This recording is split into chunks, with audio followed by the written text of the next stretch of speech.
Chapter 1201 Too Astute. You stupid kid!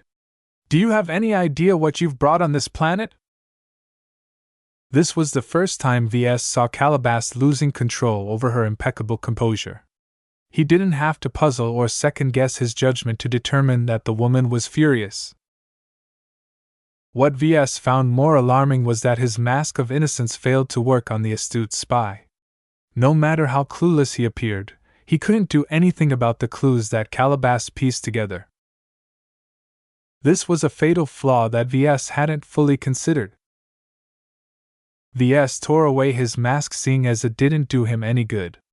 A subtle change in demeanor swept over him. He no longer appeared meek. I had to do what I needed in order to design my next mech, he said with little remorse. Ves! Calabas raged. If you wanted to obtain a relic so bad, at least tell me so that we could plan your heist properly. Ves crossed his arms.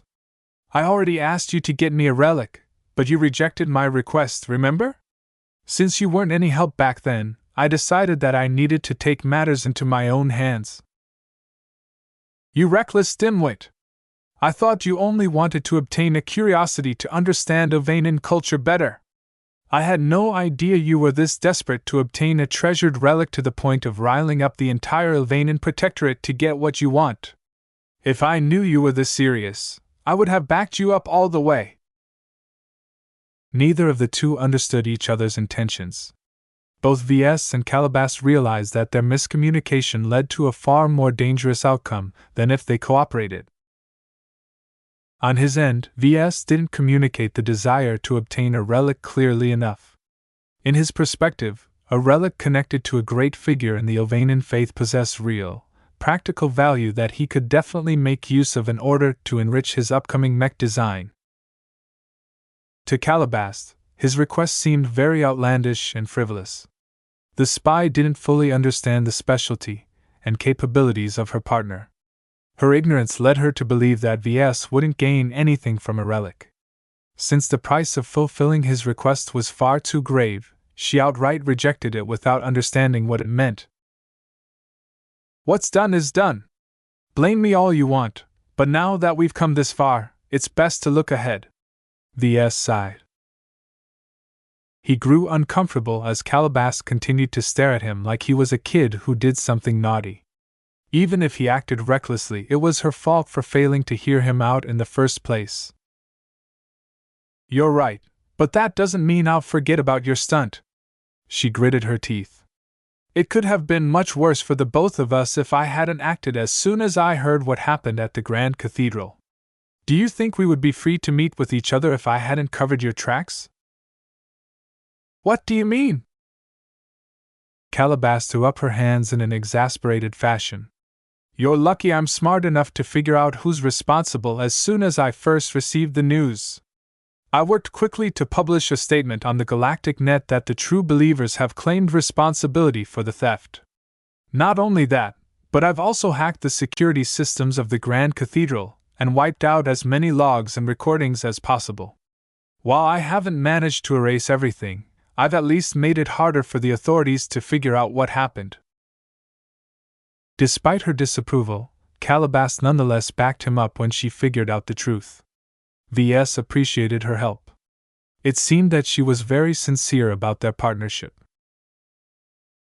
Deflecting the blame to the new Ilvain dynasty was a particular masterstroke. Ves hadn't thought about using them as a scapegoat. They were currently the biggest bogeymen on Kesseling 8. By throwing out their name, the Ilvanan authorities instantly adopted the assumption that the living prophet and his lackeys truly took action at the Grand Cathedral. Most of the assets allocated to the investigation should be spent on rooting out the true believers, thereby diverting a lot of attention from Ves. The fact that only a single protector captain interrogated him in a perfunctory manner showed that they had little reason to suspect that he was involved. Ves would have been in a much more troubling position if Calabas hadn't taken quick action. Do you think your countermeasures worked? He cautiously asked. There is still a chance that some of the more suspicious and skeptical Ilvanans are prejudiced towards us, Calabas grimly replied. So don't put down your guard. Act like you are constantly being monitored. Even if you activate a signal jammer, don't make use of it too often, or you'll definitely attract suspicion. I'm sure our private conversation has attracted a lot of questions right now from the people who are assigned to monitor our movements. That was bad news to Ves, but at least the Ilvanan Mindus shouldn't look at him too closely or care too much about what he was doing. Will the High Inquisitor pay another visit? Calabas shrugged. Probably. Once the Ilvanans failed to track down their missing relic, they'll cast a wide net. As persons of interest, both of us will receive a lot of scrutiny. Before they rule us out as suspects, we shouldn't do anything that arouses their suspicion. The biggest problem right now is that I'm not sure whether they truly bought the story that the true believers are behind the theft. Oh? Didn't you say that this cover story worked? It's undoubtedly effective to the public and the vast majority of the Ilvanan authorities. The average Ilvanan isn't exactly good at critical thinking, so they have no cause to doubt that the true believers are responsible. That doesn't mean that the higher-ups are equally as ignorant, especially those who are aligned with the traditionalists. You know what I mean, right? Ves tentatively nodded. If the attack on the Grand Church of the Grey Martyr was a conspiracy of their own making, then this incident might lead them to believe that someone was giving them a taste of their own medicine.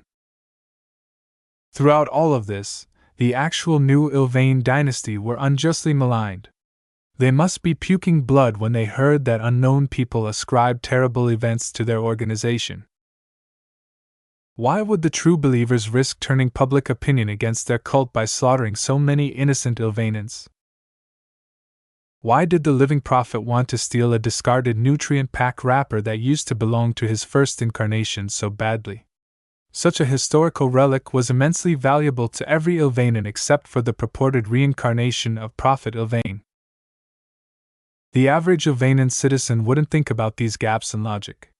However, it was a very different case when it came to astute officials such as High Inquisitor Zephin Lin Poxco. So what will we do now? We lay low for now. The ball is in the court of the protectors of the faith and the attendants of Ilvain. Due to the seriousness of the theft of a relic associated with the great prophet, the shepherds of the flock don't have any sway anymore in the Kesseling system. That basically meant that the Kurin dynasty were currently impotent against the indignation of the Kronins and Poxkas. Whatever the latter two wanted, the Kurins had no choice but to comply, because all of them desperate sought to recover the stolen relic and track down the culprits responsible for this blasphemous crime. Calabas shared her thoughts on what might ensue from this event. First, the entire Kesseling system will be locked down for the foreseeable time. Martial law will last as long as the relic remains missing or there is no hope of retrieving it anymore. Won't the locals object to the measure if it goes on for months? Ves frowned. Don't underestimate the perseverance of the Ilvanans. While the locals will suffer, the Kurins won't let them starve. They're forced to spend an enormous sum of money to keep the Kesseling system from collapsing during this period. Another factor that plays a role that the vast majority of Ilvanans want to recover the missing relic as much as the traditionalists. The locals will endure any hardship as long as it helps the investigation. That meant that Ves could not do anything that stood out for the next few months. What else will happen?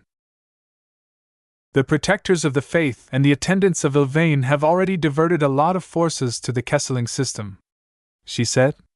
Some of the best investigators and forensic specialists of the Protectorate are on their way right now. While I'm confident that I've wiped out most of our tracks, we can't rule out anything. With so many troops pouring into the Kesseling system, the situation will become very volatile, Ves judged. But aside from suppressing the Kurins, they won't do anything drastic, right? I'm not sure about that. Calabas shook her head. I've obtained evidence that the new Ilvain dynasty might be heading to the Kesseling system as well. What? Do you think the true believers will continue to let others use them as scapegoats? The living prophet is undoubtedly pissed that he and his cult are being unjustly maligned. They'll probably sneak their way into the Kesseling system and perform their own investigations. Ves started to sweat. He understood now why Calabast was inordinately pissed at him.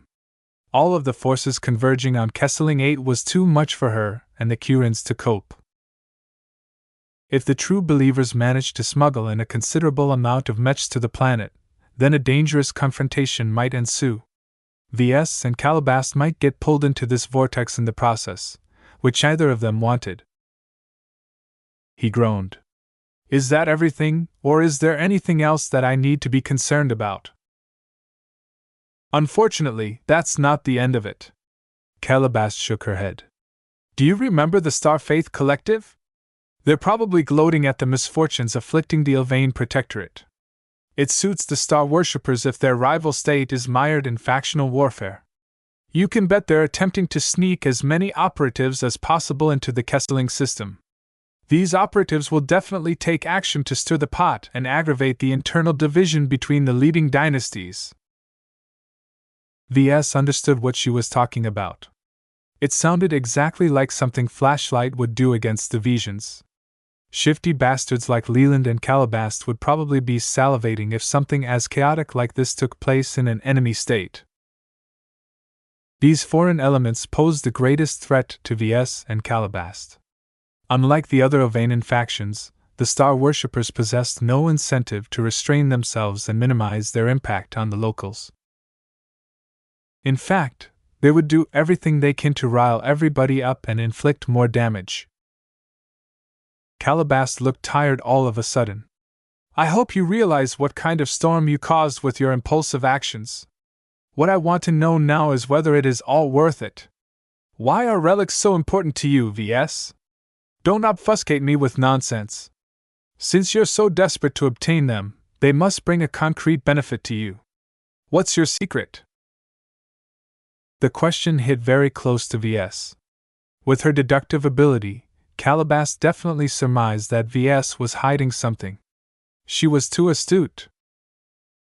He decided to throw her bone. You're right. I can definitely make use of a relic. The more important the relic, the more benefits I can derive from them. It's difficult to explain why they're useful to me. It's related to my design philosophy. What is your design philosophy? Metaphysical man-machine symbiosis. Calabast blinked. What is that supposed to mean? If you don't even understand that much, there's no point explaining my design philosophy to you, Ves self-righteously stated.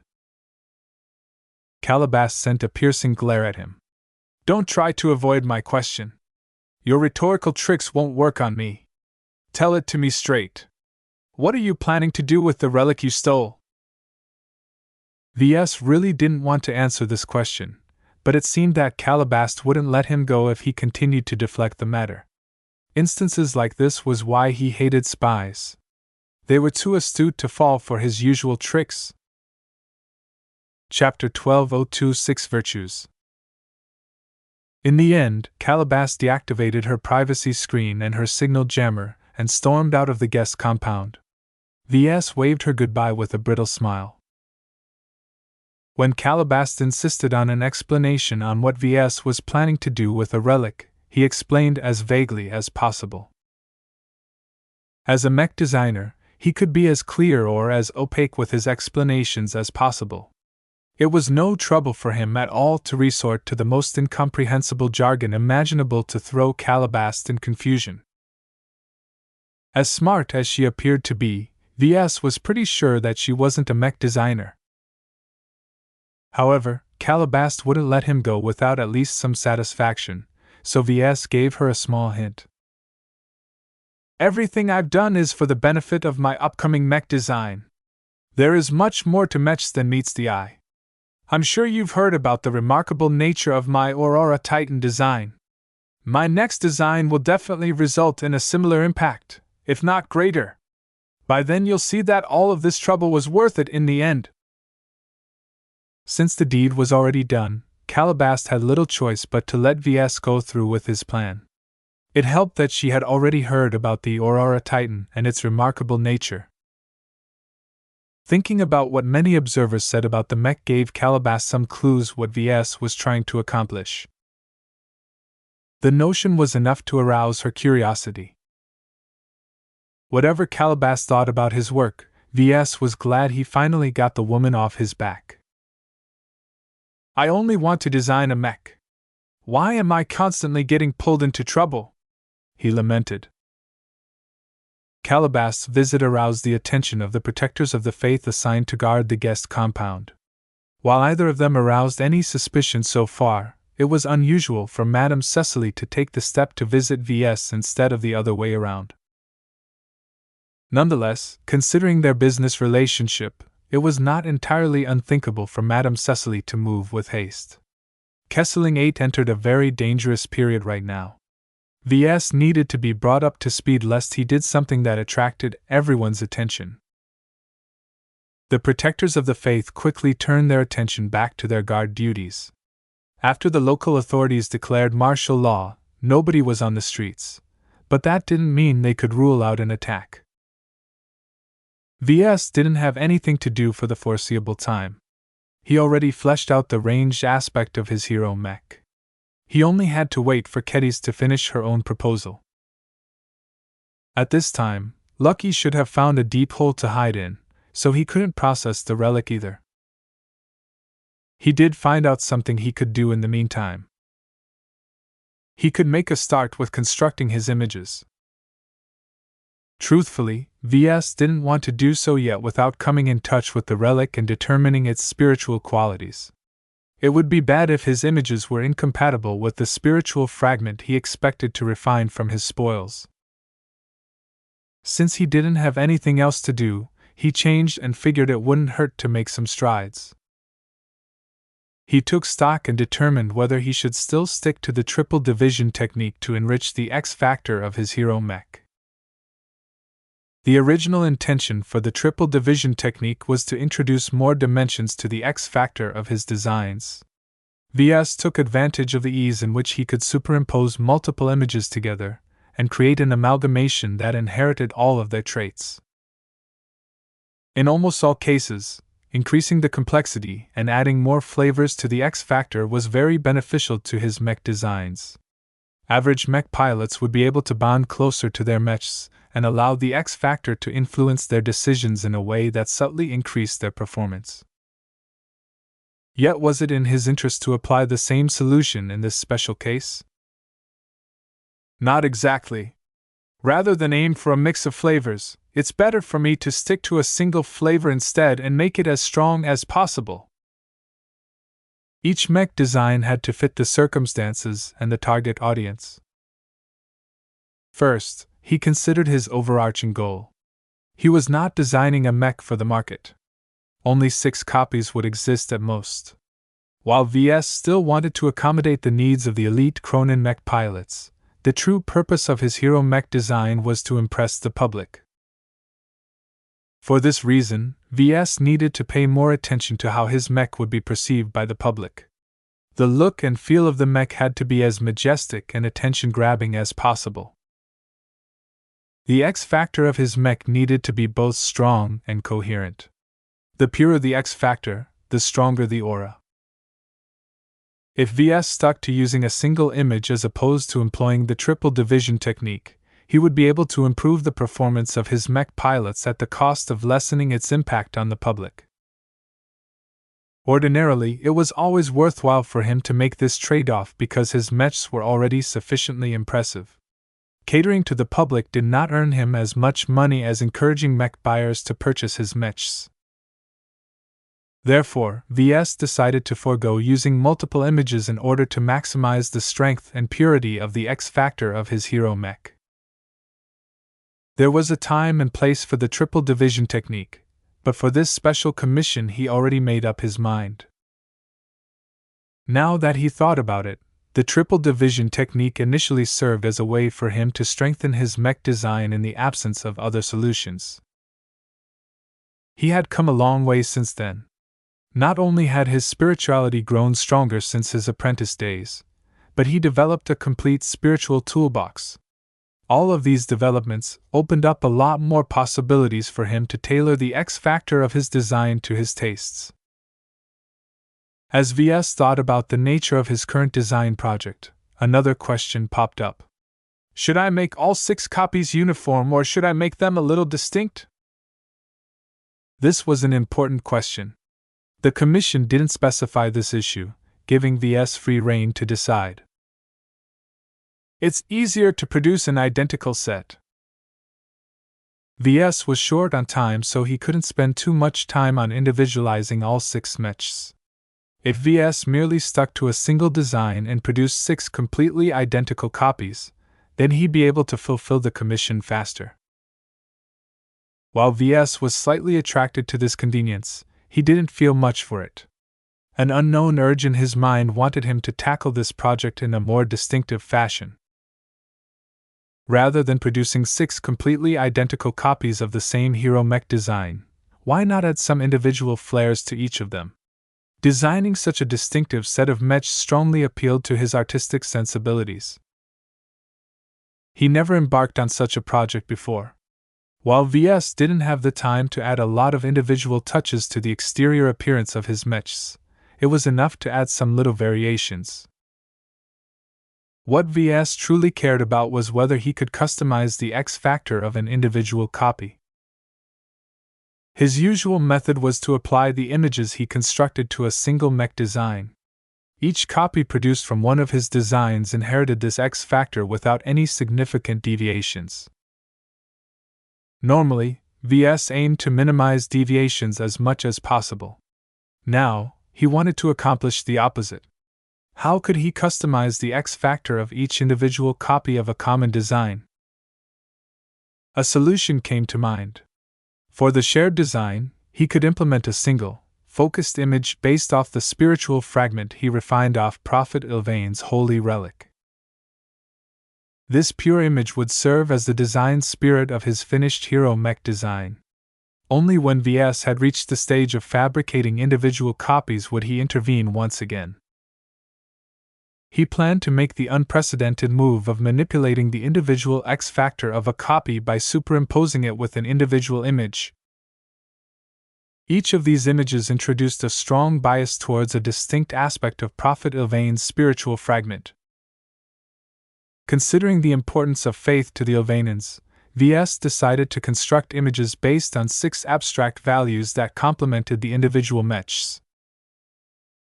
Ves racked his mind and quickly grabbed the first 6 virtues he could think of that were aggressive enough to be paired with a mech.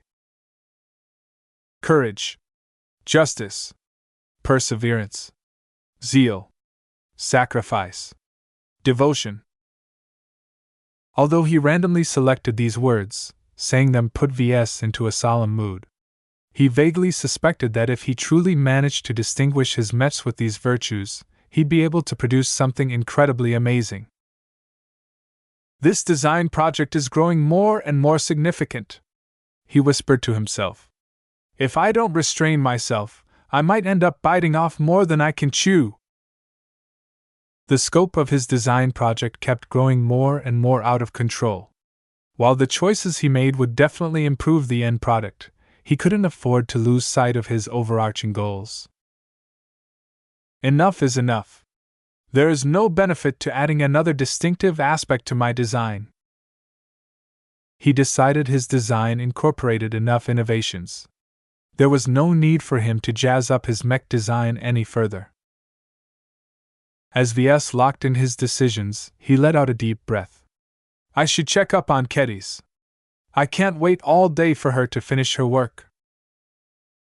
He visited her room. Ves, I'm almost finished. You don't have to complete your draft. Ves casually waved. Just introduce me to your design choices. Ves studied her sketches as she narrated her design choices. Overall, she put a significantly different spin on the melee aspect of his hero mech. This mech is supposed to be an offensive mech, right? I was thinking that it doesn't have to be flexible and agile as swordsman mechs. It's much better if it can rely on its superior strength and force to overpower its opponents. I chose to strengthen the limbs and structure of the design at the cost of sacrificing some of its flexibility. While the design is a lot clunkier than your initial draft, as long as the mech pilot possesses a lot of foresight, they'll be able to cope with it by planning his moves ahead. So you've fully converted the hero mech into a momentum-based mech, Ves observed with a critical eye. Although her lack of skill and design experience resulted in a rough and unrefined draft, he nonetheless perceived its aggressive charm. What kind of sword did you choose to pair with the design? I went with a thick saber. Ves raised his eyebrows at the choice. A curved-edged weapon? Wouldn't that make it harder for my mech to penetrate armor? Mechs rarely resort to using the tip of their swords to pierce through armor. Kedis shook her head. Sabers are far more suitable to momentum-based mech combat. Combining momentum with the slashing attacks of a saber can inflict major damage to enemy mechs with ease. Pairing the hero mech with a saber instead of a straight-bladed sword narrowed down its fighting style, which Ves didn't necessarily oppose. It certainly made his hero mech look more distinct. All the other design choices that Kedis had made served to strengthen the hero mech's ability to slash and leverage its momentum to its advantage. Overall, Ves kind of liked it. It's an inspiring choice. While hero mechs are often associated with straight-bladed weapons, it's not unheard of to pair them with sabers.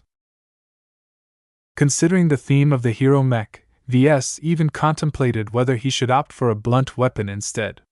Many religions seem to have a thing for maces and hammers. However, Kedis wouldn't be able to contribute to the design project if that was the case. Ves truly intended for her to become involved this time, and that meant that he needed to make some compromises for her sake. Chapter 1203 Accommodating the Client. Several tense and suspenseful days passed by since the Grand Cathedral of Ylvain's mercy lost its holy relic. Some people from the Bright Republic and other foreign states heard what transpired.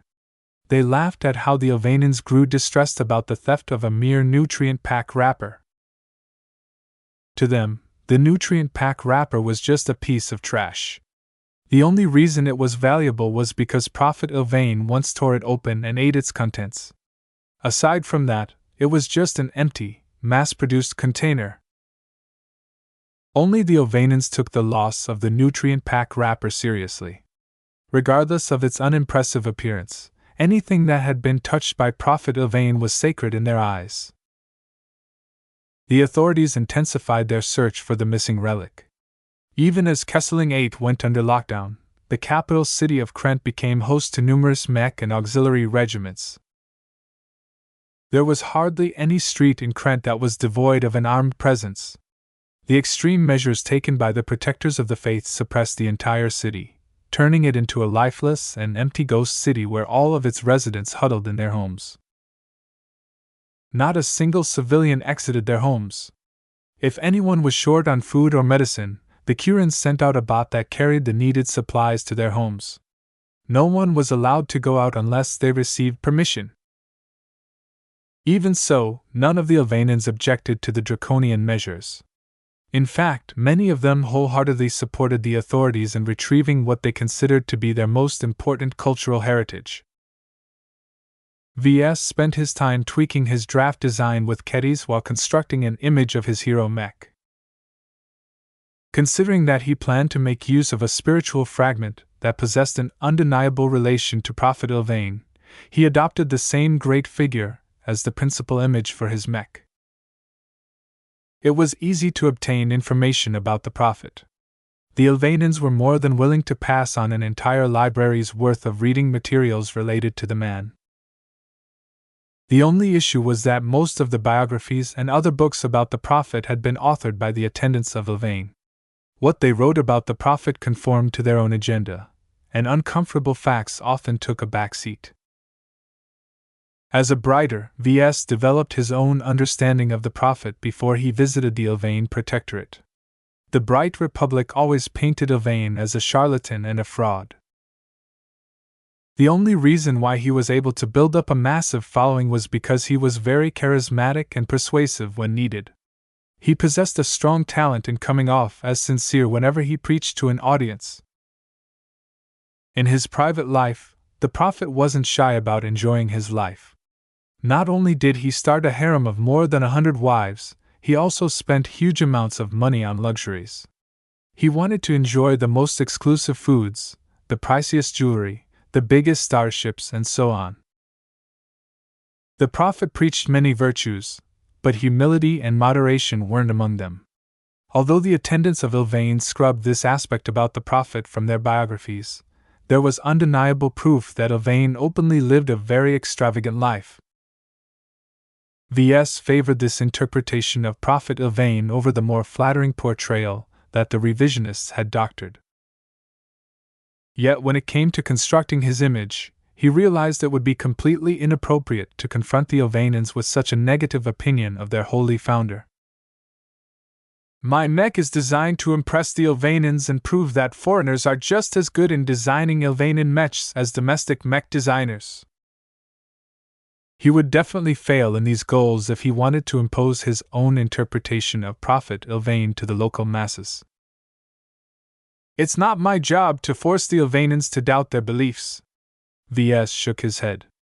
As much as it goes against my brighter sensibilities, I should do my best to present something that affirms their faith. It was very hard for a non-believer like him to design a mech that supported a faith he didn't believe in. How could he possibly work on designing something that he didn't fully agree with? It would be as if he was working with a gun pointed at his head.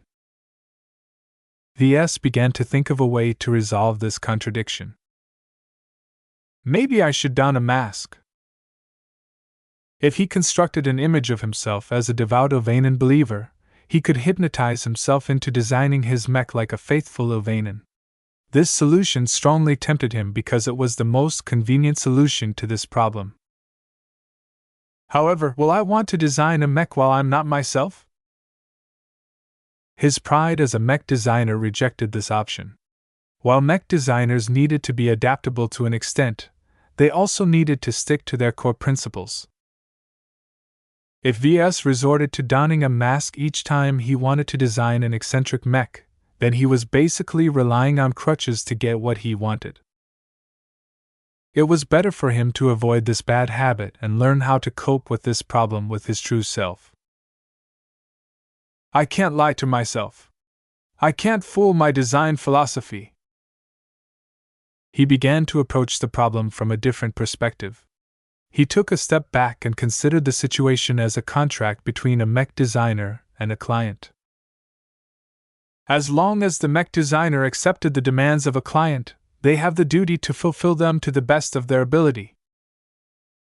Even if Ves didn't believe in the Ylvainian faith, he should respect the wishes of his client. In this case, that meant that Ves had to design his mech in accordance to the mainstream interpretation of the Ylvainian faith. I'll have to pretend that Prophet Ylvain is the real deal and not as self-indulgent as I think.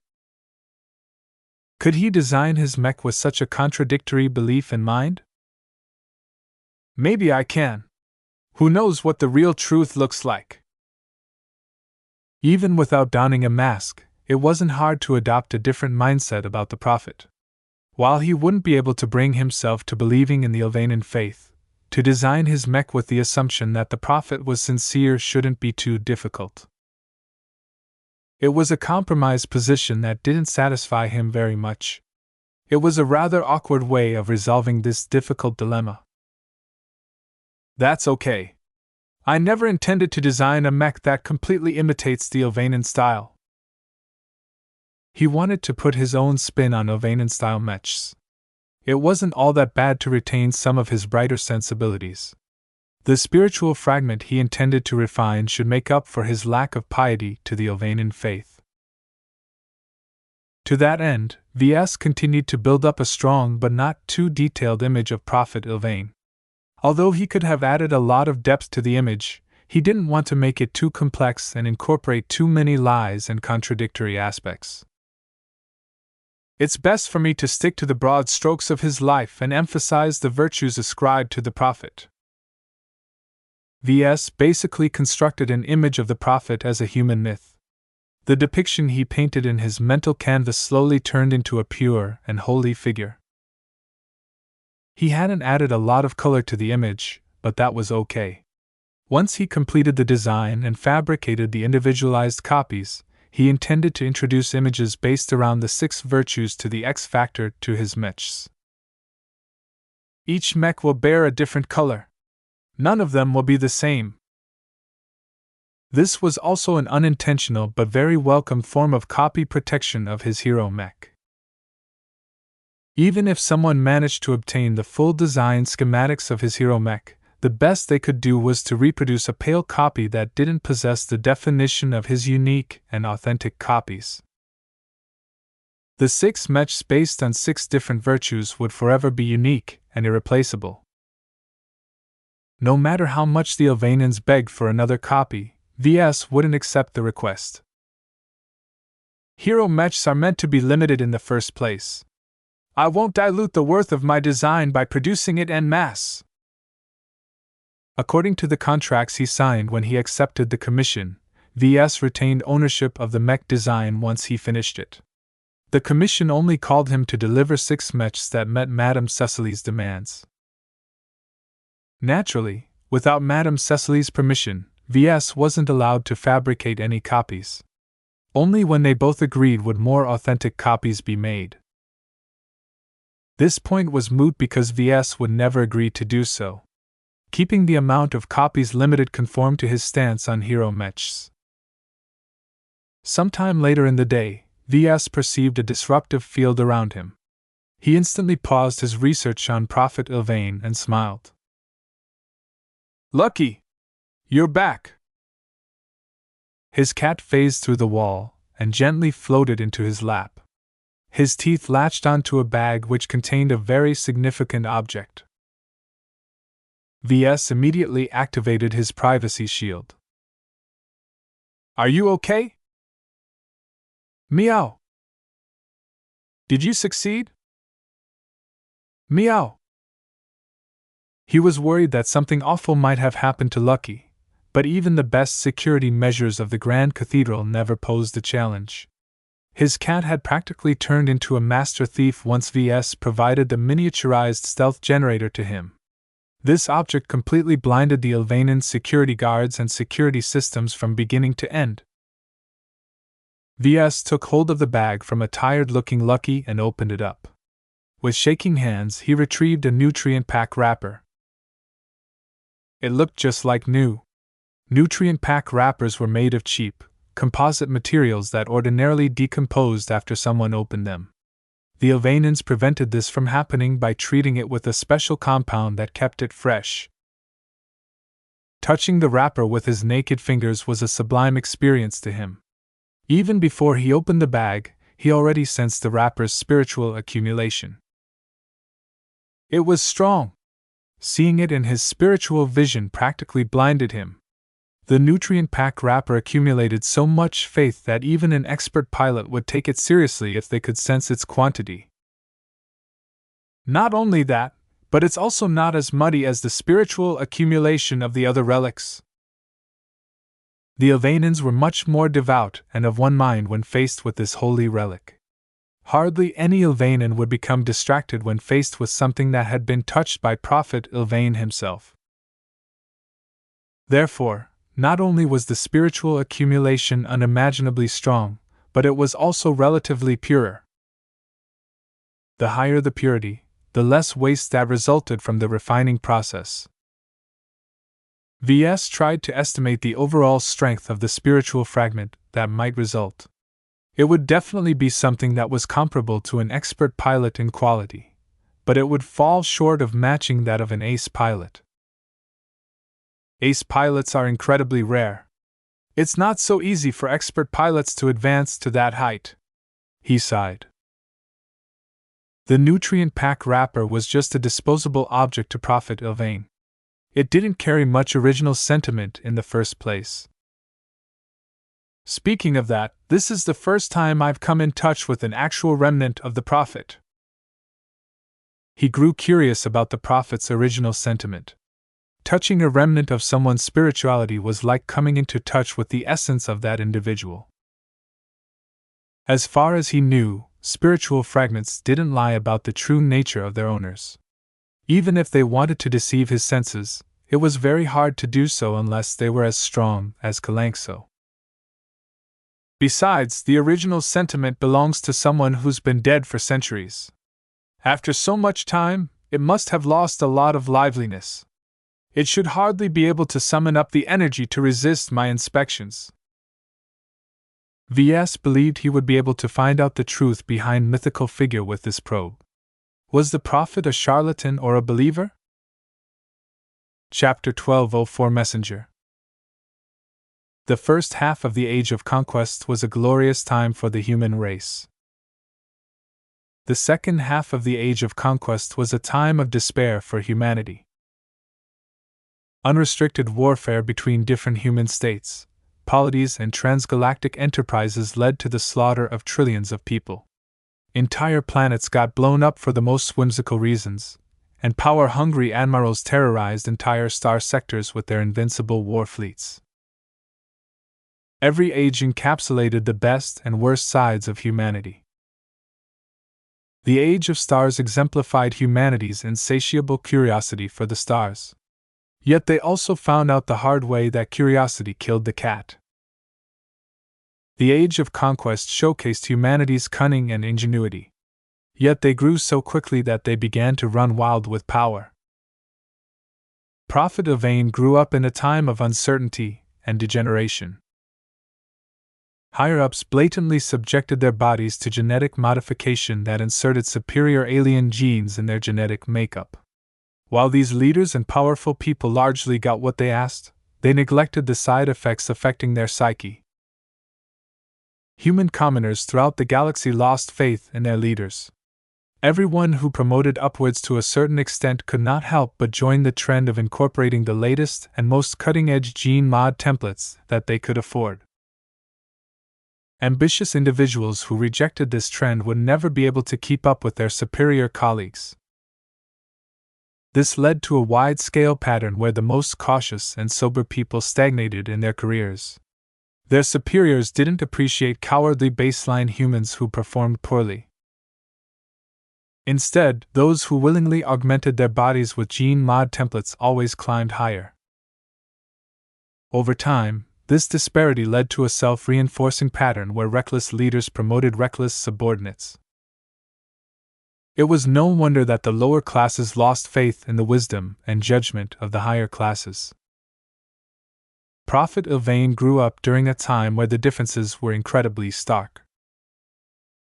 In this time of fear and uncertainty, he rose up one day in the galactic heartland by presenting a vision of hope. While the Ylvainian faith he spurred on possessed some wild beliefs, the overall thread of his predictions warmed the hearts of many believers. Prophet Ylvain claimed that no matter how dark the times had gotten, there was always light at the end of the tunnel. His message rejected the differences between humans and aliens and humans and humans. The fighting for territory, resources, and power in the material realm was as meaningless as two kids fighting over a toy. One day, he claimed, all life in the galaxy would transcend into a higher existence.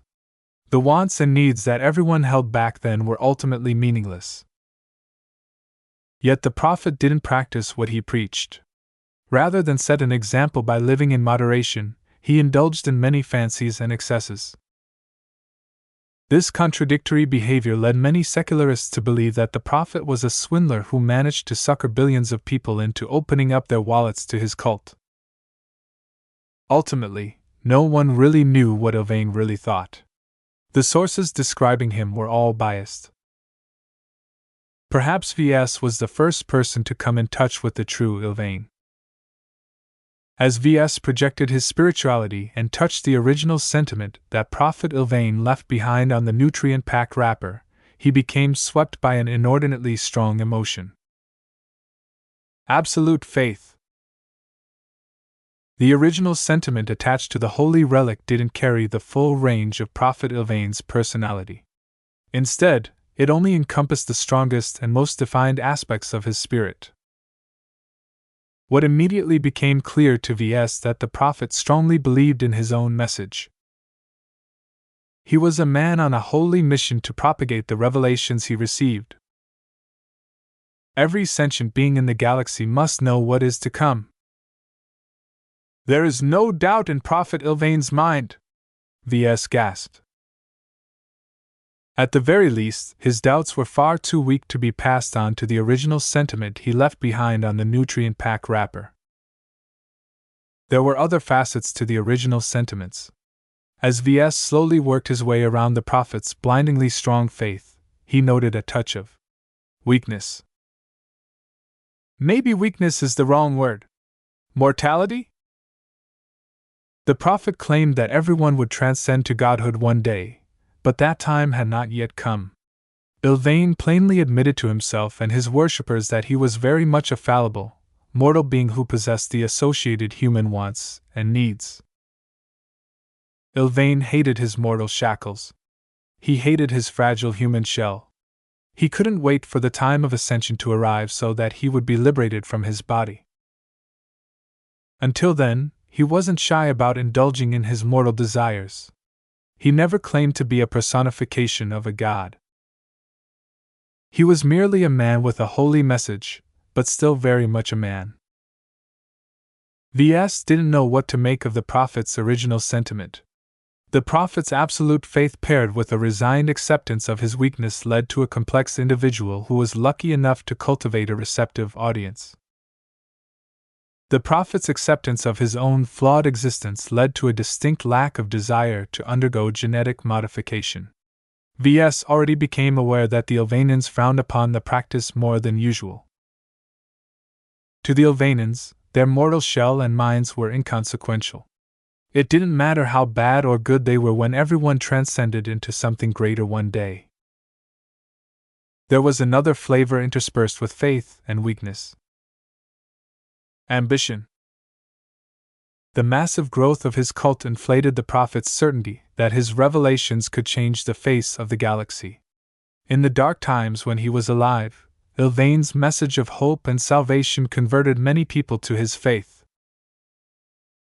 While many religions offered hope and salvations to their believers, none were so daring as the Ilvainan faith. The prophet's predictions were uniquely tailored to the current times and resonated much better to the people than older, more outdated faiths. A blossoming ambition grew within the mind of the prophet. He wanted to accelerate the growth of his cult, reach more people, and sweep over all of human space. And that wasn't enough. Once he converted all of humanity to his faith, the prophet harbored the even wilder ambition of converting aliens to his beliefs as well. The Ilvainan faith didn't discriminate between humans and aliens. Rather than consider different races as adversaries, the prophet regarded them as brothers who shared a common origin. Ilvain's controversial belief completely upended humanity's prevailing attitude towards aliens. Ves didn't find any doubt or duplicity of this belief in Ilvain's original sentiment.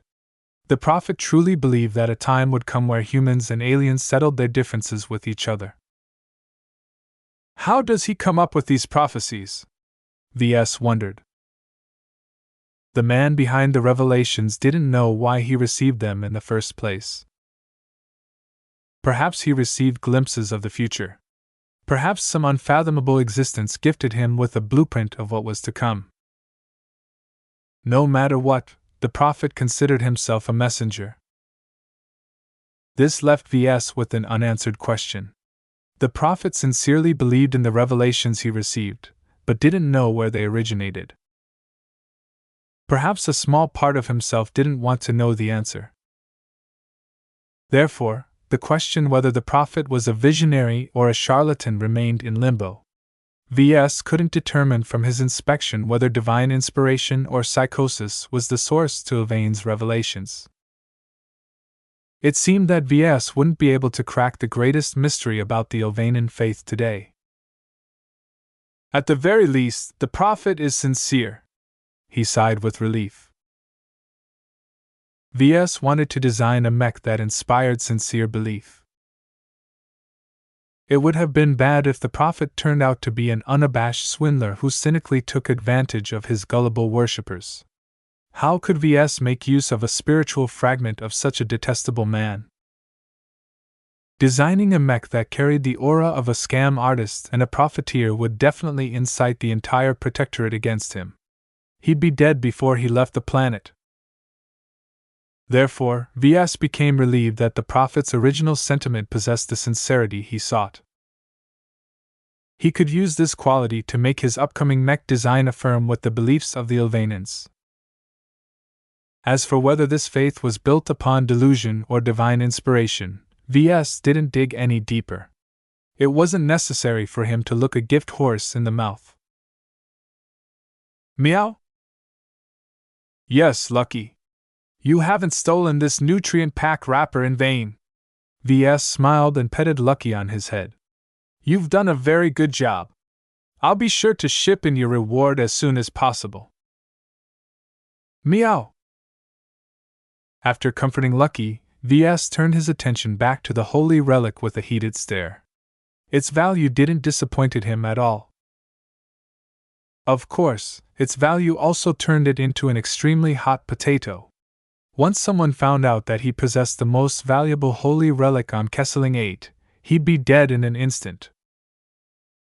The entire planet, no, the entire protectorate is hunting for this relic. Ves couldn't spend too much time exploring its original sentiment and surrounding spiritual accumulation. He needed to process it as fast as possible in order to minimize the risk of exposure. Let's start. He centered himself and focused his mind. He brought nearly all of his concentration to bear as he began to employ his new spiritual techniques. The first step was to wipe out the spiritual imprints of an uncountable amount of Ilvanans who worshipped the nutrient pack wrapper. The quantity of spiritual accumulation was daunting, but Ves didn't encounter any significant trouble.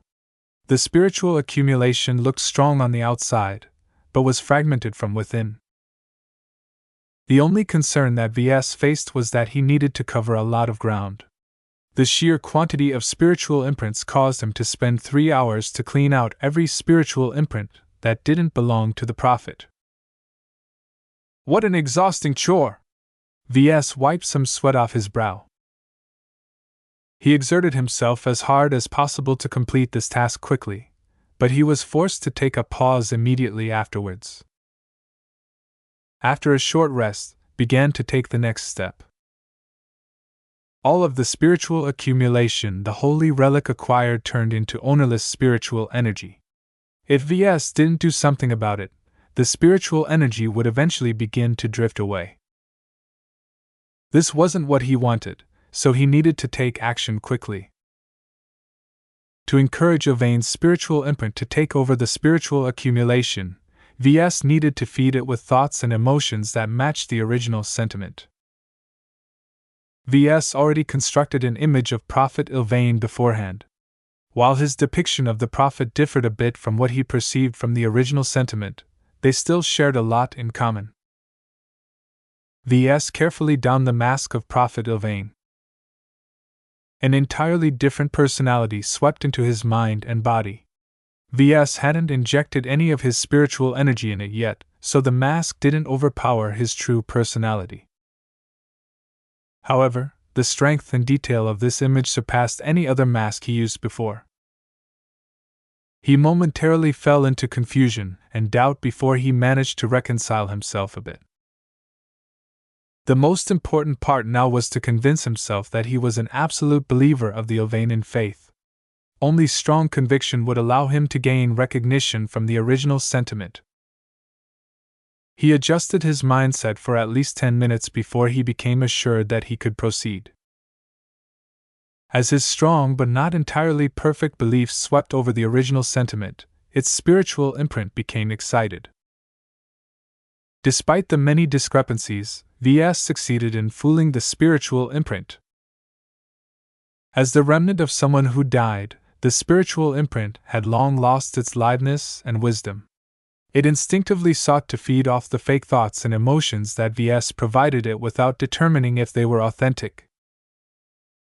A huge suction emerged where Ves felt as if the holy relic he was holding became a bottomless existence.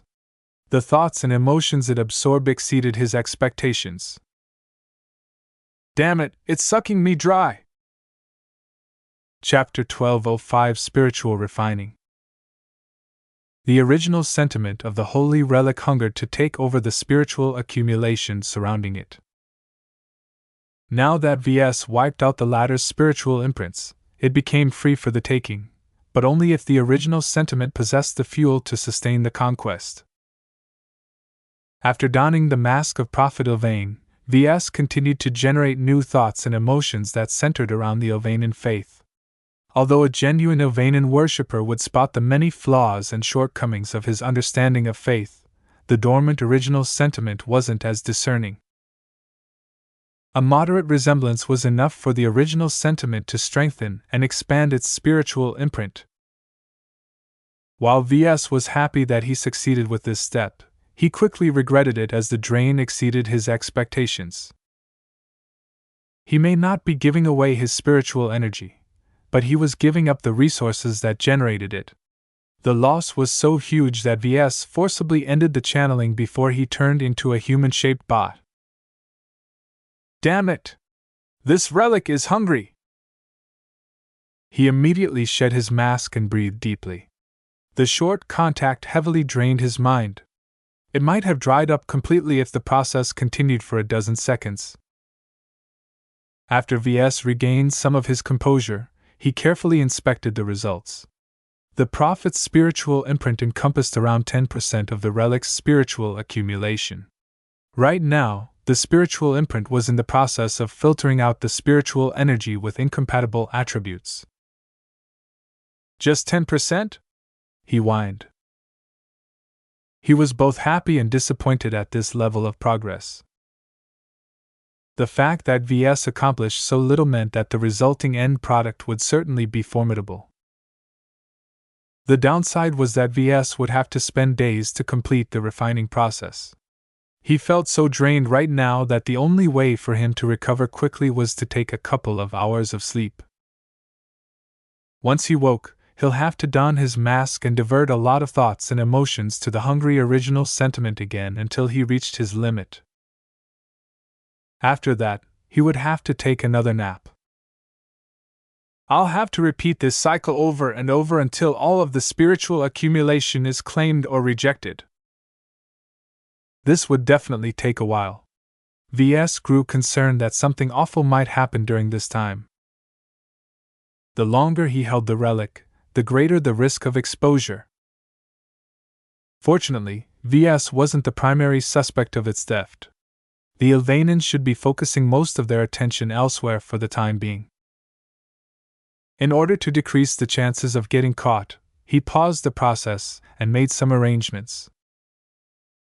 He issued assignments to everyone to make it seem that they were all preoccupied. He also sent a message to Calabast informing her that he reached a stage in the design process where he was beginning to exert his specialty. Someone as astute as her would be able to read between the lines that Ves was definitely doing something sensitive. She sent a short reply in return. Understood. No more needed to be said. Since she knew what was at stake, she would do her best to prevent or stall the authorities from disturbing Ves at the guest compound. A good ally is hard to come by, he sighed. Although their partnership had gone off on a rocky start, Ves began to see the benefits of their mutual association. As for Calabast, she must be regretting her decision as she was forced to clean up after the messes he left behind. Ves chuckled a bit at the thought. Although it wasn't wise to provoke such a formidable individual, he couldn't help but enjoy seeing her miserable. With all of these matters taken care of, Ves met with one more person before he resumed his refining. Melker. Ves. His cousin greeted him. What brings you here? I want to check up on some matters. How are the avatars doing? The avatars I brought on this mission are uneasy. Melker frowned. They didn't expect Kesseling 8 to be a hotbed of trouble. Will it affect their performance? No. They know their duty and they know that most of our security is being provided by the protectors of the faith. It's making us feel kind of useless. Their life and death was in the hands of the Cronin dynasty. While they trusted in the integrity of the protectors of the faith, who knew whether all of them agreed with protecting the foreigners. The attack on the Grand Church already proved that traitors managed to infiltrate the ranks of the protectors. Fortunately, the Cronins should definitely be aware of this problem. They wouldn't allow a rogue protector to turn their weapons against the foreigners. It seemed that even when Ves finally ended his military service and gained control over his own life, he still had to entrust his safety to others. At this point in time, there was no way for the avatars of myth to meet all of his security needs. Melker shared the same frustrations. It will take years before we can field 3 mech companies. I'm not blaming you for taking your time, Ves reassured him. I'm sure the avatars will become a force to be reckoned with in time, but that doesn't address our immediate concerns. Do you want to hire mercenaries? Ves shook his head. No need. I think we can count on the protectors of the faith. Their integrity has always been the highest among the 3 leading dynasties. Besides, there's a large chance that any mercenaries we hire will turn out to be less reliable than the Protectorate's military. They could only hire locals as the Protectorate barred most foreign mercenaries from entering the state. Hiring Avanan mercenaries did not sit well with either of them at this moment. Who knew if they were traditionalists who hated foreigners? So what is it that you want, Ves? I'm thinking that the avatars should hire some infantry to act as my guards. Seeing our guard detail in action back at the Grand Church made me realize that we can't keep depending on other forces to provide for our security. Whether it's Sanyal Eblin or the Protectors of the Faith, they are all protecting me solely due to the fact that it's an assignment to them. They don't owe us their loyalty. Melker nodded in understanding. I've been thinking about that as well, but no one in the avatars has any experience with non-mech combat. We'll have to hire an infantry commander. The good news is that there's a lot of them. The bad news is that getting a good one will take a lot of effort. Unlike mech pilots, humans didn't need to meet any strict requirements to become a trained foot soldier. While they didn't enjoy as much status as mech pilots, a lot of people still became guards or joined an auxiliary regiment. Many mercenary corps fielded infantry as well in order to perform duties unsuited for mechs. Examples include clearing buildings, guarding indoor facilities, and protecting VIPs. Do the best you can to hire someone we can trust when we get back to the Bright Republic. Melker raised his palm. We don't have to wait that long, Ves. Although rare, there are some Larkinsons who served in an auxiliary regiment. Some of those old dogs are retired now, but I'm sure they're willing to get back into the saddle as long as we send a message. The offer intrigued him. Ves rubbed his chin as he contemplated whether he should take advantage of this easy solution. Though he was loath to shift more power to the Larkinson family, he was getting more and more frustrated at the lackluster growth of the avatars of myth. While Ves wasn't willing to let one of the old dogs of the family become the avatar commander, it wasn't that big of a deal if he appointed one as an infantry captain. Eventually, he nodded. Do it. As long as whoever you bring on board won't interfere with the other units, I'm fine with your choice. I'll get right on it, Ves. If everything goes smoothly, the avatars should be able to field a fixed bodyguard rotation by the time we return to the Bright Republic. Once he passed on his request, Ves returned back inside and closed himself off in his room. With Lucky on guard, he had few concerns that he'd get caught with the holy relic. If someone wanted to barge into his room, Lucky could quickly take the holy relic and activate his miniaturized stealth generator before phasing out of the room. I should get back on the job. The relic's spiritual accumulation won't refine by itself. Ves proceeded with encouraging the growth of the spiritual imprint. With an incredible amount of free spiritual energy nearby, the spiritual imprint continued to leap forward and engulf more territory.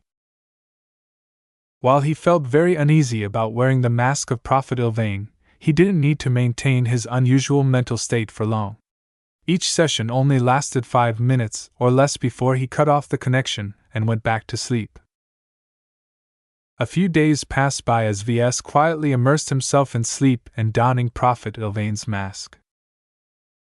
In his free time, he read up more on Prophet Ilvain's life, though he slowly realized that it wasn't helpful to know more details.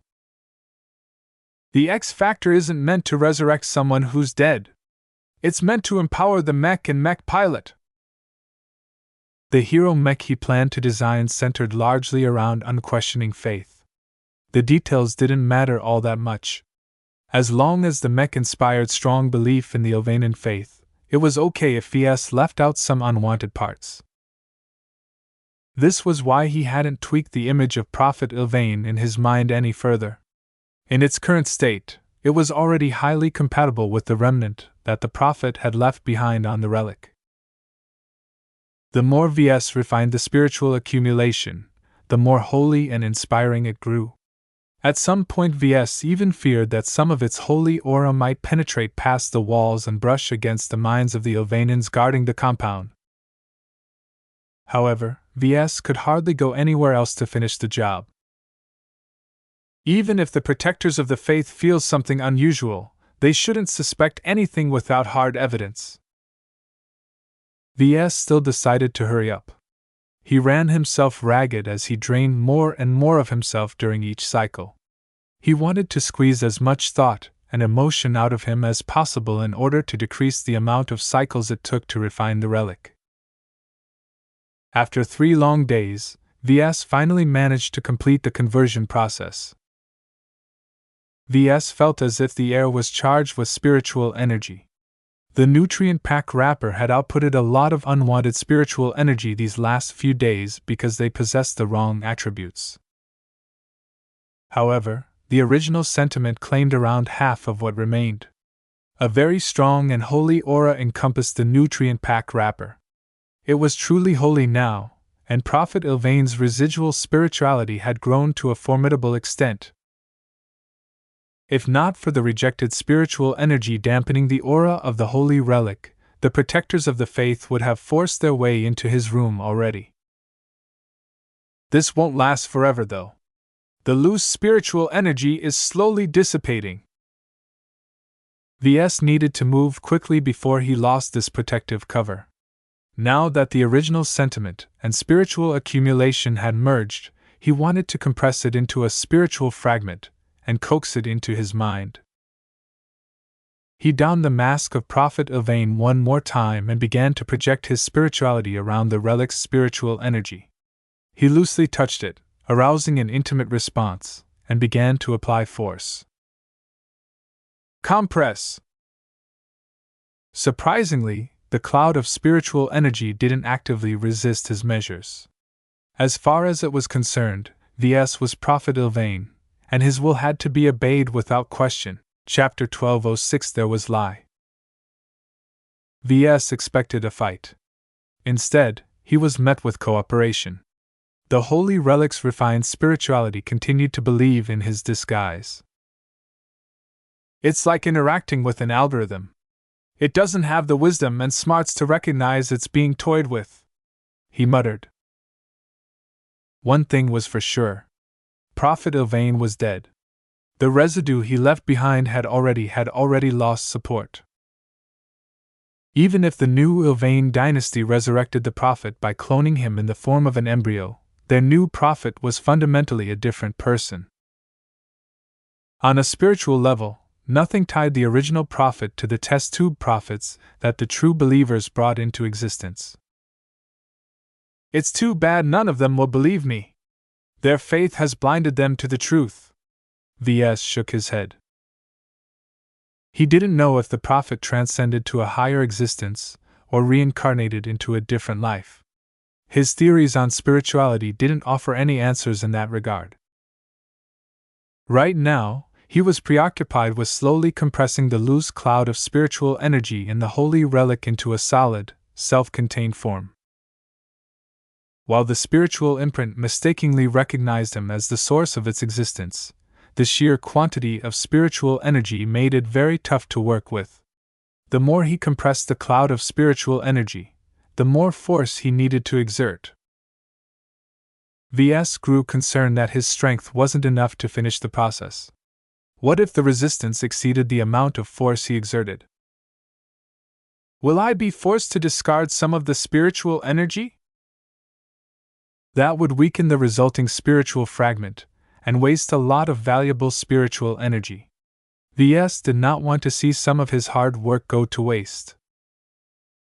Unfortunately, what he feared the most came to pass. At some point, his strength wasn't enough to compress the cloud into a concentrated form. Although the cloud grew smaller and denser, it was still short of becoming a self-contained fragment that VS could transfer into his mind without fearing that it might spill into his psyche and contaminate his thoughts. I'm stuck at the final step, VS cried.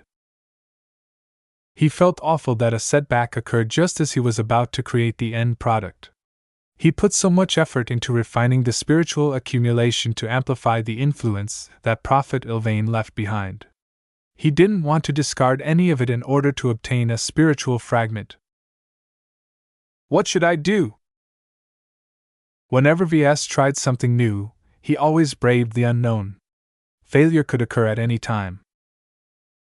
While VS was normally fine with encountering a setback every now and then, the situation was growing increasingly urgent.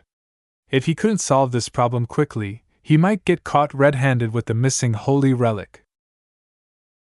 As VS racked his mind for a bit, a clever idea suddenly popped in his mind. The spiritual energy I'm perceiving behaves a lot like a gas. Maybe I can approach the problem from an engineering perspective. The field of pneumatics employed methods to convert air pressure to mechanical power, and vice versa. If he combined it with the concept of mechanical leverage, he could sidestep the problem of insufficient force by taking advantage of a more sophisticated construction. However, a problem quickly popped up. The only way for him to interact with the cloud of spiritual energy was by employing his own loose cloud of spiritual energy. The two were largely the same aside from their different spiritual imprints. The main problem is that loose spiritual energy can't be fixed into a solid form. Another issue was that loose spiritual energy didn't exactly behave like a gas. For example, if VS only took a small amount of spiritual energy, he was able to compress it into a solid fragment without a problem. Spiritual energy possessed a lot of other unusual properties that affected its handling. He needed to find a different way to compress the spiritual energy. The solution needed to be based on his understanding of spirituality instead of physics. One of the defining properties of spiritual energy was that it was alive. Before VS refined the spiritual accumulation locked within the nutrient pack wrapper, the original sentiment had been listless and dormant. Now that he treated it extensively, what remained had regained a lot of its vitality.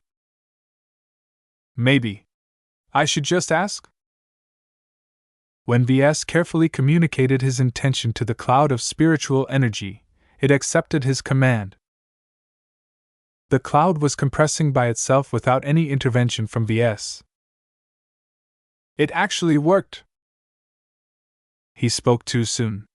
Just like VS, the cloud of spiritual energy didn't possess the strength to compress itself into a concentrated fragment. However, it had done a decent job at it. As long as it received a push. We can combine strengths. VS quickly enacted his plan. He added his strength to the spiritual energy. Combined, they exerted enough force to push past their own limits. Compress. As the cloud grew increasingly smaller and denser, it emitted a stronger aura that bore the unmistakable mark of Prophet Ilvain. The spiritual energy grew increasingly more active and energetic as it was being pressed into a more compact form. A lot of processes took place that Ves didn't understand. The creation of a strong spiritual fragment was much more profound than creating a weak spiritual fragment. It was as if he was bringing something to life which had already died. The growing holy aura surrounding the nutrient pack wrapper made it feel as if he was resurrecting the prophet. Come to life! A highly energetic eruption blinded his spiritual senses.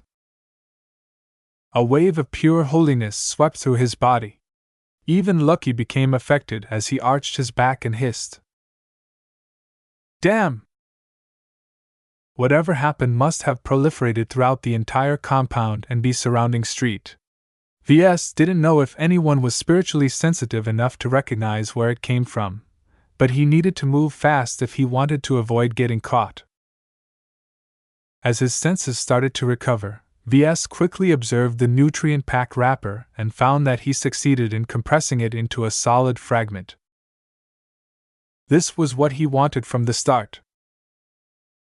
He projected his spirituality and firmly grabbed hold of the holy spiritual fragment. He still donned his mask of Prophet Ilvain this time, so the spiritual fragment didn't resist being taken out of the nutrient pack wrapper. While the wrapper had been its home for centuries, it was a highly undignified object for such a strong spiritual remnant. As soon as Ves deposited the fragment in his mind, he instantly turned to Lucky and held out the spiritless relic. Eat it, Lucky! Meow! This isn't the time to say no. Hurry up before someone comes! Even though Lucky looked at the nutrient pack wrapper with distaste, he knew what was at stake. With great reluctance, the mechanical cat flew over and munched on the relic. The cat hated every bite. Nonetheless, it kept eating because if he didn't, Ves would get arrested. Once that happened, who would buy him exotics to eat? As soon as Lucky finished the last bite, the cat resentfully jumped at Ves and swiped at his cheek with unpowered alloy claws. Ouch! Lucky, you bastard! What was that for? Even though Lucky refrained from employing his deadly energy claws, the scratch that Ves incurred bit deeply across his face and over his lips. Lucky was really pissed this time. Who wanted to eat a centuries-old preserved nutrient pack wrapper? After teaching his owner a lesson, Lucky turned incorporeal and slipped through the wall. Shortly afterwards, a couple of protector guards forced their way into the room. Evidently, the spiritual eruption earlier discomfited the Cronins stationed at the compound and prompted them to perform a thorough inspection. When the guards encountered Ves, he had already moved to the bathroom in order to treat his wound. What happened, Mr. Larkinson? Nothing serious. I was just playing around with my mechanical pet. This was a rather weak excuse as mechanical pets were hardwired not to harm Hudgmans. But how else could he explain his coagulating wounds? It was far too distinctive to mistake for anything else. However, the injury successfully distracted the guards assigned to inspect his room. They stopped thinking about the strange feeling that swept through their minds and bodies and instead began to wonder if Lucky had been hacked or something.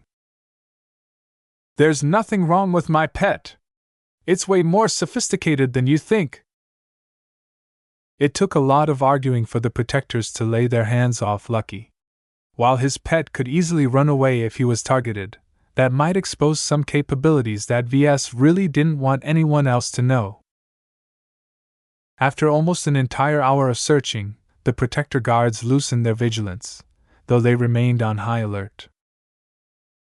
Ves tentatively determined that none of them were sensitive enough to associate the wave that swept over them with the holy relic that went missing.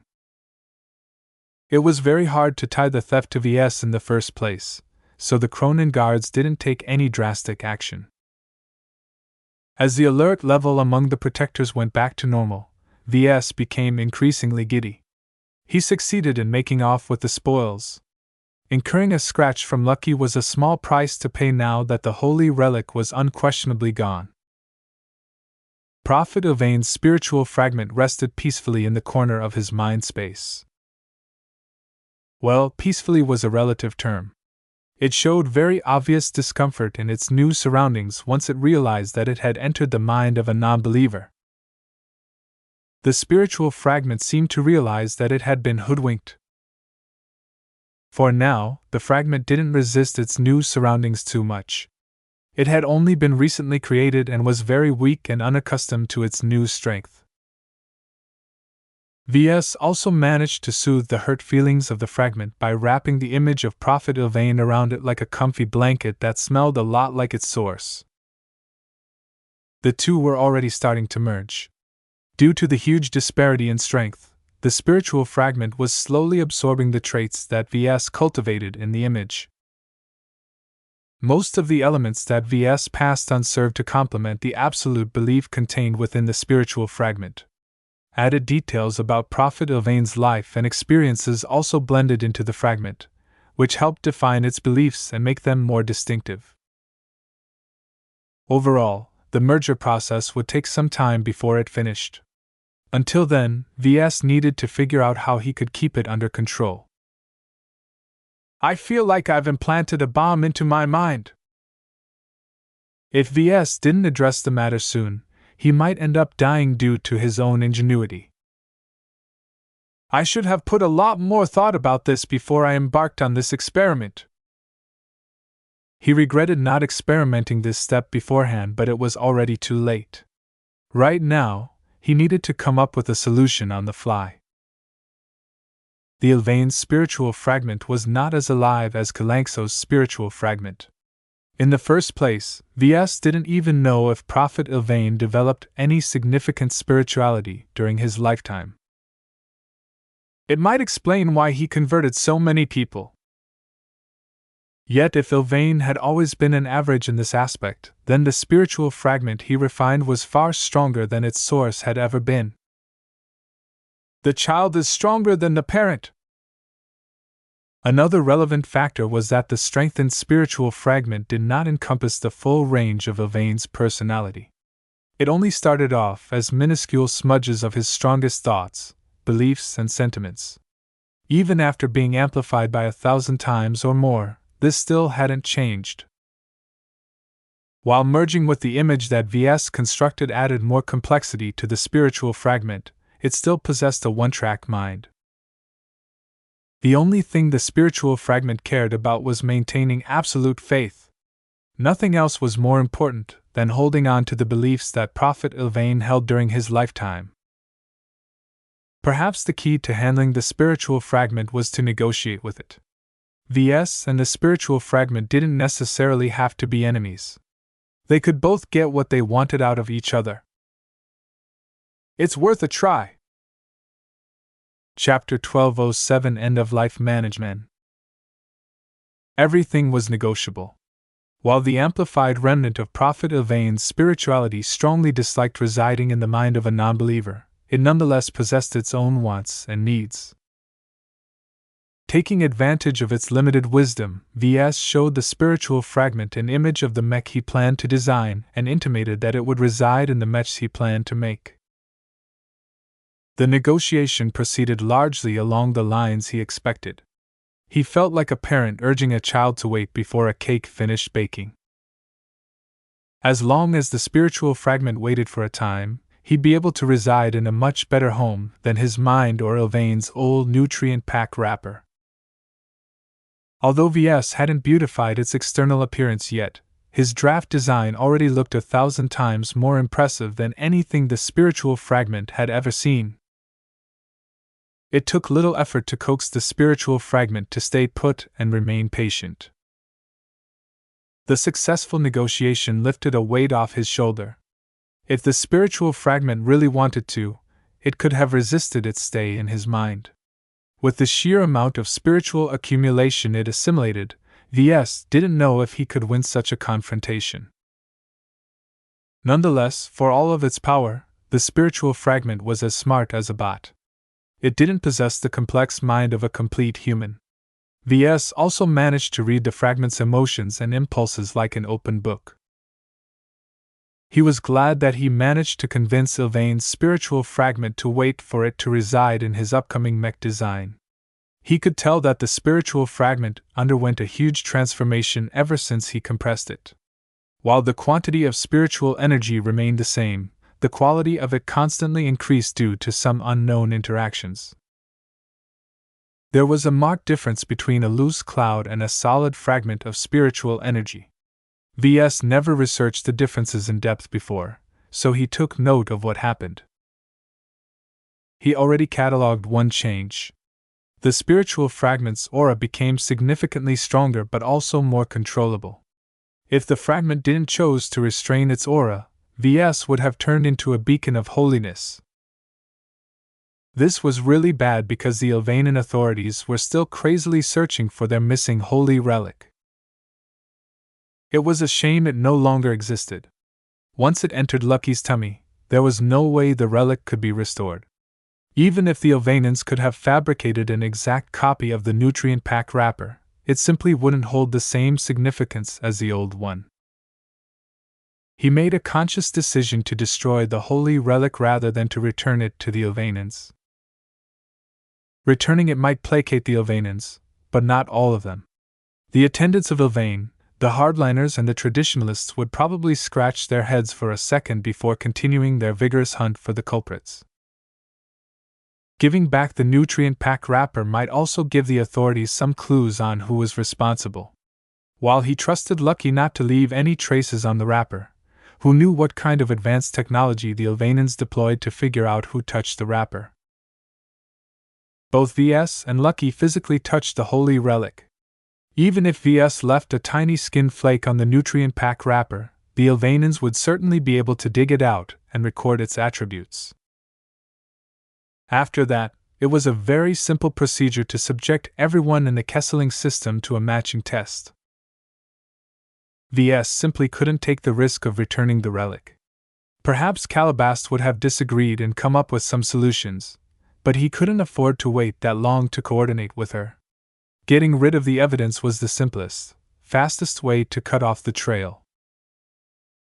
As far as he knew, none of the Ylvanians suspected that Ves and his companions did anything. Kedys was working on her contribution to the draft design and cuddling Lucky. Gavin mostly spent his time on managing their business affairs in the Protectorate and at home. Leland stopped going out for obvious reasons and simply watched the news broadcasts or read the local news publications. Perhaps the most suspicious of them all was Ves, who spent much of his time in his room with his privacy shield turned on. Since Calabast reminded him that the Ylvanians tracked his usage of sensor-blocking measures, Ves purposely maintained the same pattern despite not doing anything special aside from fleshing out his draft design. He merely wanted to fool the Ylvanian monitors that he was very touchy and private about his design work. Perhaps the protectors of the faith responsible for guarding the compound suspected that Ves might be up to something. Still, whatever they thought he was doing, the monitors probably didn't think that Ves had anything to do with the theft of the nutrient pack wrapper. He hadn't met with anyone aside from Calabast, and there was nowhere he could hide the nutrient pack wrapper. Due to the high value of the holy relic, no one would think that he would take the trouble to steal it only to destroy it afterwards. Ves therefore relaxed and let down his guard a bit. As long as he didn't act suspiciously, the Ylvanians should have no reason to turn their attention to him. Although martial law was still very much in effect, the guest compound turned into an oasis of calm in Krent. Together with Kedys, he smoothly added more detail to his draft design. After he obtained Ylvain's spiritual fragment and merged it with the image he constructed of the same man, he took advantage of its presence. Whenever he sketched out the visual design of his hero mech, he took note of the fragment's reaction. Even if it largely kept to itself, Ves knew that it was constantly observing his actions. This was one of the downsides to hosting a spiritual fragment in his mind. It was just like his mastery experiences, except in reverse. VS would never feel at ease if he hosted an unfriendly or very sophisticated and intelligent fragment in his mind. Why do I feel like it's getting smarter every day? He never worried too much about Kalankso's spiritual fragment as it originated from an exabeast. It didn't share any of humanity's complexity, duplicity, and greed. As powerful as it was, Kalankso's spiritual fragment had always been friendly. VS couldn't say the same for Ylvain's spiritual fragment. It originated from a very controversial figure in history and inherited at least some traits. He constantly felt as if the spiritual fragment was learning from his observations. Was this what his hosts felt like when they became aware of his presence in their minds? What he could do to his hosts during his mastery experiences, the spiritual fragments could do as well. While his mind and spirit were far more robust, if VS wasn't careful, his consciousness might be displaced one day due to a moment of carelessness. It came down to strength. As long as the strength of the spiritual fragment didn't exceed his defenses, VS possessed some reassurance that he would be able to block any incursions. He still felt inordinately vulnerable for hosting a foreign entity in his mind. It was like hosting a potential enemy inside his castle. This looming threat made him consider what he could do to defend himself against a spiritual fragment that had gone rogue. He came up with two possible solutions. First, he could build a castle inside his castle. As long as he could wall off his design seed, consciousness, and other important parts of his mind, he'd be able to stall a hostile presence long enough to mount a counterattack. That still doesn't address the fundamental shortcoming of hosting an enemy inside my castle. My interior defenses will never be as strong as my exterior defenses. Second, he could create a temporary home for the spiritual fragment. As long as the spiritual fragment no longer sided in his mind, it needed to break through the walls of his castle before it could go inside. Yet how would he go about constructing a temporary home in the first place? And how could he prevent the spiritual fragment from opening the door and leaving for better pastures? As long as it resides within my castle, it won't be able to leave without breaking through the walls. His mind also served as a secure container for his spiritual fragments. Any other home was an empty shell that it could depart any time it wanted to, including his own designs. This made him wonder what would happen once his mech designs aged. VS had already retired his Mark Anthony models. Both the Black Beak and Crystal Lord models were up for retirement as well. While their design spirits would live on in the physical copies that existed in the wild, how long would it take before the last Black Beaks and Crystal Lords were put in a museum or mech depot? Maybe they'll stay. Maybe they'll leave. The design spirits he helped create were all strongly attached to their mech designs. Perhaps many of them never contemplated leaving. Yet VS couldn't be sure if all of them wanted to remain loyal until they were dead or forgotten. VS wasn't sure if it would be good or bad for design spirits to hop out of a retired mech design. Where would they go? Would they fade away in the imaginary realm, or would they seek out other mech designs to become their new design spirits? The possibility made him grimace. He knew far too little about spirituality and spirits to know for sure. As a mech designer and an entrepreneur, VS should have thought about the product life cycle of his mechs. End-of-life management formed an integral part of today's society. While it was easy to recycle an old mech and reuse most of its materials in newer products, the same might not be true for their design spirits. Was VS polluting the mech industry with rogue design spirits every time he retired one of his mech designs? Who knew? He called up the designs of his Mark Anthony Mark I and Mark II and noted that they still possessed the same degree of X factor. They're still there. That reassured him a bit. At the very least, his retired designs still provided a comfortable home for his design spirits. Yet what happened with the Mark Anthony models aren't indicative of what will happen in the future. The images he created for his oldest designs all carried his spiritual imprint, and were absolutely loyal to him. Starting from the Crystal Lord, Ves began to make use of foreign spiritual fragment to empower the images used in forming the design spirits of his mech designs. Ves continually had to keep track of the wants and needs of his design spirits. The best way to maintain the status quo is to refresh the designs, he determined. He didn't want to lose track of a design spirit as strong and remarkable as that of the Aurora Titan. Considering its strong bond with Ves Larkinson, the best course of action would be to design an Aurora Titan Mark II and so on in order to keep it in his sphere of influence. That brought to mind another question. Could a single design spirit occupy multiple designs? For example, could Kalankso's spiritual fragment become the patron of both the Aurora Titan Mark I and Mark II? It might be possible, especially if the designs were part of a single product line. A related question popped up. Could he extend the same design spirit across an entire product family? Could a single mech design host multiple design spirits? These questions were very important for Ves because the answers determined his strategy for the protectorate market going forward. If possible, he wanted every mech sold by the LMC to the protectorate to carry the influence of devout Ilvanan design spirit. Ves fell into very deep thought. I'll have to see if any of this is possible. It will save me a lot of trouble if I can reuse the same thing over and over again. Chapter 1208 Spreading the Gospel. Spiritual fragments were valuable and very hard to obtain. To get Ilvain's spiritual fragment, Ves not only had to steal a culturally important relic, but also perform several dangerous spiritual techniques. Ves did not relish repeating the experience every time he designed an Ilvanan mech or adapted his other mech designs to the local market. He began to consider if he should turn Ilvain's spiritual fragment into a communal design spirit.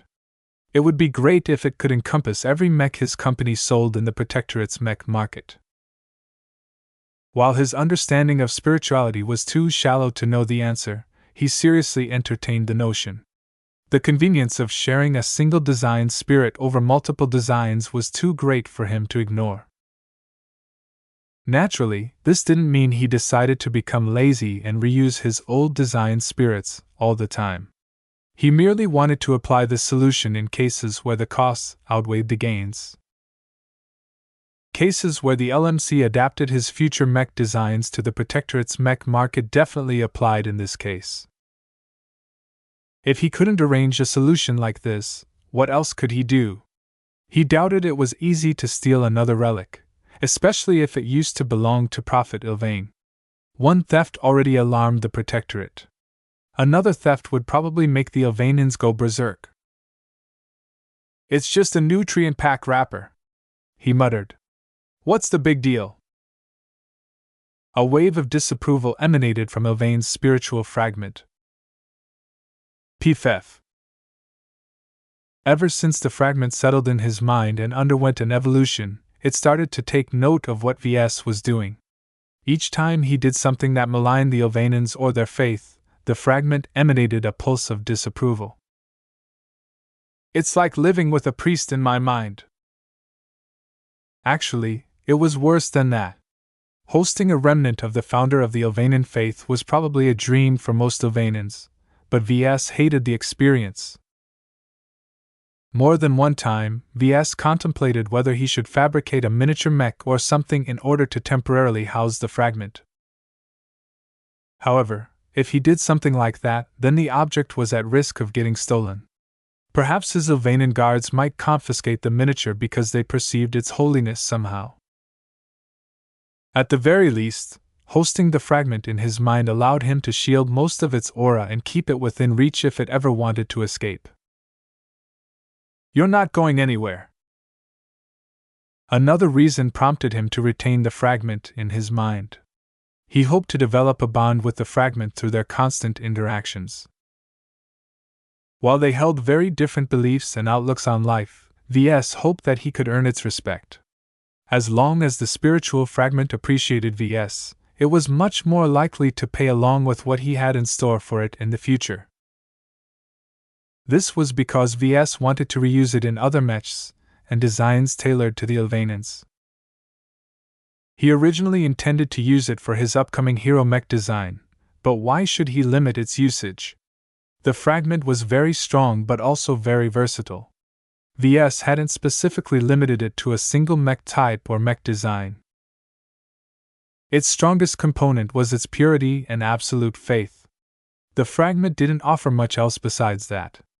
This made it particularly suitable for augmenting other mech designs with their own design spirits. As long as they could play along, Ilvain's design spirit could act as a kind of holy seasoning for every dish he cooked for the Ilvanans. This is the best solution. He was glad that he didn't add too much complexity in the image he formed out of Prophet Ilvain. He was also glad that he didn't employ the triple division technique and attempted to lock the fragment into a specific mech type. Its current universality was an essential trait if Ves wanted to realize his current plans.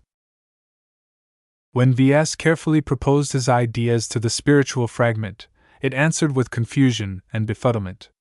It didn't understand the context of what Ves wanted to do. It hardly even knew anything about mechs, as Prophet Ilvain never lived to see the transition to the Age of Mechs. Maybe I have to present my proposal in a different way. Ves thought about the essence of Prophet Ilvain's life. The man believed he received extraordinary revelations and thought he had the duty to spread them. Ilvain defined himself as a messenger who wanted to spread his gospel to as many people as possible. His eyes lit up. While Prophet Ilvain was already dead, the remnant of his spirituality could take over this mission. Think about it. The more mechs you encompass, the more in touch you'll be with your originator's followers. Ves imagined a future where millions of mechs produced by the LMC proliferated in the Ilvanan mech market. While each of them carried their distinctive traits, they all shared something in common. They were all connected to the same design spirit. Not only would the design spirit get in touch with more Ilvanan believers, but it could also spread its influence throughout the Protectorate and beyond. The more mechs you are connected to, the more you'll be able to spread your message. While Ves didn't know if this was even possible, the vision he presented was compelling enough to earn the spiritual fragment's approval. Ever since then, the fragment behaved a little more at ease with its current circumstances. As long as Ves delivered on his promises, the fragment would be able to continue the mission of its source. It continued to cast judgment over Ves, though. Its nature hadn't changed at all. Ves ignored the constant pulses of approval and disapproval and turned his attention back to his work. At this stage, Ves and Kedis had done all they could to finalize their draft and vision for their hero mech.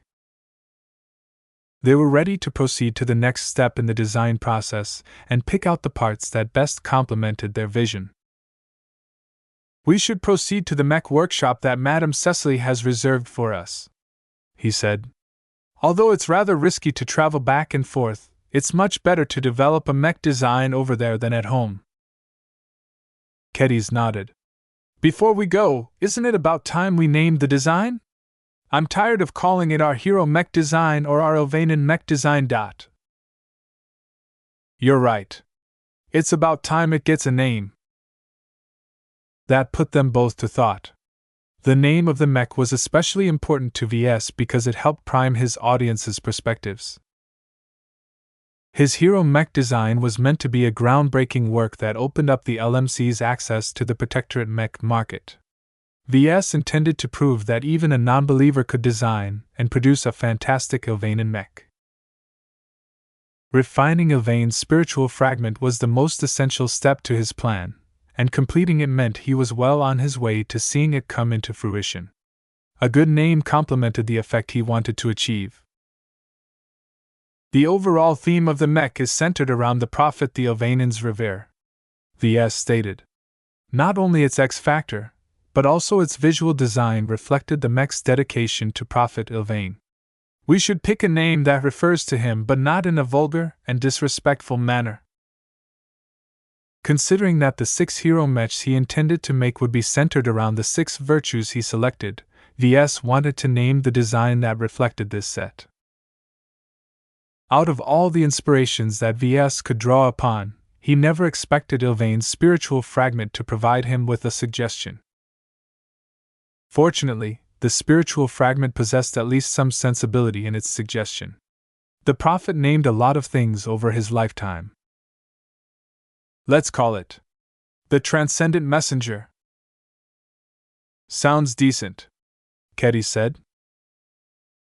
She didn't care about the Ilvanan faith at all, so she hardly paid attention to the meaning and symbolism behind the name. To Ves, it was a particularly clever and elegant name for what he intended to design. While the name didn't entirely fit with its violent, momentum-based fighting style, the meaning fit its intended design spirit very well. While Prophet Ilvain never referred to himself as a messenger in public all that often, the word definitely referred to the prophet without being too direct. By referring to the prophet in an indirect fashion, Ves avoided stepping onto the toes of the more extreme and devout believers. They probably wouldn't like it if Ves profaned the name of their prophet. Just calling the Mech Designer Messenger was not enough. That sounded far too generic and conjured up the image of an antiquated courier who delivered packages to people. My mech isn't that kind of messenger. That was why the spiritual fragment added transcendent to the name. Ves sensed that the fragment seemed to use that word to describe its own remarkable existence. When you think about it, the spiritual fragment was a living continuation of the prophet. Apparently, it became smart enough to reflect on its existence, and decided that its current state fit the definition of a transcended life form. Ves almost wanted to barf when he figured that out. Did it think that it was immortal or something?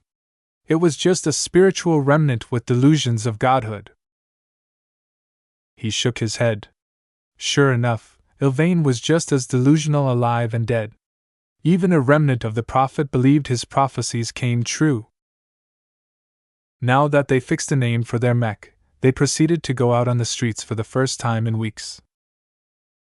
The protectors of the faith and the avatars of myth both geared up their mechs and began to escort the armored shuttle that Ves and Ketties boarded. The procession moved slowly through the largely empty streets of Krent. Due to the persistent martial law, the city had been turned into a ghost town where most of its residents locked themselves in their homes. They only met other protectors of the faith or government vehicles along the way. Ves paid little attention to the desolation he caused. Instead, he turned his gaze towards Lucky, who was playfully cuddling with Ketties. Hi, she giggled. You're such a cutie pie, Lucky. Do you want another kiss? Meow. As Ketties smooched Lucky's head, to the cat's delight, Ves began to frown. He couldn't take it anymore. Lucky, come over here. You love hugs, right? The cat ignored his words and continued to snuggle in Ketty's embrace. Both of them seemed to be having the time of their lives while Ves was left aside. Come on. Haven't you gotten over my transgression yet? It was an emergency. Luck briefly turned his head towards Ves and sent an acid glare while flipping his tail at his owner. The cat turned back to Ketties, lidded his eyes in pleasure. It became clear to Ves that his pet hadn't forgiven him at all. Lucky, Ves whined. I miss you. Meow. Lucky huffed and proceeded to ignore Ves for the rest of the trip. What did you do to him, Ves? Ketties asked as she blatantly enjoyed Lucky's affection. I fed him something he didn't like. She smirked. Wow, no wonder Lucky hates you. He cares more about food than anything else. It's practically animal abuse to feed him something that he doesn't want to eat. I'm not an animal abuser. Ves felt like puking blood. Even Keddies took Lucky's side. You know, Lucky's a really great pet, she commented. Do you think it's possible for me to get a pet on my own? I want something as smart as Lucky. Mechanical pets that are as smart as Lucky are extremely hard to come by, Ves pointed out. You're better off obtaining a biological pet that's been genetically modified to be tame and smart. Mechanical pets were fine for normal families, but they were too susceptible to hacking for people with means. Ves would have to import a pet from a first-rate superstate in order to obtain a reliable mechanical companion, but the cost was too extravagant. Keddy showed her puppy eyes at him. Please, Ves. I really want my own pet. Can't you get me something for my birthday? I'll think of something, he promised. Chapter 1209 Power over Efficiency. Ves seriously contemplated gifting Keddies with a pet after they finished the design project. Her contribution so far was very promising. Enlisting a mech designer who possessed a deep understanding of swordsmanship had been remarkably helpful in defining the melee capabilities of their transcendent messenger design. What she lacked in technical acumen, Ves could neatly make up for it in spades.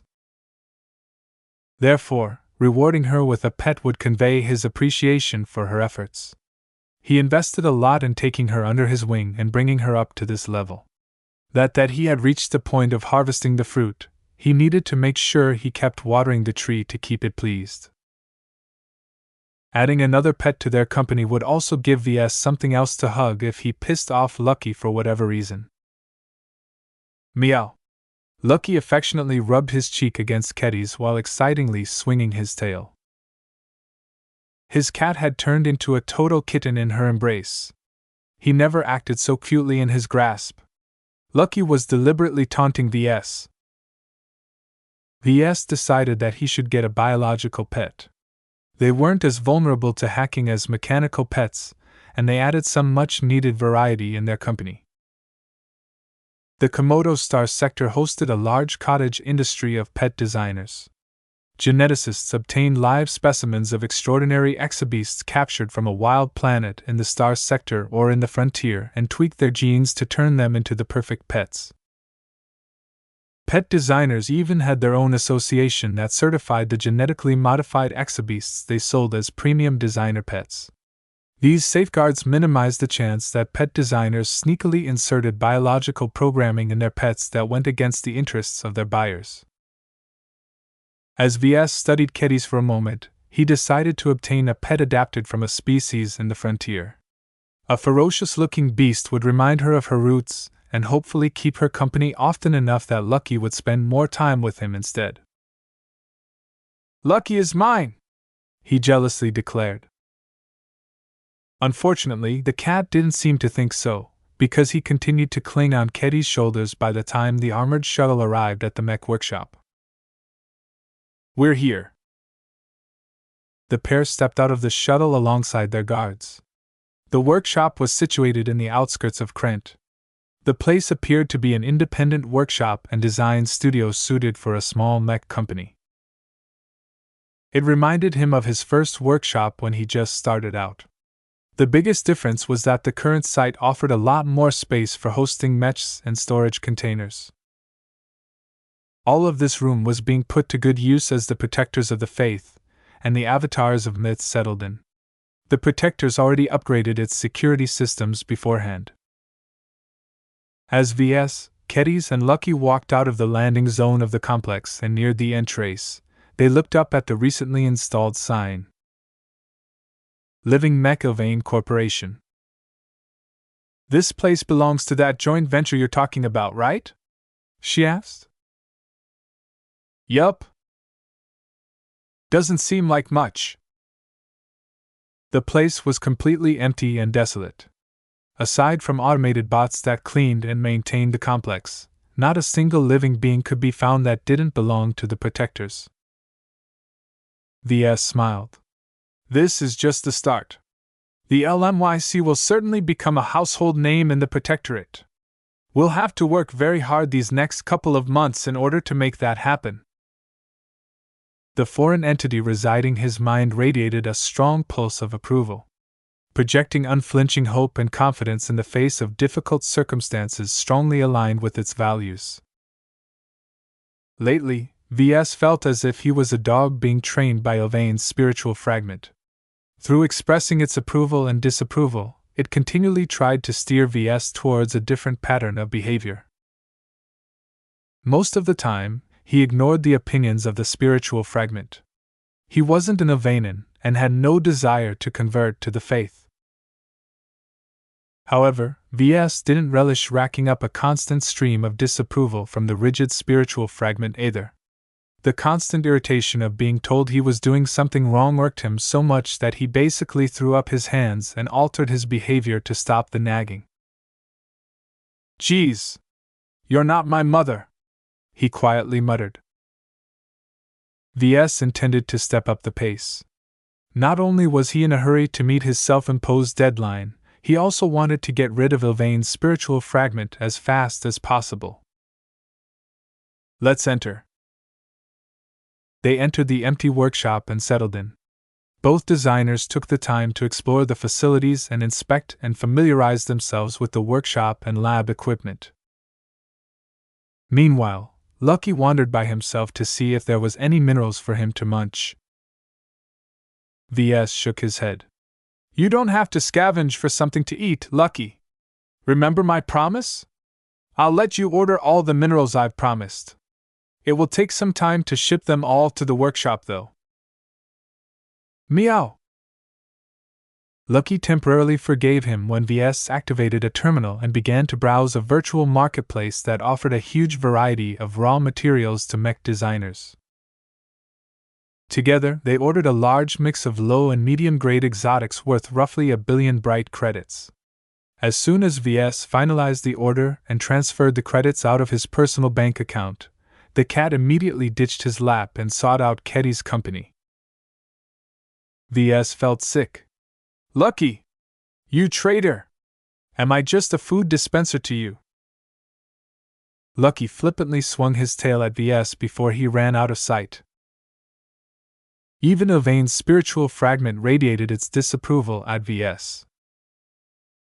"Not you too?" He sullenly pushed his strained relationship with his pet aside and went to work. Both Keddy's and Ves found a design room that had been stocked with wide projectors and terminals with advanced design software. "Let's proceed with selecting the parts," he said. "I'll allow you to select the saber model and other components related to the Transcendent Messenger's close combat abilities. Do you think you can do that?" She nodded. "I know what to look out for, Ves. I can read a spec sheet a lot better now that I've read up on all the related theories." The two proceeded to seek out the parts they wanted. Their vision for the hero mech guided their search through the extensive component library provided by the Kirin dynasty. While Keddy's flicked through a huge list of mech sabers, Ves turned his attention to the more fundamental components. The budget that Calabast had set for the commission was very generous. Ves had an opportunity to design a mech that was at least 2 to 3 times more expensive than the Aurora Titan. Fortunately, most of the parts that the Kirin dynasty licenses had been designed by foreign developers. Ves recognized some of the names and brands in the catalog, and they were all up to regional standards. "That's a relief." He carefully made his selection according to the criteria he set beforehand. Mobility and momentum formed an integral part of the Transcendent Messenger, so Ves started with the power reactor and mech engine. For the selection of both, he slightly emphasized raw power over efficiency. Normally, he prioritized the latter, but a bodyguard mech wasn't meant to slog it out in a hostile battlefield for days. Most battles of this nature were opportunistic, hit-and-run attacks. Whether the assault had failed or succeeded, the assailants never stuck around for long. There was no advantage to be gained by entering into a battle of attrition. Reinforcements could arrive at any moment. For this reason, VS picked out premium power reactor and mech engine models out of the catalog. Both of them came with fancy names and high material costs if VS ever wanted to reproduce them, but their performance was very stellar. As long as a battle doesn't drag on for more than 30 minutes, the Transcendent Messenger can overpower practically any standard mech. The selection of the artificial musculature system not only affected a mech's mobility, but also their mechanical strength. Both of these factors determined the amount of damage a mech could inflict with a melee weapon. For this reason, VS and Kedis both sought out an artificial musculature system that was marked by strength.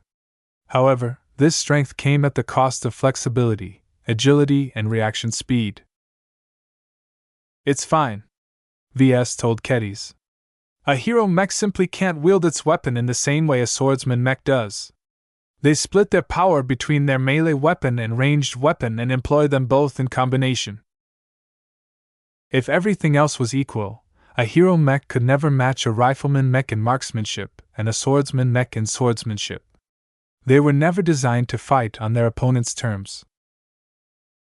If faced with a rifleman mech, it would best for the hero mech to use its prodigious mobility to charge closer and force the enemy mech into a close-quarters brawl.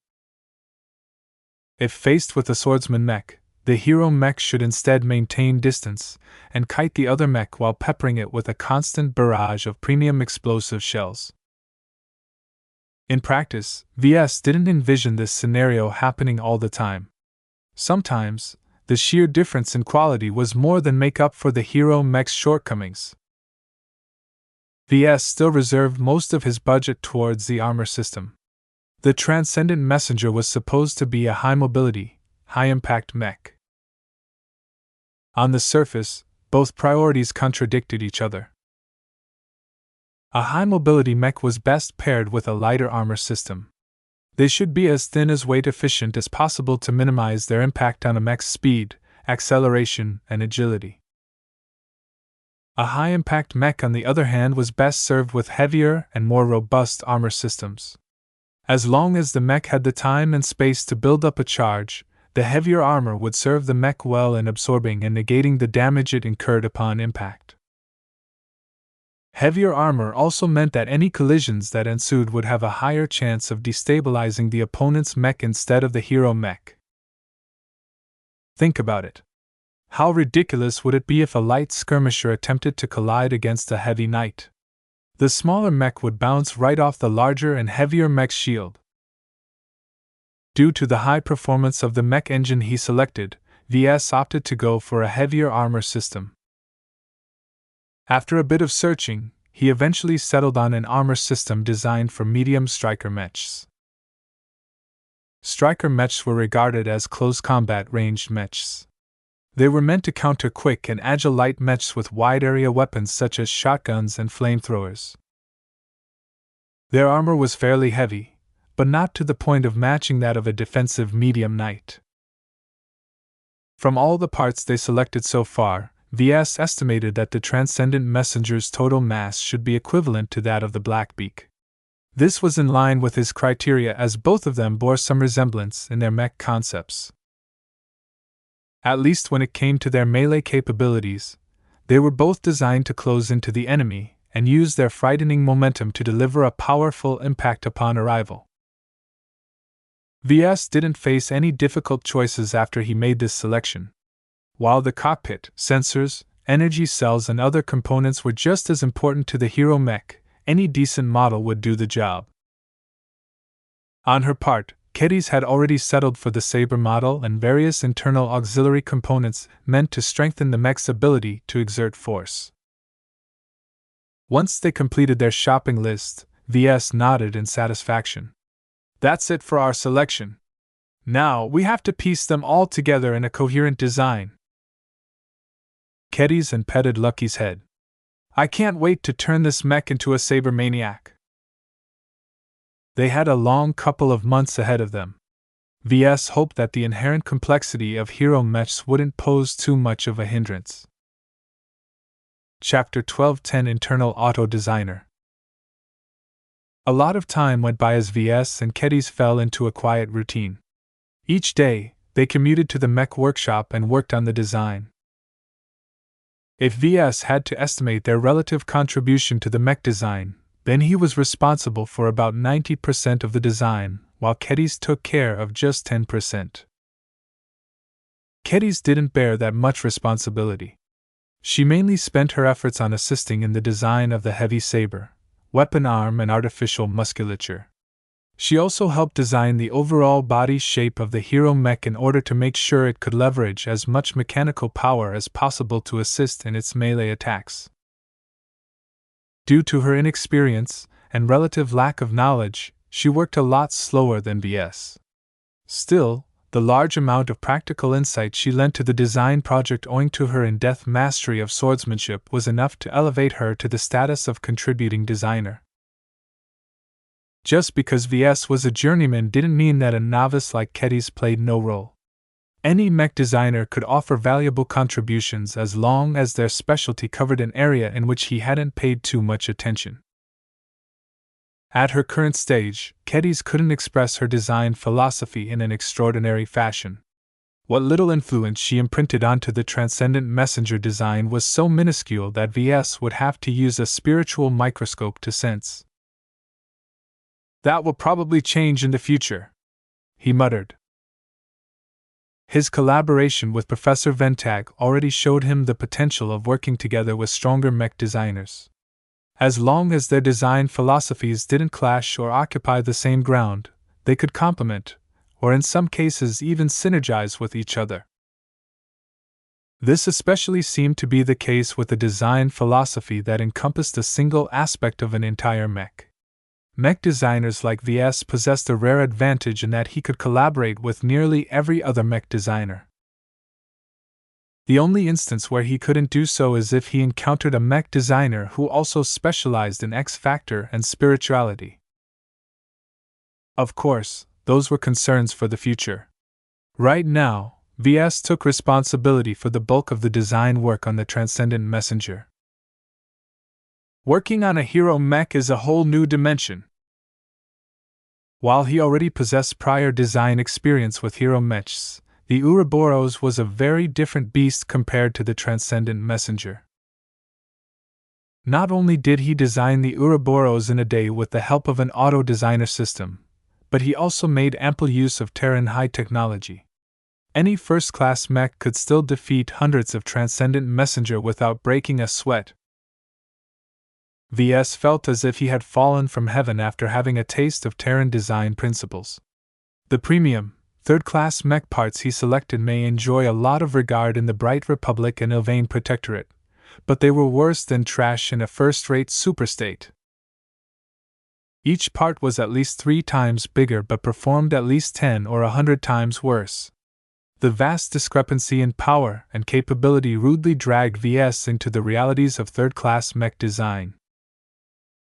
Inferior technology, inferior materials, inferior fabrication methods, inferior mech pilots, and inferior mech designers all resulted in mechs that seemed like toys compared to the apex war machines of the Terran Confederation. He sighed. "I'm suffering from tech envy again." He learned a lot from his latest mastery experience, but reminiscing about all the advanced tech he witnessed only fueled his tech envy. Just like after he returned from the Starlight Megalodon, Ves had to adjust his mindset and forget about most of the wondrous tech he came in touch with. Only by letting go was he able to liberate himself from the poisonous influence of tech envy and concentrate on making the Transcendent Messenger the best hero mech he could design at this time. Once he embarked on designing a hero mech without the use of a cheat-like auto designer system, Ves experienced firsthand the enormous challenges of incorporating 2 completely different weapon systems on a single mech. Fortunately, his prior experience with designing hybrid knights prevented him from getting lost. The key to mechs with multiple weapon systems is their internal architecture. Ves lectured to Kedis at the start. "We've selected a lot of great parts, but it's going to be a challenge to stuff them together in a mech frame that only offers a limited amount of space. A good internal architecture design will be able to encompass more parts with the least amount of channels and internal support structures. This was far harder to do with mechs that employed multiple systems. Ves felt constrained by the limited internal volume at his disposal. If that wasn't enough, he also struggled with the inherent asymmetrical nature of his hero mech design. A mech that wielded a saber with one arm and a ballistic rifle with the other arm would always be skewed.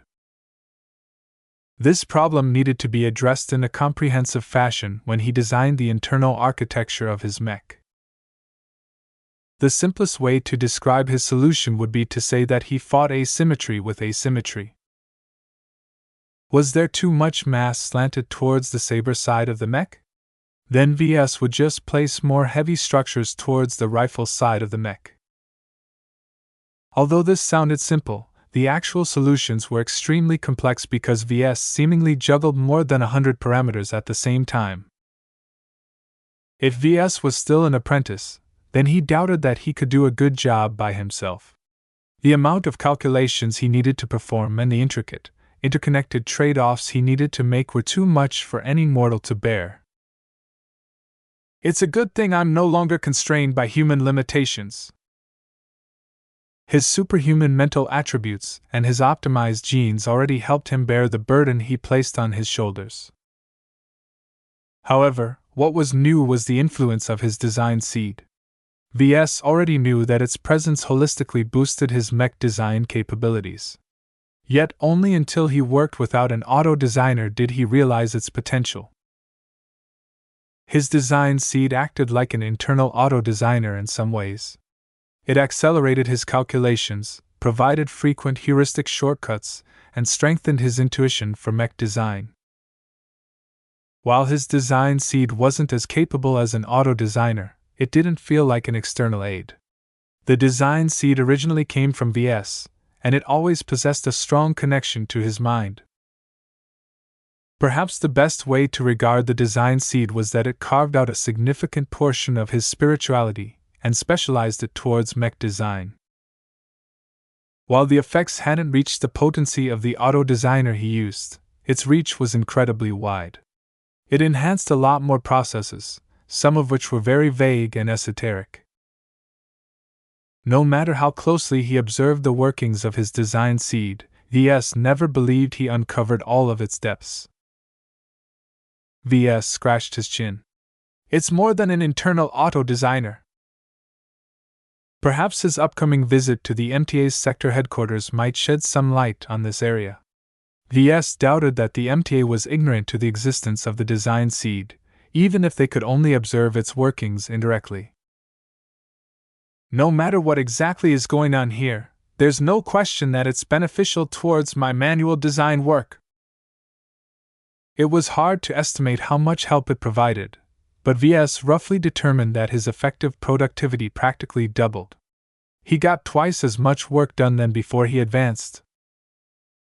All of his worries about not being able to complete his design in time faded away. The speed in which he shredded through various design problems astounded him again and again. It reminded him again of the instance where he designed the Ouroboros with the help of Axeler's auto-designer. A guess cropped up in his mind. Perhaps the auto-designer is modeled after the design seed. This was a rather disconcerting implication. If his guess was right, someone wanted to imitate the functioning of a design seed. The ultimate goal of developing the auto-designer was to automate the work that high-ranking mech designers currently performed. Although this goal posed a huge threat to his profession, Ves merely scoffed at the thought. With his deeper insight into how spirituality tied with mech design, no artificial system would ever be able to encapsulate the complete functions of a design seed. For now, mech designers should be able to breathe easily. He turned his attention back to the transcendent messenger and continued to build it up along the lines of his vision. Ilvain's spiritual fragment played a substantial role in guiding his design choices as well. It had grown increasingly smarter over time. Ves noted that while the fragment initially knew nothing about mechs, It gained a good understanding of what they represented after constantly observing Ves engaging in his work. While it didn't assist him in improving his design work like his design seed, the fragment nonetheless offered occasional guidance on the look and feel of the mech.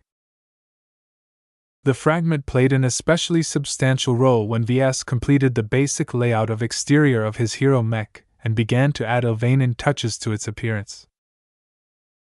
The Ilvanans loved turning their mechs into moving bastions of faith. That didn't mean they liked to turn their mechs into walking churches. Having engaged in this custom for several centuries, the Ilvanans managed to come up with various different ways to make their mechs express their faith. For his hero mech, Ves decided to keep it relatively simple and went for a holy paladin look. The hero mechs he designed were meant to be ceremonial bodyguard mechs. They needed to look impressive and capable so that their presence deterred any trouble before it even started. They also need to be able to attract attention in a way that enhances the stature of Madame Cecily. These were very complex priorities. However, together with Ilvain's spiritual fragment, Ves managed to make the transcendent messenger look as if it carried a holy mission to protect its charge and spread Ilvain's gospel at the same time. It truly looks like a holy warrior. Ves smiled in satisfaction. He added a couple of distinctive visual flares to the design. First, he draped a white tabard over the torso of the transcendent messenger. This was a purely cosmetic addition that strongly harkened back to the ancient knight orders of old Earth. The cloth consisted of a sophisticated composite material that was extremely resistant to dirt and routine wear and tear. Well, if it gets damaged somehow, it's not a big deal to replace it with another one. Ves shrugged. Ves depicted a couple of sigils and heraldry on the front of the white tabard. The main sigil represented Prophet Ilvain, while the heraldry stood for the protectors of the faith and Madame Cecily Curin. After finishing the visual design, Ves took a step back and regarded its appearance. I feel like I'm missing something here. It came to him after a short moment of thought. I forgot about the particle generator. Ves quickly fitted in the rescue particle generator to the design. It was the only component license he made use of that he didn't borrow from the Ilvanans. In order to enhance the holy quality of the transcendent messenger without overdoing it, Ves decided to place tiny modules all over the frame of the mech. From the bottom of its feet to the top of its head, the mech was riddled with tiny rescue particle generators that hardly took up any space. When activated, they surrounded the entire frame with glowing white particles that made it appear as if they were surrounded by an aura of pure holiness.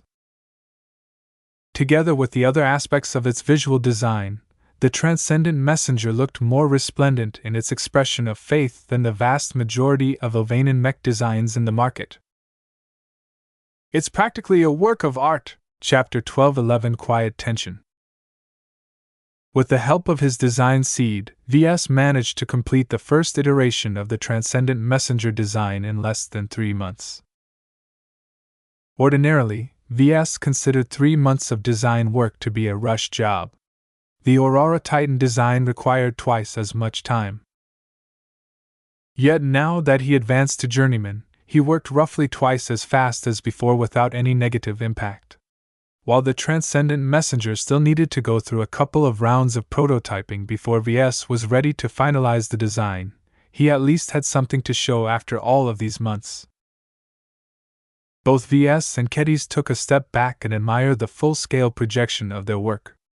Although it only existed in a virtual form for now, the transcendent messenger already carried an air of power, aggression, and faith. I really didn't think we'd get this far so fast, Kedis said while she idly petted Lucky, who draped himself on her shoulders. Meow.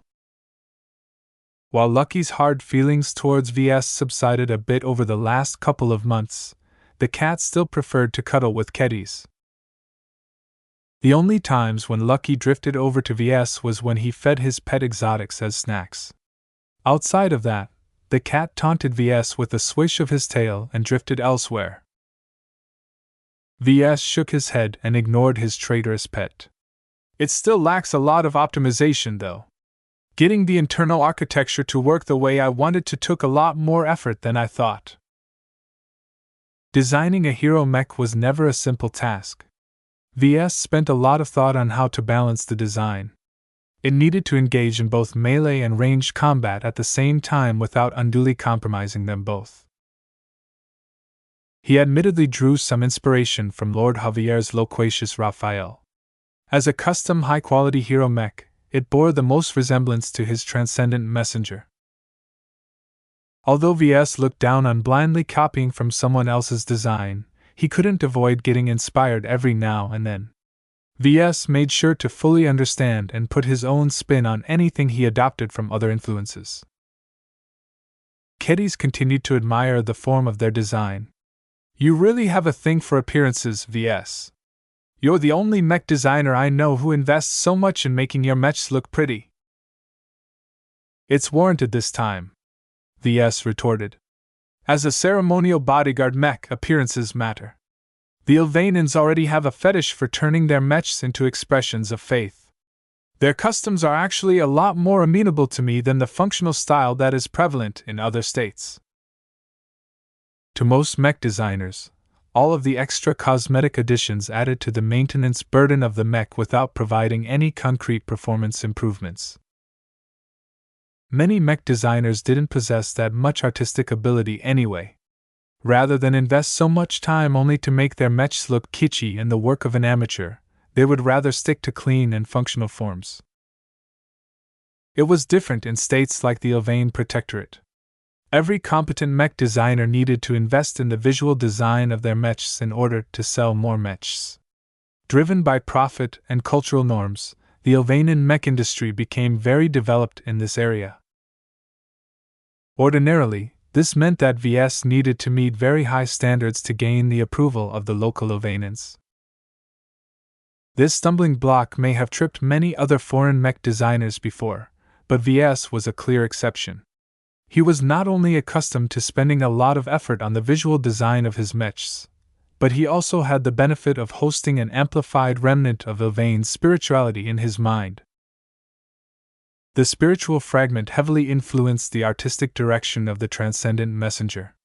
VS still possessed a shallow understanding of the Ilvanan faith. Much of the symbols and motifs the Ilvanans incorporated into their mech designs flew right over his head. Having a piece of the founder of the Ilvanan faith in his head neatly compensated for this shortcoming. In fact, Ilvane's spiritual fragment was probably the most authoritative source on the faith in the Protectorate, and it happened to be fully at his disposal. Of course, hosting a remnant of the prophet wasn't all that great. Its nagging expressions of approval and disapproval steered VS into adjusting his behavior to conform to Ilvanan's sensibilities. Before we fabricate the prototype, I should report back to the client, VS stated. I haven't met with Madame Cecily for a while. That woman, Keddies began. There's something about her that's odd. I get the feeling she's always hiding something from us. Aren't you supposed to be her business partner or something? Both of them had interacted with each other before. Only VS was aware of Madame Cecily's true identity. For Keddies to sniff out something odd about Madame Cecily signified that her intuition was very sensitive in this area. VS ruefully smiled at her. People like Madame Cecily are always more than they seem. We'd be fools to trust them at their word. The reason why I partnered up with her is that we can both further our goals by banding together. She can gain a lot more from me by joining hands rather than stabbing me in the back.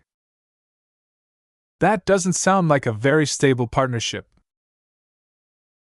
I disagree. A transactional relationship that is purely based on mutual benefits is probably more reliable than a relationship that is largely based on sentiment and trust. The latter will always be at risk whenever one side suffers from a mood swing or doesn't like the other side anymore. Keddies frowned. Is this what business relationships are supposed to look like? Personal relationships are different from business relationships. A marriage involves very different dynamics from a business alliance. Don't confuse the two, Keddies. I'm not married to Madame Cecily. I'm a business partner of hers. Know the difference. Ves decided they spent enough time gawking at their mech design. He shut down the projection and tidied up their workplace. The two mech designers along with Lucky exited the mech workshop and boarded their regular shuttle to travel back to the guest compound. Just like before, a large escort of mechs from the Protectors of the Faith and the Avatars of Myth surrounded the armored shuttle. They had become a very common sight on the streets of Krent these past few months. So much so that the Protectors of the Faith feared that troublemakers might lay a trap on their route. For this reason, the Protectors randomized the route each time, adding a bit more time to the daily commute.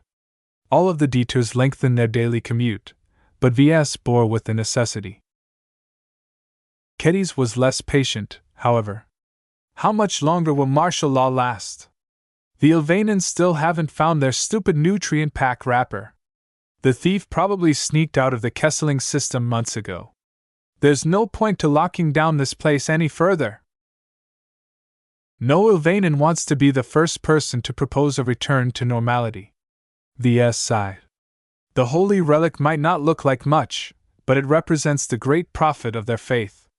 Even though it's common sense that martial law isn't doing anything useful at this point, the first person who stands up and suggests that they should lift martial law will be crucified by the rest. He didn't come up with this analysis on his own but learned it from Calabas during their period meetings. Compared to when Ves first arrived on Kesseling 8, the planet seemed utterly desolate now. Industries and many businesses had shuttered or went dormant due to the permanent imposition of martial law. While some of the restrictions had been relaxed, the very broad curfew times stifled any attempts to revive the planet's economy. At this point, the Kuran dynasty basically bore the cost of allowing the theft to happen by covering the cost of emergency aid and supplies to the homebound citizens of Kesseling 8. While a lot of citizens still made do by working from home, not everyone found gainful employment. Perhaps these restless, unemployed citizens would have rioted if they lived in a state like the Bright Republic or the Reinald Republic. The local Ilvanans showed very little signs of discontent. Constant propaganda broadcasts and other measures strongly encouraged the locals to hold strong to their faith and pray for the return of their missing relic. For these reasons, the city of Krent and the rest of Kesseling 8 remained remarkably calm throughout these tense couple of months. Yet Ves strongly suspected that this was a false peace. Through Calabas, he learned that many different forces had converged on the planet. The Cronin dynasty diverted several mech regiments to the star system. Their space-borne mech regiments tightly patrolled the inner system in order to stop any clandestine smugglers from conveying illegal cargo in and out of Kesseling 8. On the surface, the Protectors of the Faith heavily reinforced the city of Krent and a number of other strongholds on the planet. The presence of all of these additional forces stifled the overall mood on Kesseling 8 despite being on the same side of the citizens. While the Poxco dynasty didn't bring in nearly as much assets and manpower to the Kesseling system, their impact was much more significant. Under the lead of High Inquisitor Zefin Lin Poxco, the Ilvanan Inquisition embarked on a grand mission to dig up all the dirty laundry they could find. Ostensibly, they were merely following up on leads that might result in the recovery of the lost relic. In truth, the Poxcos simply wanted to mess up the many cozy business arrangements the Kurans have made with all of the local companies. The Kurans took exception to the brazenness of the attendants of Ilvain. Rooting out corruption and shady business dealings didn't fall within the mandate of their Inquisition. The growing tension between the Kurans and the Poxcos impacted Ves as well. Occasionally, an Inquisitor subordinate to Zefin Lin Poxco paid a visit to him at the guest compound or at the mech workshop and had a friendly chat with him. While they never had cause to suspect anything about him, he didn't appreciate their probes. Still, as much as Ves disliked it, all of these concerns only encompassed the official authorities of the Protectorate. More unscrupulous threats hid in the background. Both Leland and Calabast found signs that both the new Ilvain dynasty and intelligence operatives from the Starfaith Collective had smuggled their way onto the planet somehow. The Ilvanian Inquisition even caught a handful of their agents. Yet despite definite proof of their presence, the authorities made very little headway in tracking them down. The bad actors spent a lot of effort to hide their cadre and core assets. For months, they played cat and mouse with the authorities as they continued to build up their strength while remaining out of the reach of the protectors of the faith and the Ilvanian Inquisition. They were so effective at remaining out of reach that Ves guessed that traitors among the authorities may have had a hand in helping them hide. Ves didn't know what was going on anymore. He was the only person who knew that the holy relic that everyone was searching for had long been disintegrated in Lucky's stomach. To everyone else, they could only guess at the true state of the relic. This lingering ambiguity caused everyone to keep to themselves and refrain from making any drastic moves. Still, something had to change. Maybe one of the leading dynasties decided that drastic action was in order and took unilateral action. Maybe someone would have the courage to stand up and state that the relic couldn't be found anymore. Maybe the Ilvanians completely turned against foreigners and forced Ves to leave the Protectorate. Ves didn't know how long it took for something to change, but he hoped to finish the commission and get out as soon as possible. He wanted no part of any trouble that was looming on the horizon. Chapter 12 Far-Fetched Dream. Ves smiled with pride as Calabast looked gobsmacked when he presented his design to her in her office. The unsettling jamming field disrupted the functioning of the projector systems in her office. Yet the noise and haziness surrounding the three-dimensional depiction of the transcendent messenger only enhanced its divine air. The first iteration of the design resembled a giant holy paladin with an anachronistic weapon loadout. Its powerful one-handed ballistic carbine packed a significant punch, while its heavy saber was robust enough to chop through any chest armor without breaking. The weapon loadout was the least remarkable aspect about the hero mech. Its symbolic and inspirational aspects hogged the entire limelight. From its matte white tabard to its aura-like particle emissions, the mech imparted a strong impression of a holy warrior who would fight to the ends of the galaxy to uphold the faith. After a minute of silence, Calabast finally regained her wits. "I have to admit, when you claimed you could design a mech that can impress the Ilvanians, I didn't expect you would come up with something like this. It's amazing what you've been able to accomplish in only 3 months. This is just the first iteration. It will only grow more perfect in the coming weeks as I'll test and perfect the design. If you think it already looks impressive so far, wait until you see the final product. It will definitely be remarkable as my famous Aurora Titan design by the time I've added the final touch." Ves confidently grinned.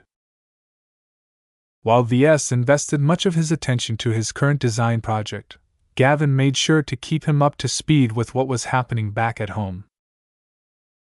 The LMC and Nora Consolidated were selling Aurora Titans like hotcakes. Just when the analysts expected that demand had reached its peak, more and more customers came along and placed orders for the notoriously expensive mechs. The high price tag for its editions had turned from a discouragement into a mark of exclusivity. Although sales continued to be hampered by critical reviews that magnify the many shortcomings of the Aurora Titan design, the Super Medium Space Knight still managed to sustain its trend several months after its introduction. Even the Ilvanians heard a lot of buzz about the Aurora Titan. If not for their aversion to foreign mechs and strong skepticism towards the feasibility of super medium mechs, the Protectorate might have imported more than a dozen copies during this time. Calabast performed a lot of internal deliberations. "Initially, I wasn't too hopeful about our chances of overturning the stagnant Ilvanian mech industry. I've changed my mind now that I see your mech design. Even though it's still an unfinished design, I can already say that it's already remarkable enough to jolt the entire Ilvanian mech community." All of the praise only made VS more smug. I told you I can do it. When it comes to mech design, there's hardly any challenge that I can't overcome. Whoa there, kid, hold your horses. Don't count your chickens before they hatch. Failure is still very much on the table. Why do you keep calling me that? I'm almost 30, VS whined. Ever since you pulled off that stupid stunt, you'll always be a kid to me. I'll stop calling you that when you actually grow up. You're not that much older than me, Calabast. Even if I'm not old enough to be your mother, I might as well be. I can't count the number of times I've been forced to wipe your butt. I don't mind if you keep doing that. Get your head out of the gutter, kid! This is no time for jokes. Just because you're on track to design a great mech doesn't mean we're in the clear. That caused VS to frown. What do you mean by that? Just think about it. Who doesn't want you to succeed? The traditionalists. The hardliners.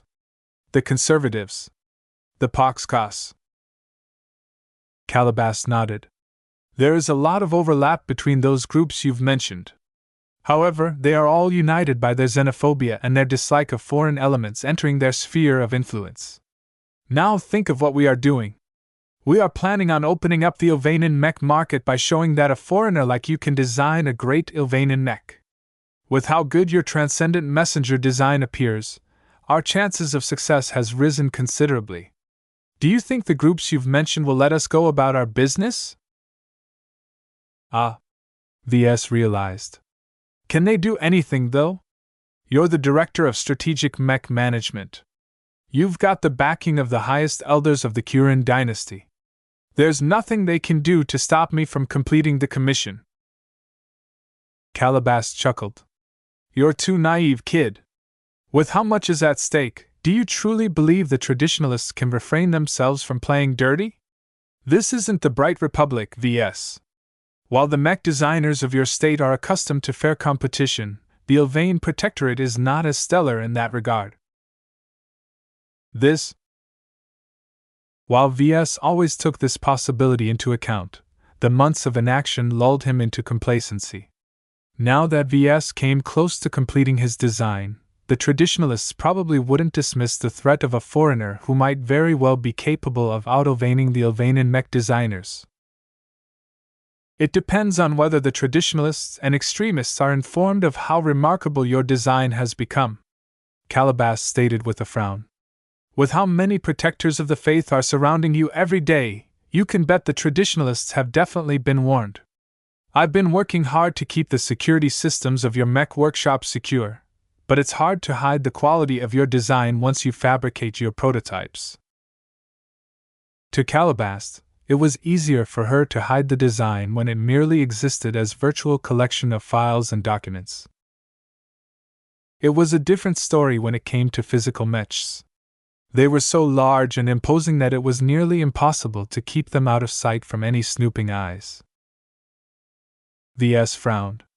I can't finish my design without gathering lots of data on how the prototypes perform in real space tests. I need an extensive testing ground that can showcase both the ranged and melee capabilities of my prototypes. Is it possible for you to skip this step? She requested. Testing grounds are often large spaces that are very difficult to secure entirely. Even the huge, enclosed facilities can't block every observation method. No. Absolutely not. As a mech designer, I'll bear the blame for any major problems emerges as a result of insufficient real space testing.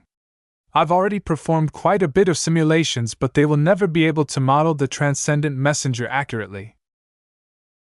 She sighed. Calabas knew that VS was very stubborn when it came to mech design. All right. I'll look for a suitable testing ground that's private and remote enough to minimize the chance of leaks.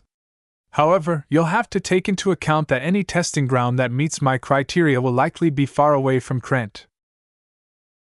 No problem. I don't mind a longer excursion. They moved on to some matters. While their partnership hadn't gotten off to a good start, Enough time had passed for them to become accustomed to each other. At the very least, Ves made peace with the fact that Calabast would butt her head into his business every now and then. At the same time, Calabast became familiar with his traits and his priorities. "Can I ask you something?" "What is it, kid?" "I've been thinking about what you said during our initial meeting.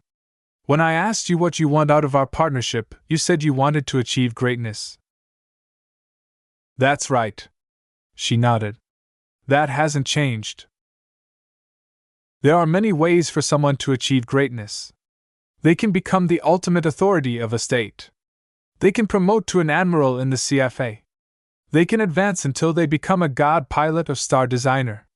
What I'm wondering is what kind of greatness you're pursuing. Where do your ambitions end?" Calabast chuckled. "It's still too soon to set my ambitions. However, I don't mind sharing one of my dreams. If you think what the fabled metal scroll represents, it's a ticket to climb to the very apex of human civilization. To you, your ultimate ambition is to become a star designer, right? I don't have an affinity in mech design, nor do I have the aptitude to pilot mechs. Most people in the galaxy aren't involved in the mech community.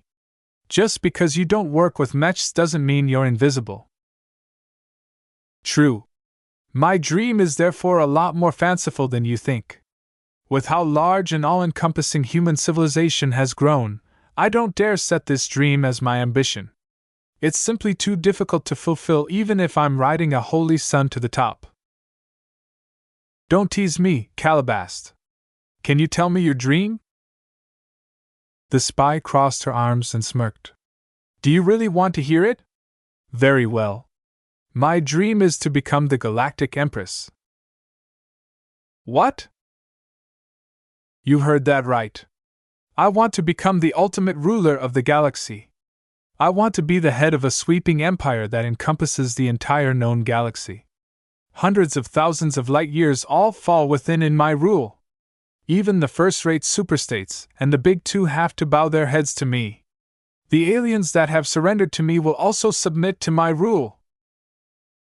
What a wild dream. Forget about uniting human space into a single galactic nation.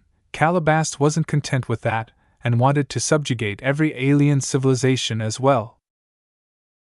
"And I thought my ambition is hard to fulfill," Ves muttered with wide eyes. "Don't take it seriously. It's just a fantasy to keep me entertained in my dreams. I know that even holy suns aren't capable of uniting humanity and subjugating the entire galaxy. I don't even know if I really want to be the head of such a humongous galactic empire in the first place. It's much more practical for me to be the power behind the throne. That fits much better with who you are." "You have no idea who I really am." Calabast shook her head. "You only know me as an intelligence operative. While this is a large part of who I am, there is more to life than my job." Ves always had the notion that she possessed a sophisticated identity. If she was a Vesian, then she would certainly be a noble. "When will I get to hear your background?" "Not now. My actual identity is very complicated.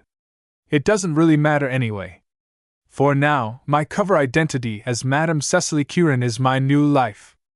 Unless the entire protectorate is upended one day, I won't return to my old life." "So you've completely cut yourself from your past?" "I wouldn't go that far," Calabast sardonically. "I still make use of my connections. It's impossible for me to completely divorce myself from my past. Take it from me, Ves. No matter how far you run, you'll never be able to escape your roots." That sounded rather ominous. Ilvain's spiritual fragment even pulsed in his mind. It seemed to think that Calabast was making a prediction. Ves gently suppressed the nosy spiritual fragment. "Well, whatever is going on, I hope it doesn't affect me and my business." "That's difficult to say. My association with you is highly unusual. For what reason would I want to enter into a close business relationship with a random brighter mech designer? I've already been deflecting a lot of investigations from my personal rivals. Do I have to pay attention to my surroundings? VS asked. I'm already handling it.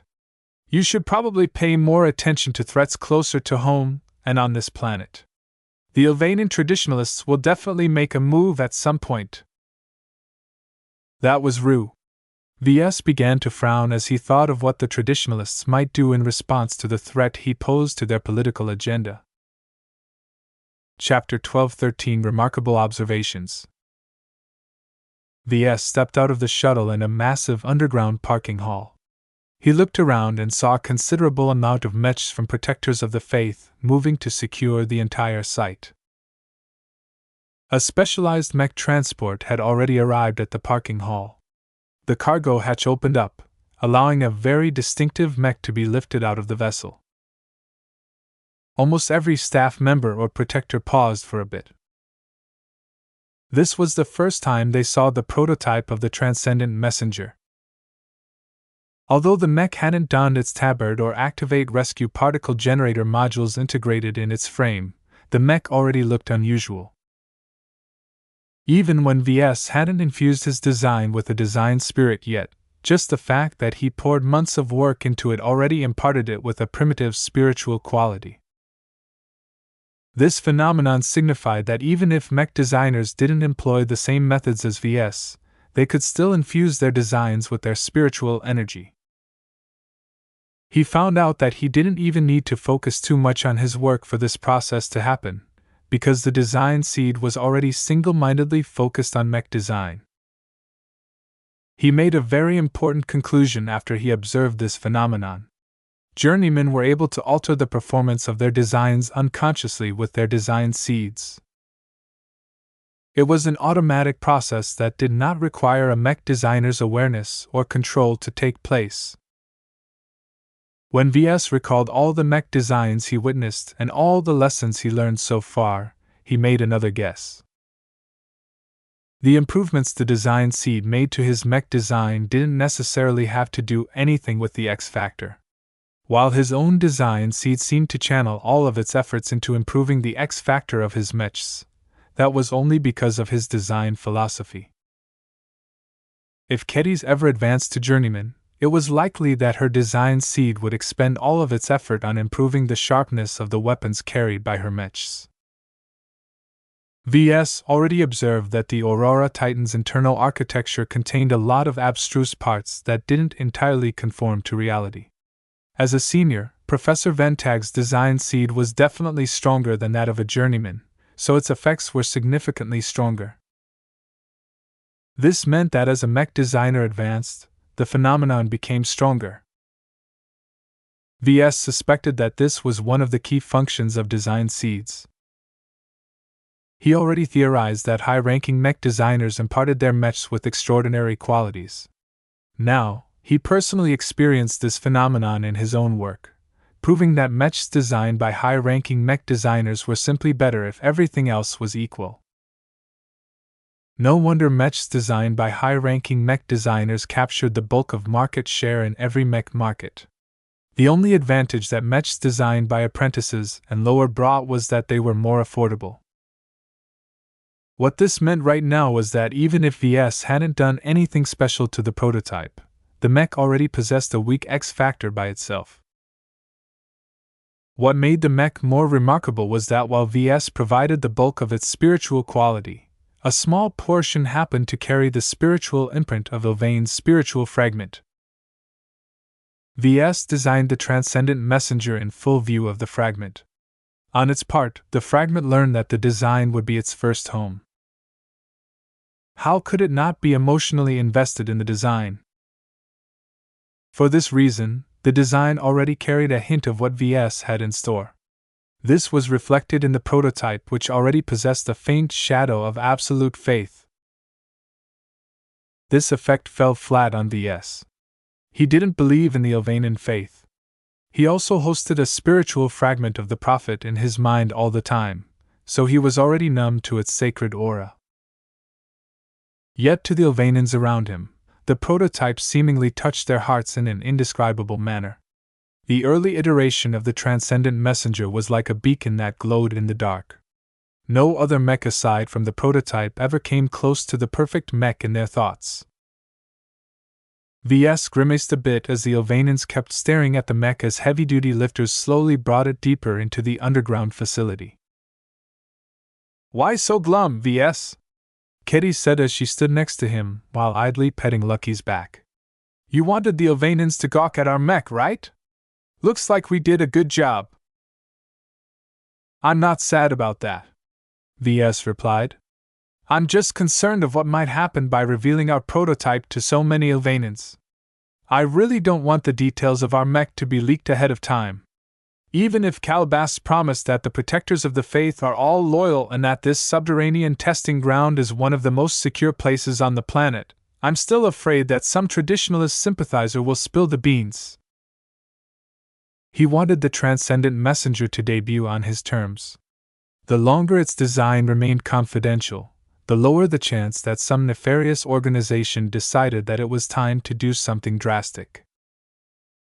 As the prototype left the parking hall, Ves, Keddies, Lucky and their bodyguards moved into the facility as well. The subterranean testing ground offered expansive obstacle courses and damage-resistant dummies to test the capabilities of a mech. Because it all took place deep below the surface of the planet, it was difficult for spies and spy bugs to infiltrate the facility. This was a testing ground that excelled in maintaining secrecy. Its security suite was constantly being updated by a dedicated team of virtual security experts. Its staff were all Curan loyalists who had been vetted since the moment they were born.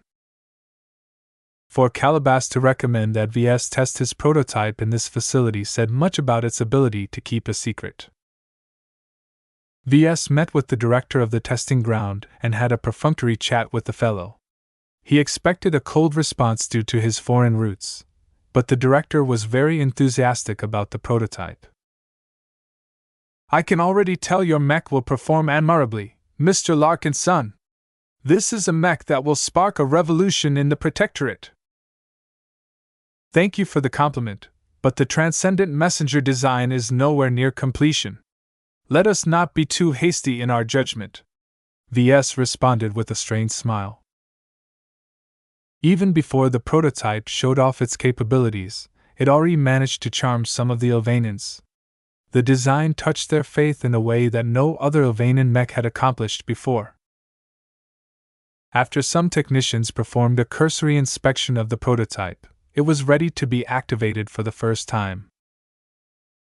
Ves and Keddies moved down to the prep area where the test pilot readied himself for this pivotal moment. While the testing ground offered many skilled test pilots, none of them possessed the ability to pilot a hero mech proficiently. For this reason, Ves requested Calabas to put one of her elite bodyguard mech pilots forward as a volunteer. Test pilots normally required special training in order to bring out the most out of a newly developed mech. They had to be trained to recognize many danger signs as they often piloted flawed and unpolished mechs. Major weak points and fatal flaws posed a very realistic risk to mech pilots who piloted early prototypes. For this reason, many test pilots also studied the fundamentals of mech design. With this knowledge, they gained a basic understanding of the functioning of mechs and the many ways it could fail. Aside from that, test pilots also needed to be capable of piloting a wide variety of mechs.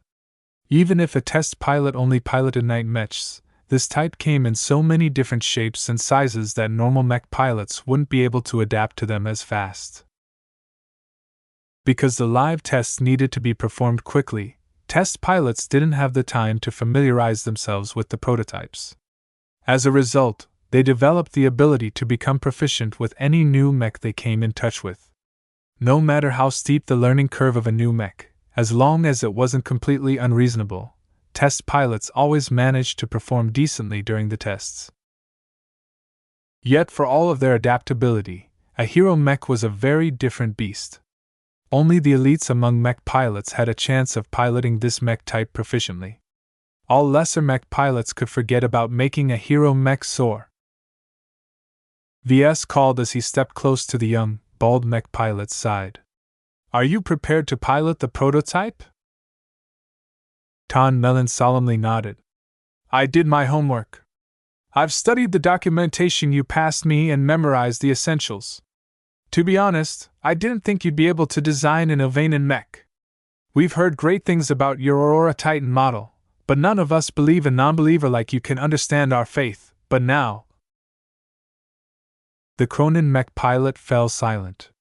Standing so close to the prototype allowed him to experience its remarkable nature up close. Although it only carried a weak X factor, it nonetheless synced with his faith. Ves observed the reactions of many Ovanans to the prototype. In particular, the Cronins were more impacted by the mech than the Curins. He guessed that those that seemed more devout and dedicated to their faith reacted stronger to the transcendent messenger than others. Although Ton Mellon followed a different interpretation of the Ovanan faith, Ves had no doubt that the Cronin elite was very pious about his beliefs. I'm glad you like the mech, Ves eventually replied. If you asked me, the Ovanans focus too much on the origin of the mech designer and not enough on their capabilities. For example, does a mech designer need to be an excellent marksman to design a good rifleman mech? Not necessarily. The familiarity helps, but it's not the only factor that makes a mech fit for a specific purpose. Someone like Kedis possessed an advantage in designing sword-wielding mechs, but Ves could still design something better due to his superior skills. What is the transcendent messenger based upon? Ton asked while keeping his eyes fixated on the mech. The name of the mech already makes it clear that it's inspired by your prophet. My intention is to make every mech pilot feel as if they embody the prophet's faith and virtues if they pilot this mech. If you are devoted to the faith and worship the prophet, you will find that piloting this mech is very rewarding. That was all Ves could afford to say about the mech's X factor. He kept his words vague enough to put Ton on the right path without revealing any of his trade secrets. Ves left Ton to his mental preparations after issuing some practical advice on how to pilot the mech. The transcendent messenger was a mech that needed to fight in a certain way to make the most out of its capabilities. Fortunately, Ton hadn't lied and read all of the documentation that Ves provided to the mech pilot. All right, Mellon! A chief technician yelled after stepping away from the mech he inspected. It's time! Understood. I'm on my way. The mech pilot lifted up to the cockpit and hopped inside. As the cockpit closed and the mech technicians distanced from the machine, they waited with bated breath for its activation. It's coming online! Ves moved over to a nearby control panel and read the telemetry of the mech. The readings all fell within his tolerance. The mech he fabricated at the mech workshop booted up flawlessly. The eyes of the mech glowed like white suns as other lights came online as well. Each of these were indicators that the prototype of the transcendent messenger had truly come to life for the very first time. What a mech!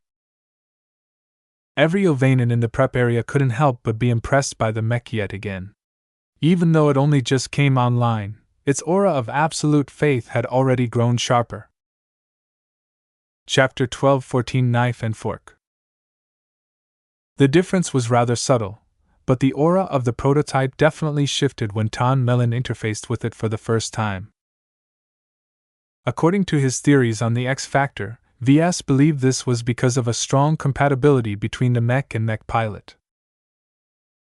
Because the X factor of the transcendent messenger was unusually pure and one-dimensional, the changes a mech pilot introduced to the X factor became very obvious. To Ves, it seemed that Ton Mellon's intensity carried over to the mech through the man-machine connection. It was like a drop of color fell into a clear glass of water. The edge added to the hero mech's X factor was a combination of both the mech and mech pilot. As the newly activated prototype proceeded to perform basic actions to test the integrity and range of motion of its frame, Ves thought of the implications of his latest observation. Normally, mech pilots didn't exhibit a lot of focus. They contributed very little to the expression of X factor to their mechs. In contrast, both the mech and mech designers exhibited very strong spirituality together. For this reason, Ves always considered his mech designs as a means to impose their X factor to their mech pilots. The theory he developed so far was that mech pilots needed to conform to the values and principles embedded that Ves had imparted to the mech through its X factor. The greater the resemblance, the greater the expression of X factor.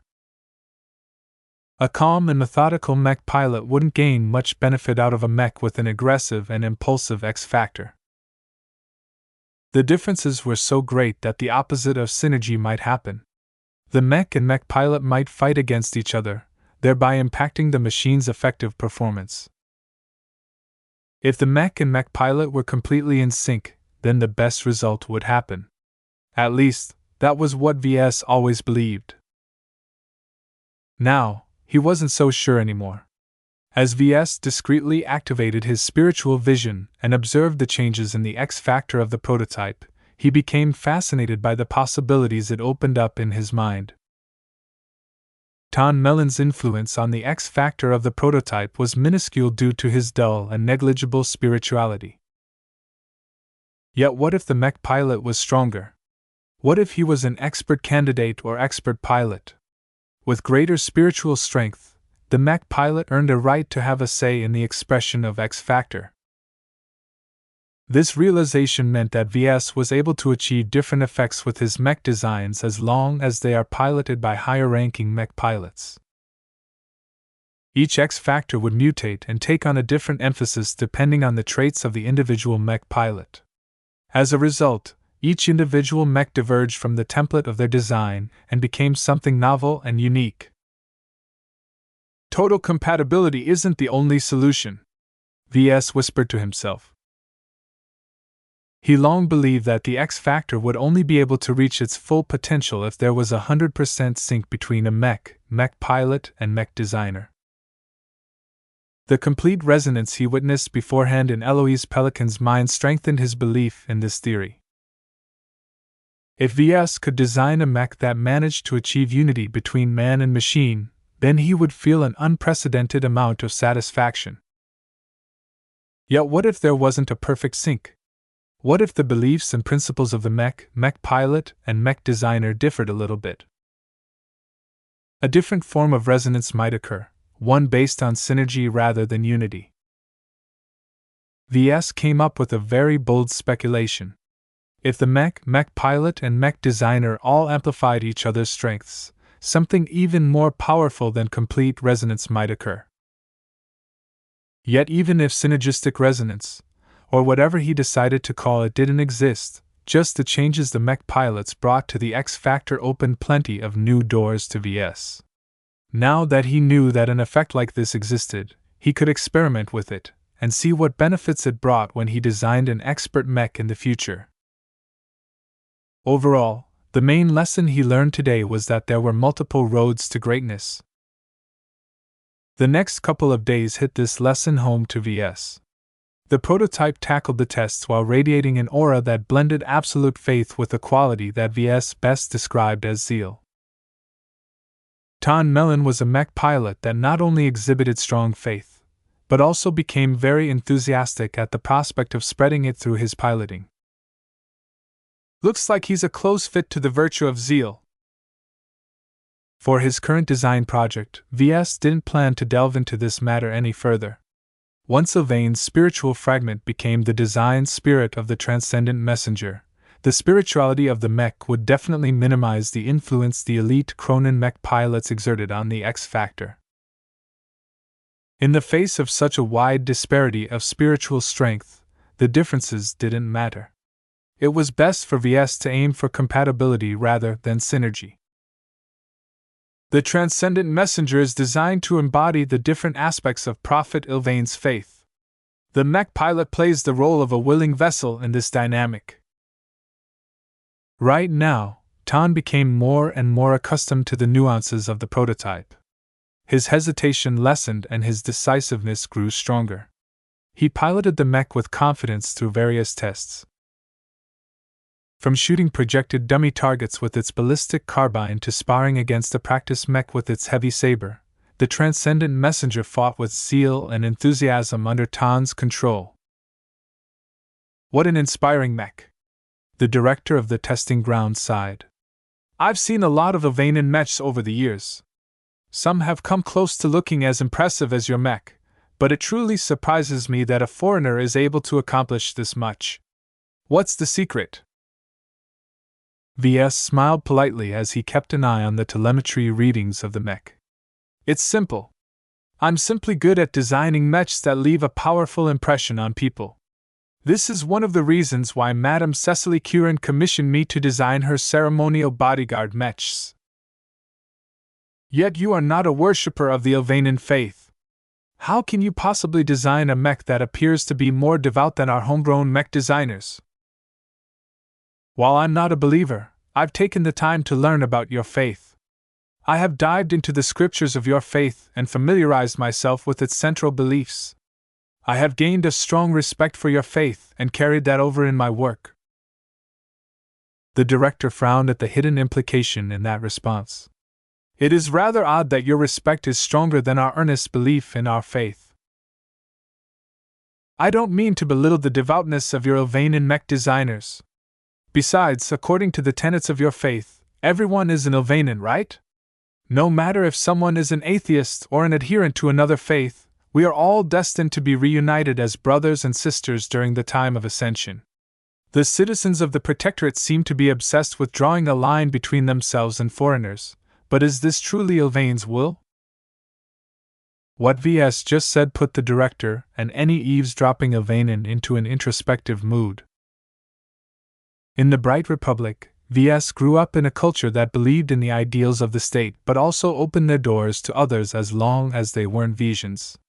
While many of their neighboring states were widows, they nonetheless learned to be a little tolerant if they wanted to conduct business with their closest trading partners. When Ves visited the Reinald Republic for the first time, he experienced what it was like to live in a state that took their openness and tolerance to foreigners to an extreme.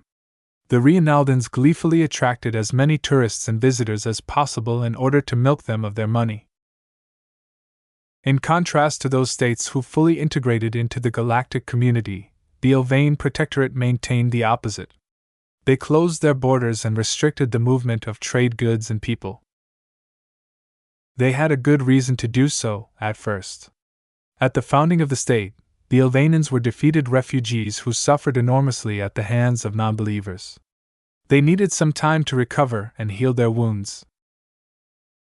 Yet, even after they recovered, the Ilvanans became so used to isolating themselves from the rest of the star sector that they continued to close themselves off. The central struggle between reformers and traditionalists centered around what was best for the Protectorate. Should the Ilvain Protectorate stick to their old ways and risk getting further behind on the prevailing trends? Should the state welcome foreign influences at the risk of diluting their religious fervor? The reformers believed the latter served the Ilvanans best. The director of the testing ground worked for the Curran dynasty, so he ought to believe in the same ideals. Yet he still looked uneasy at the prospect that Ves might overshadow their domestic mech designers. If respect is enough to express our faith, what is the point of being devout? He asked with doubt.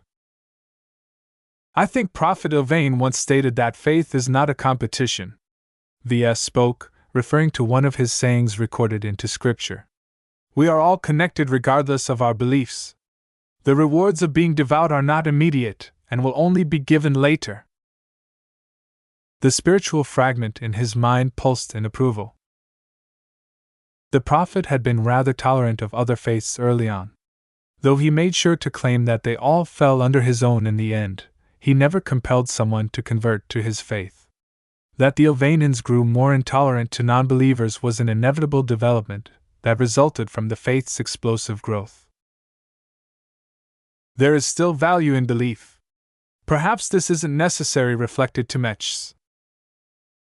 This is due to their primary function, Ves replied. Mechs are designed to fight. They are first and foremost war machines. They aren't meant to be altars of faith. This is one of the reasons why most mechs look flat and generic despite how many references to the faith your domestic mech designers have embedded into their designs. If you want to inspire the faithful and convert the unenlightened, then you're better off building a church rather than a mech. Keddy spoke up from the side. I don't agree, Ves. Mechs can certainly convert a lot of people into believers. I've seen it happen plenty of times in where I used to live. I've witnessed cases where mechs piloted by cultists invade a settlement and force the villagers to convert to their beliefs at gunpoint. Let me tell you, when there's a huge mech pointing its enormous rifle at your body, you'll be begging and crying to convert. How uncivilized! The director became aghast. We would never do something like that. Really? She was right to be skeptical. From what Ves read of the history of the Ilvanian faith, the believers used to be quite militant in spreading their beliefs. They grew more and more violent and unrestrained in their attempts to increase the reach of their faith. This was also why the states affected by this growing threat moved quickly and decisively to assassinate Prophet Ilvain and wipe out his entire dynasty. Of course, Ves would never mention this out aloud. The attendants of Ilvain made sure to erase this part of the history of their faith. I think the greater point here is that mechs are tools that are inclined towards specific usages, Ves said in an attempt to blunt what Keddy had said. When you cut a steak, you have better luck using a knife than a fork. While it's still possible to cut a steak with a fork, it's not the best application for this tool. That is unless you press your fork onto the neck of someone who holds a knife, Keddy said. You can threaten the other person to cut the steak for you or simply take the knife for yourself. That left both Ves and the director speechless. Chapter 12:15 Stress Tests. The test largely proceeded without too many surprises. Aside from shocking the Ilvanians with its X factor, the prototype of the Transcendent Messenger showed no significant deviations in its real space performance. All of the readings matched the parameters obtained from the simulations that Ves performed beforehand. This outcome didn't surprise him very much. Working on the Aurora Titan design taught him that the discrepancies between simulated tests and real space tests mostly came down to the inability for the former to model metaphysical phenomena.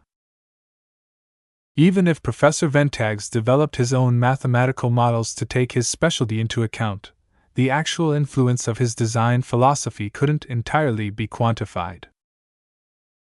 Therefore, it became necessary for mech designers to fabricate a prototype and test its actual performance in the field. This particular problem didn't haunt Ves as much because his design philosophy primarily affected the mech pilot instead of the mech. With how much care and effort he spent on designing his mech, he already optimized the mech to a fair degree. The chance of any mistakes or major deviations cropping up was very low. The Transcendent Messenger design shouldn't exhibit any major discrepancies when it came to its technical performance, for this reason. Any mistakes that the test uncovered was a mark of failure and carelessness on his part. The only real wildcard was design philosophy, but even then its influence didn't alter the parameters of the mech. Perhaps if Keddy's advanced in the future that might change, but for now the hero mech performed almost exactly as he expected. Tan Melon brilliantly showcased both the ranged and melee capabilities of the mech. He earned a lot of respect from the other Ilvanians for his comprehensive mech piloting skills. Elites were truly a different breed of mech pilots. The data he gathered so far indicated that Ves didn't have to make too many adjustments to complete the next iteration of the design. If all went well, then Ves would be able to move on to the production phase of the commission after completing tests on the second or third prototype. While that still felt a bit too hasty to Ves, he didn't have the luxury of time on his side. He needed to get a move on to wrap up the commission quickly to gain the MTA's recognition. The Ilvain Protectorate was just a foreign market to Ves. He did not intend to stay here any longer than he had to in order to further his business interests. Once he dazzled the Ilvainans with his mech design, he intended to pack up his bags and return home as fast as the Barracuda could carry him away. Near the end of the testing period, the prototype underwent increasingly more arduous stress tests. It always hurt Ves to see a mech getting abused or pushed over its limits, but this was a necessary process to see how much strain the mech could withstand. During a test where Tan piloted the prototype into dodging live projectiles shot by automated turrets, Lucky suddenly meowed in alarm and rose up from Ketty's grasp. Meow! Meow! What is it, Lucky? Meow! Incoming threats? The director standing next to Ves looked at the meowing cat and frowned. What is the matter, Mr. Larkinson? My pet believes that this facility is about to come under attack. You should sound the alarm and warn the protectors of the faith. Let us not be hasty, the director replied with skepticism. He moved to a console and referenced some figures. According to our perimeter sensors, there aren't any threats in the vicinity. The director didn't believe that Lucky possessed the ability to detect danger. Ves outright ignored the director and turned to Ketty's. Suit up. There's trouble on the way. All right. Ketty seriously nodded. You two there. Go hand us our suitcases. While most of the guards and the testing ground staff looked perplexed, Ves and Ketty's calmly received their custom suits of armor from their bodyguards and unfolded it to encompass their entire bodies. Once Ves donned his sparse vise and Ketty's adorned her rising red dragon, they turned from mild and friendly mech designers into dangerous-looking warriors. While the director and the other civilians still remained confused, the protectors of the faith weren't as complacent. Regardless of whether they could trust a mechanical cat to detect danger, it was better to be safe and sorry. One of the protector officers in the control room stepped up to the director. Suspend the test and put the facility on high alert. Please pay attention to the perimeter sensors and perform a remote sweep of the entire site. I can stop the testing of this prototype, but there are more mechs being tested at the moment. I can't suspend all of those tests. That will delay the completion of our contracted obligations and force us to incur a significant penalty fee for each mech that is returned late. As the director and the protector officer argued with each other, Ves readied his silent repose while Ketty's activated her Uter. Both of their pistols formed very stark contrasts, but each enhanced their dangerous air. Meow! According to Lucky, this facility is about to get breached. There are several tunneling machines that have come close to boring through the walls. What? The director frowned. But that's impossible. According to all of the seismic sensors, absolutely nothing has come close to racking up a disturbance.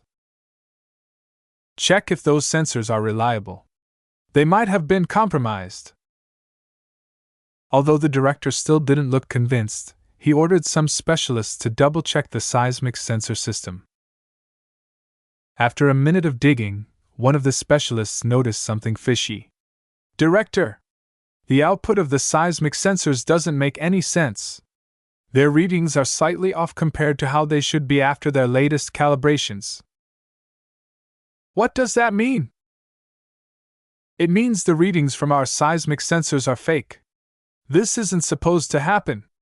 We last inspected the readings 3 hours ago, and they should have been completely fine at the time. A realization dawned upon the director. Our monitoring system has been tampered with. More systems may be compromised. The specialists and security experts attempted to reverse the tampering. They succeeded after reverting the software to an older backup that had been kept in isolation. This process took 3 minutes despite their best efforts. As soon as the newly rebooted seismic sensors began to capture any tremors transmitted from the surrounding soil, they immediately spiked.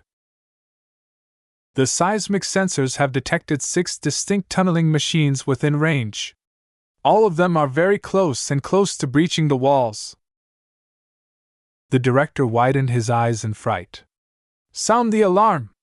Suspend all the tests. Inform the protectors of the faith and follow the evacuation plan. Too late, someone said. All the lights in the control room flickered off. The consoles and projections all shut off as well, causing the entire area to descend into darkness. Almost immediately after the lights went out, someone opened fire. Bang! The director has been shot! More gunfire sounded out as the protectors of the faith immediately killed the assailant, which turned out to be one of the specialists. Torchlights mounted onto the armor of the protectors flickered to life, casting strong directional lights throughout the entire control room. The protectors immediately swept over everyone in order to determine whether they were armed. Ves looked to his side to see that the director had been shot in the head. There was no way he survived. A pity. He was very friendly. Although sabotage cut off power to the control room, the frightened staffers quickly managed to engage the backup power system. As soon as their consoles came back to life, they connected to the other parts of the facility in order to see if anything happened. We've been breached! Someone yelled. Enemy mechs are pouring in from the tunnels. Over 20 mechs have entered so far and more are pouring out. Ves grew alarmed when he heard that. Only a single mech company guarded the subterranean testing ground. He hadn't been able to bring along the avatars of myth this time, so he was entirely reliant on the Ilvanans to defend himself against enemy mechs. He moved closer to a projection of one of the feeds. Do we know who these mechs belong to? That's the old emblem of the Ilvane dynasty. It's the True Believers. True Believers. Ves inwardly cursed when he heard that. Whether they were imposters or the real deal, anyone who claimed to be a part of the new Ilvane dynasty almost always acted like suicidal fanatics. The enemy mechs continued to pour out of the tunnels and immediately fought against the protectors of the faith. While the protectors put up a good fight, the attackers had the initiative on their side. The True Believers largely caught the protectors of the faith off guard. Our protector mechs are being repelled. The tunneling machines all breached close together so that their mechs didn't have to cross a lot of distance to back each other up. They quickly formed into squads that turned them into tough opponents to defeat. In contrast, the mechs of the protectors of the faith had spread themselves across the entire underground facility. This was so that at least one mech could respond to any emergency anywhere in the facility as fast as possible. If external threats did arrive for some reason, the protector mechs would at least be able to reposition themselves after receiving advance warning from the seismic sensors. Sadly, the defenders hadn't detected the intrusion until it was too late. Even though the protector mechs were desperately trying to form into squads of their own, the mechs stationed at the parking hall had all been overwhelmed by the ferocious attack of the newcomers. Ilvane lives! The great prophet has made a decree. We must end the travesty that is taking place here. The mechs openly transmitted the words of their mech pilots. Even as the mech pilots verbally advanced their agenda, they began to breach through the various obstacles in their way. The enemy mechs intruded further into the subterranean testing ground. As the enemy mechs moved towards the core of the facility, Ves wondered if they were attempting to kill or kidnap him. The route the True Believers were taking would put them very close to the control room. Ves gripped his ballistic pistol tighter with his armored hand. If a mech actually came close to breaching the control room, then he didn't stand a chance unless he pulled out the Amastendera. However, even the Amastendera couldn't take out every enemy mech. As Ves wondered if he needed to take Keddies and Lucky and sneak away under the cover of stealth, the vanguard of the True Believer mechs made a small detour. Their direction didn't take them to the control room anymore. Instead, they were heading towards the testing chamber which held the prototype of the transcendent messenger. Faster than Ves expected, the mechs barged through the gates of the testing chambers and immediately began to fight his prototype. "What are the true believers up to?" Kedis worriedly asked. "Why are they fighting against the prototype?" "I don't know, but the prototype has already gone through several intensive stress tests.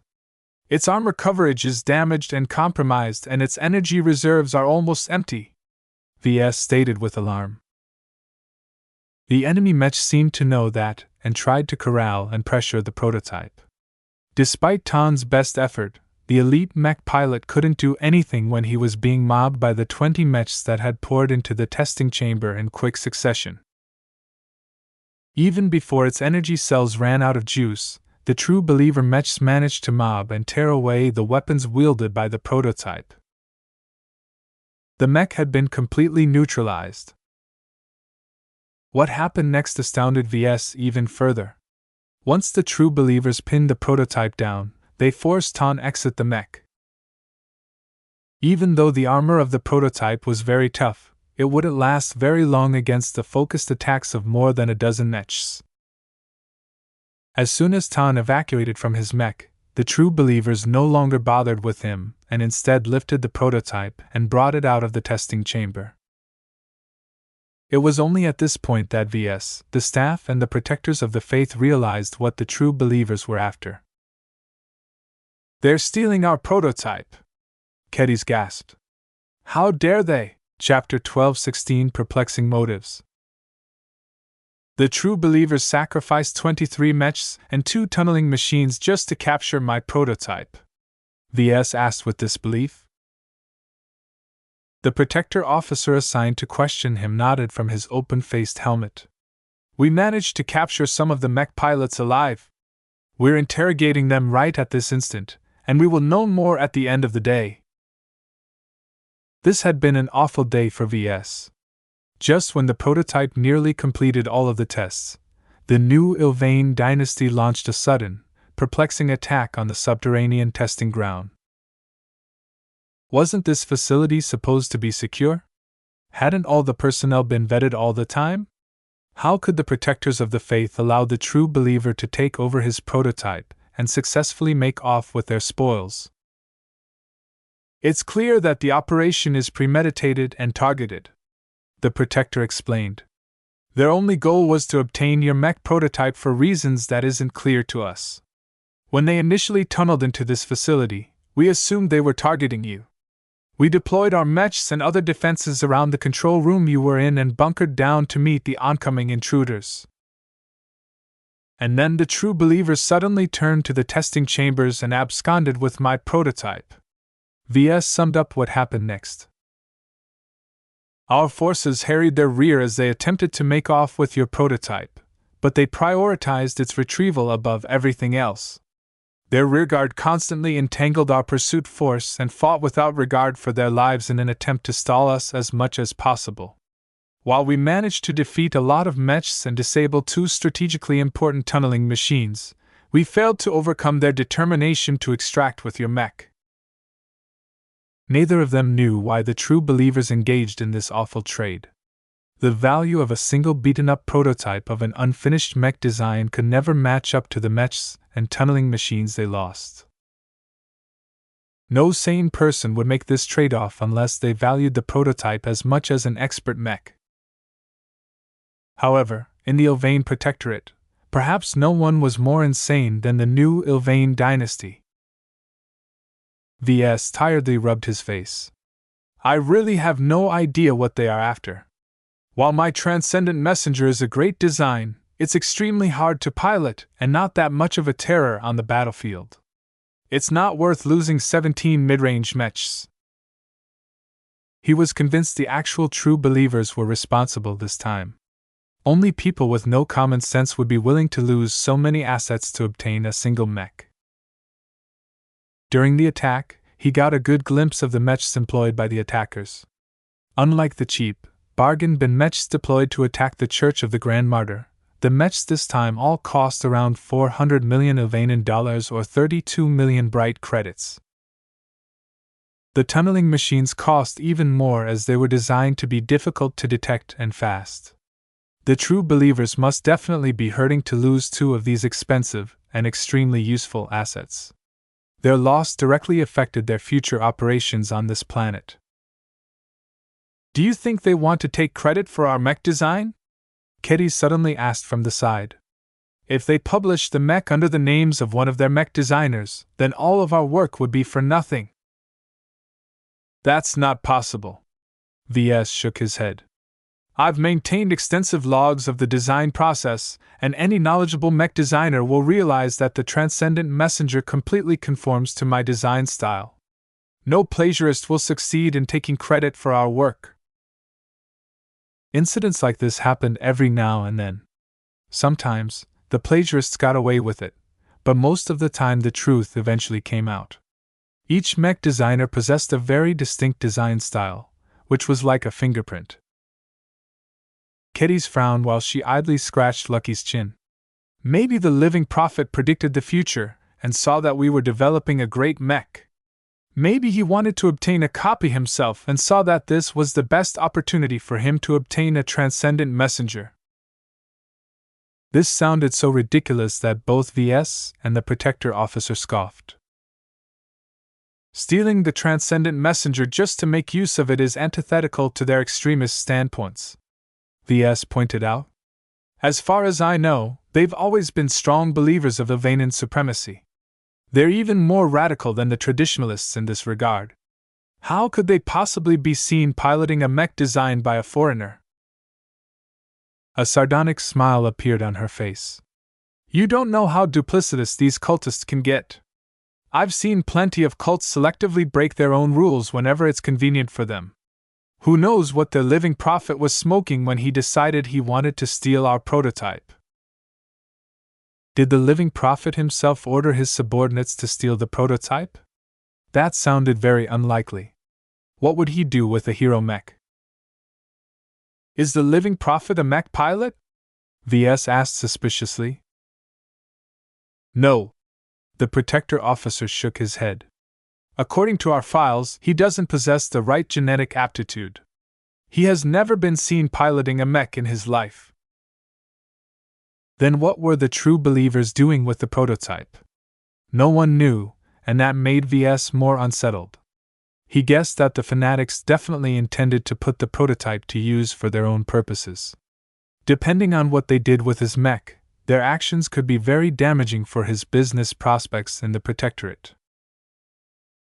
After answering some questions about the mech, the Protector officer took Ves, Keddies and Lucky down to the security center. The Protectors of the Faith managed to take quite a number of true believers captive.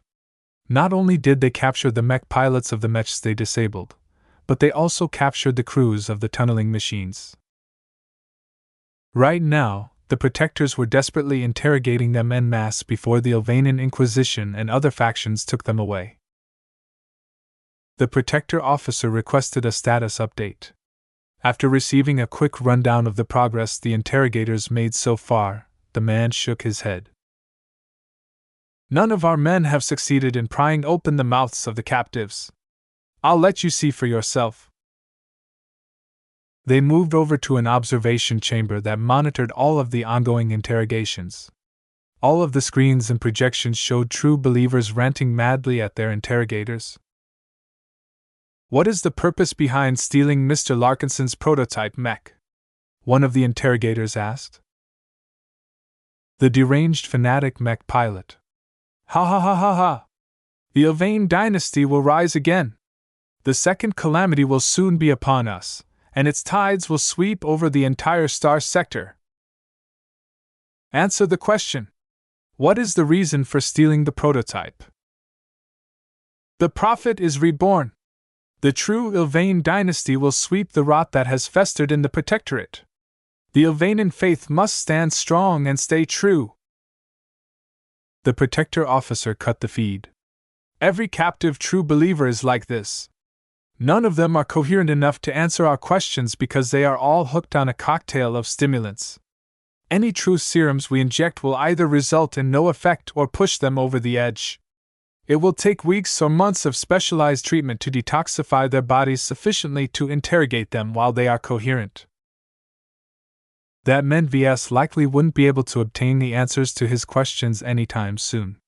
Even if the mech pilots they captured this time appeared to be part of the new Ilvain dynasty's cadre, the way the cult was set up, they likely wouldn't be able to tell all that much in the first place. Hours went by as the Cronins and Curins continued to deal with the aftermath. VS and Ketty's face repeated questioning, but they were just as befuddled about the raid as the Ilvainans. At some point, the dreaded Ilvainan Inquisition arrived at the subterranean testing ground. A team of robed inquisitors and staff moved into the security center to take some of the captives away. VS met a very familiar figure at this time. Mr. Larkinson. You just can't stay out of trouble, can you? It is rather peculiar that you are involved yet again with the true believers. Unwillingly, Your Excellency. I don't want anything to do with those terrorists, VS replied with a strained smile. High Inquisitor Zephin Lin Poxko studied VS and Ketty's with his very sharp pair of eyes. Your presence in the Protectorate is a security risk and a disaster to this planet. If it were up to us, we'd expel you from our state right this instance. Unfortunately, the Curins don't think so. Please do us all a favor and return where you came from before you provoke the true believers into taking action yet again. I do not have a habit of giving up once I've accepted an assignment. As long as Madame Cecily hasn't cancelled her commission, I'm committed to seeing it to completion.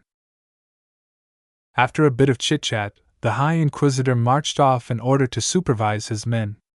VS continued to maintain his smile until the old man walked out of sight. What a creepy bastard, Ketty's muttered. He knows he can't do anything to us, so he resorts to puffing himself up in order to intimidate us into leaving. VS lightly smacked her head. Don't talk like that in a place like this. The esteemed High Inquisitor is a very influential figure among the attendants of Ilvain. Don't give him an excuse to take us into custody. Obviously, the only reason the High Inquisitor refrained from doing so was because VS still enjoyed the backing of Madame Cecily and by extension the Curin dynasty. However, with each incident he became involved in, the more pressure the Curins endured. If VS kept getting swept up in major incidents, then the Curins would no longer be able to protect him. At that point, he'd be forced to leave the Protectorate, which he really didn't want to do before he completed the commission. His pride as a mech designer compelled him to fulfill his promises. Now that the Ilvainan Inquisition had arrived to take over a part of the follow-up investigation, VS and Ketty's glumly departed the subterranean testing ground. Perhaps the only consolation was that they managed to return with a secure data chip containing all the data the facility gathered from the tests of the prototype. Only the final stress tests on the agenda had been skipped, which meant that VS almost got all of the data he needed to improve his design for a second iteration.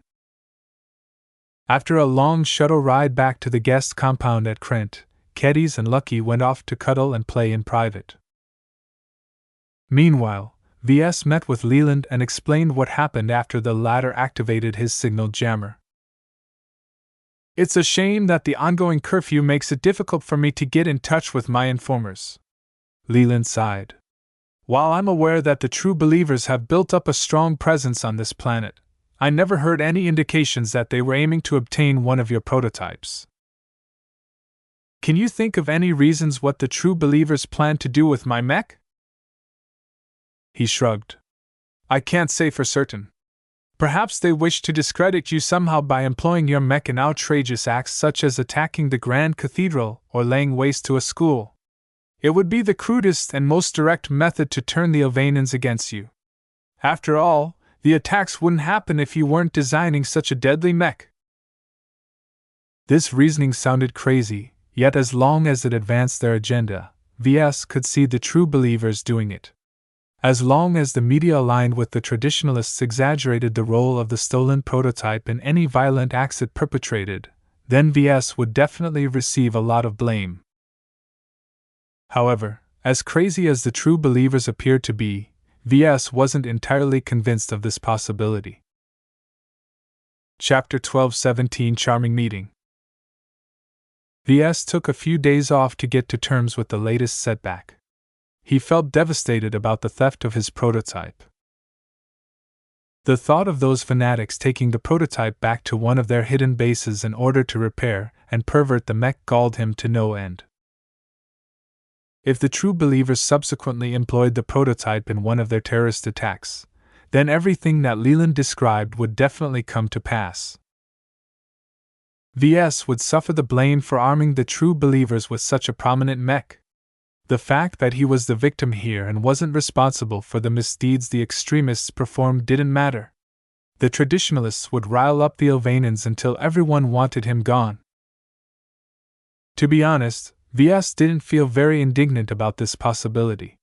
He sold so many mechs to so many buyers that some of them had definitely used his mechs for nefarious purposes. He indirectly became responsible for an untold amount of deaths and property damage. As a mech designer, if VS obsessed with the morality of every mech pilot that used one of his products, he'd be driven insane.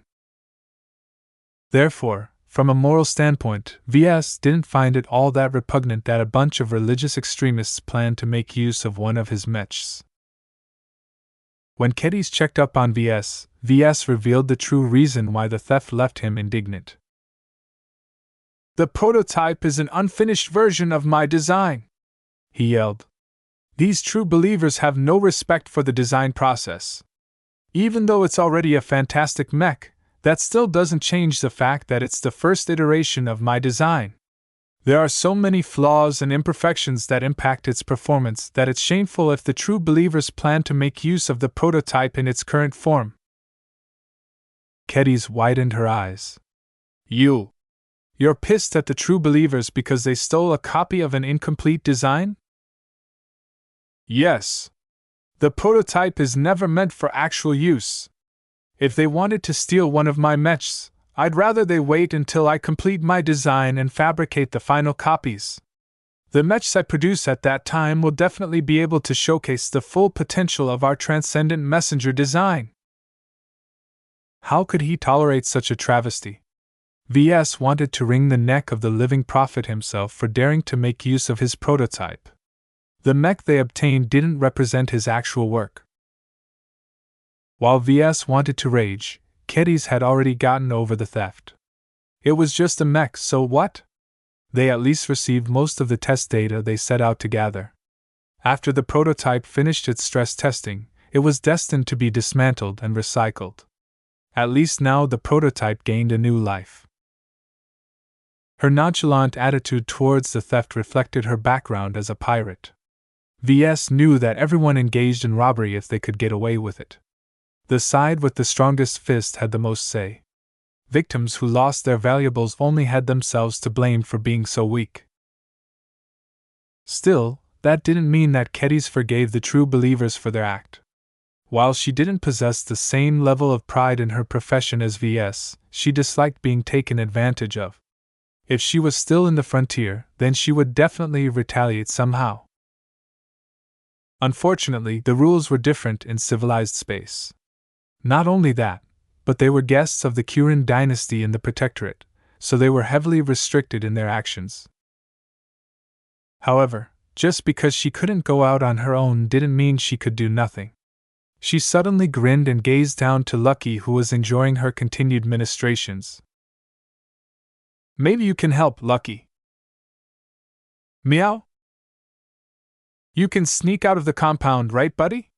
What do you say about exploring the city? There's bound to be underground hidey holes where the true believers stash their stuff. Why not go and ruin them? I'm sure we'll be able to pay back the true believers for all of the damage they caused." Meow. "Why are you so reluctant? Aren't you a glutton for exotics? The true believers are maintaining their own stockpiles for the stuff in order to service their mechs and other machines.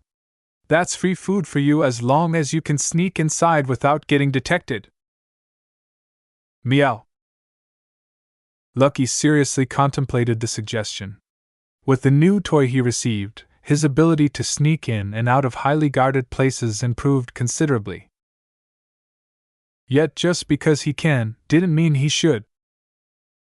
Don't think about it, Lucky, Ves scoffed. The true believers are incredibly dangerous. Their stockpiles aren't so easy to steal, especially if you come back for repeats. Meow.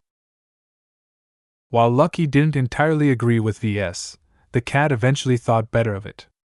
Scouring the city for the hideouts of the true believers was a lot of work. Rather than spend so much time and effort to comb the entire city, he would rather stay with Ves and eat his daily dose of exotics.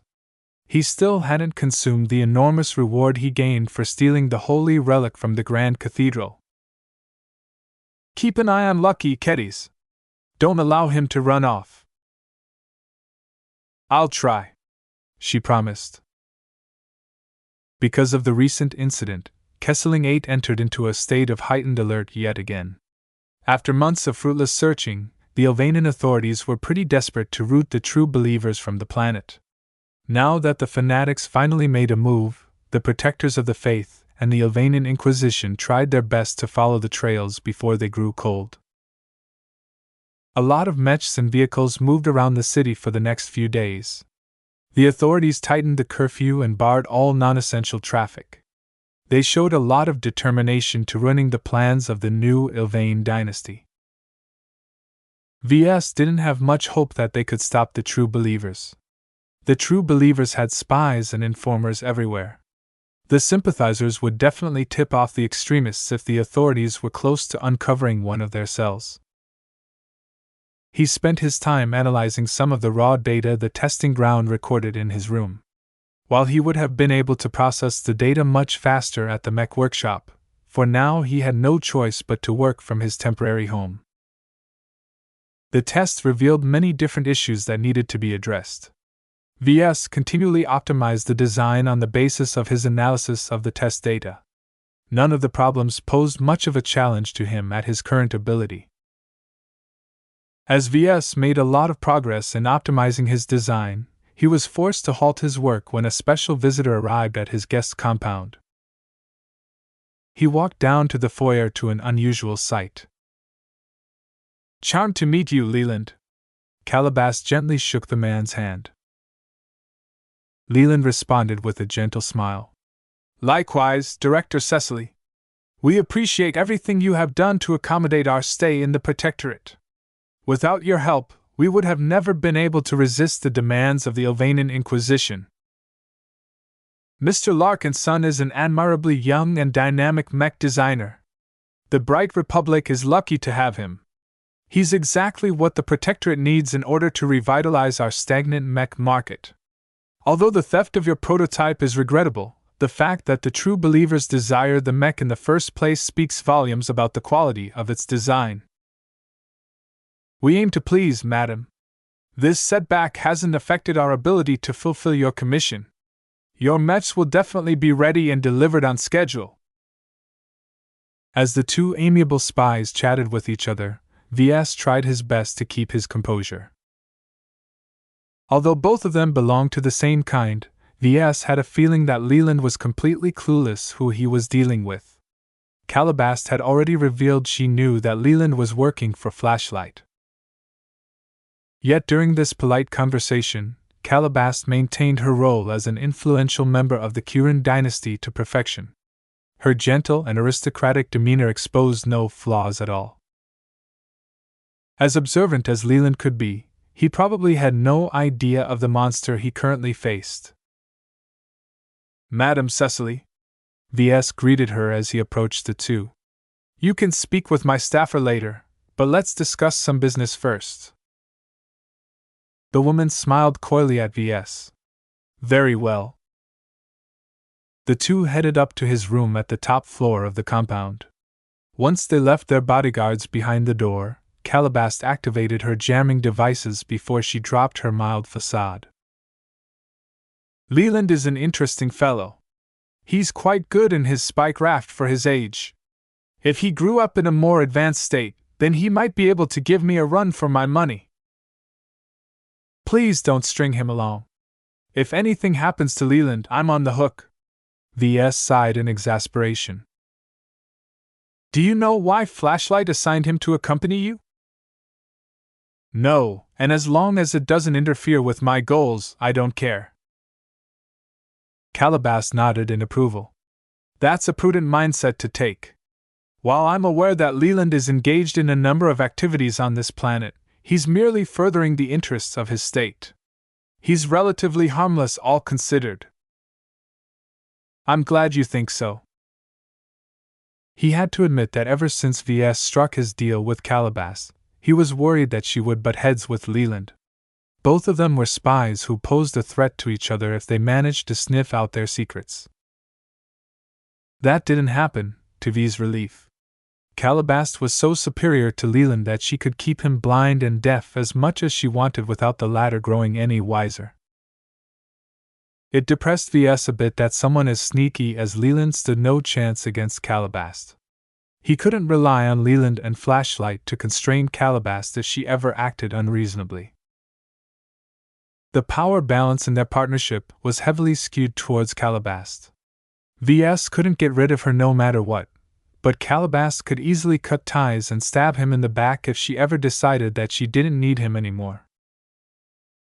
Ves needed to find a way to achieve parity with Calabash. At the very least, he needed to have more say in their partnership. Let's discuss the recent incident, she said, getting down to the main reason why she wanted to meet with Ves. From what my sources have determined so far, the true believers who raided the testing ground aren't fake. There's too many evidence that suggests that they are authentic adherents to the new Ilvain dynasty, from the mech models they employed to the type of conditioning administered to the fanatics in order to strengthen their loyalty. That concurred with his own speculation. I thought that might be the case. It's strange how well they planned this operation. From the sabotage to their routes, they knew exactly where to go. Didn't you say the personnel of the testing ground had been vetted? No precaution is perfect, kid. You should know that, she admonished him.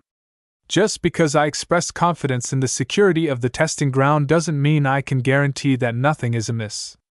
So far, the investigations have found out the pivotal reason why the raid had been so successful. The director is the main culprit responsible for allowing the true believers to sneak up on the testing ground. Didn't he get shot by a fanatic? That was merely to silence him. He knew too much. Ves didn't know what to feel about this revelation. It sounded small compared to everything else he experienced recently. I always thought the director was a bit too reluctant to express his support for the reform agenda. It turns out he's a hidden sympathizer, he muttered. There's something else we found out after interrogating the captives. While they aren't exactly the most coherent bunch, there are still ways to squeeze useful information out of them. It's just that we aren't sure yet if they are speaking the truth. What did you find out, Calabash? We're not certain yet, but there's a chance that the living prophet himself has arrived at Kesseling 8. What? Chapter 12-18 Extraordinary Threshold. What possessed the living prophet of the new Ilvain dynasty for him to enter the Kesseling system? Why would he risk sneaking onto the surface of Kesseling 8?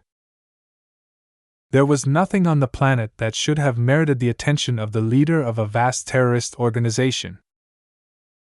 Mind you, Ves, the authorities aren't certain yet if the living prophet is actually here.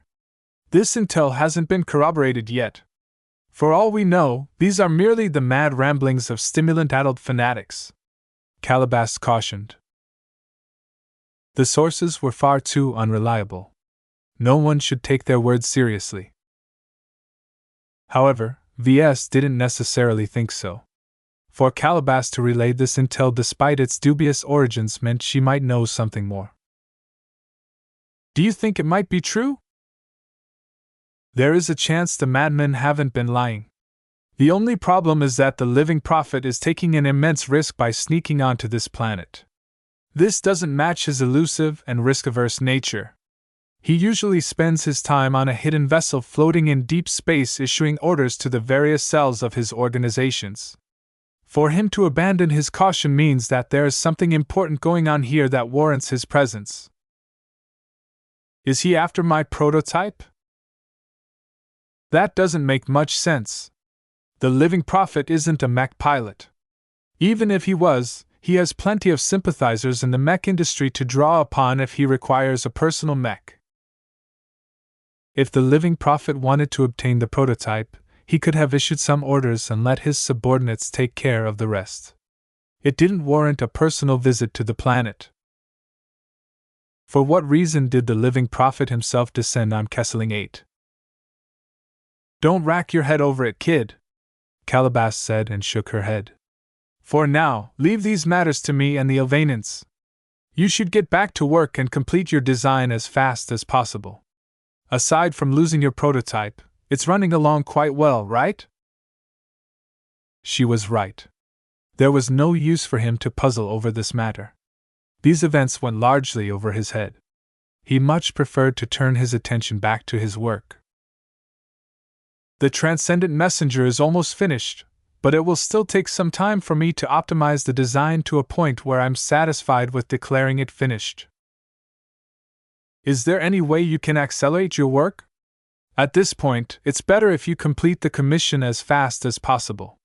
The longer you delay, the greater the risk that something might happen that puts us all at risk. No matter whether the living prophet is on this planet or not, the true believers will definitely make use of your mech in some way. Ves grimaced at the suggestion. You do your work and I do mine. Even if you're the client, don't tell me what to do. I won't rush my mech design. It's unacceptable and I will never tolerate such a demand unless I have no other choice. Ves, I think we've already reached that point, she said with a tired expression. With all of the interests converging on this planet, the vortex has become too dangerous for us. Perhaps all of the factions are aware that the future of the Ilvain Protectorate is at stake.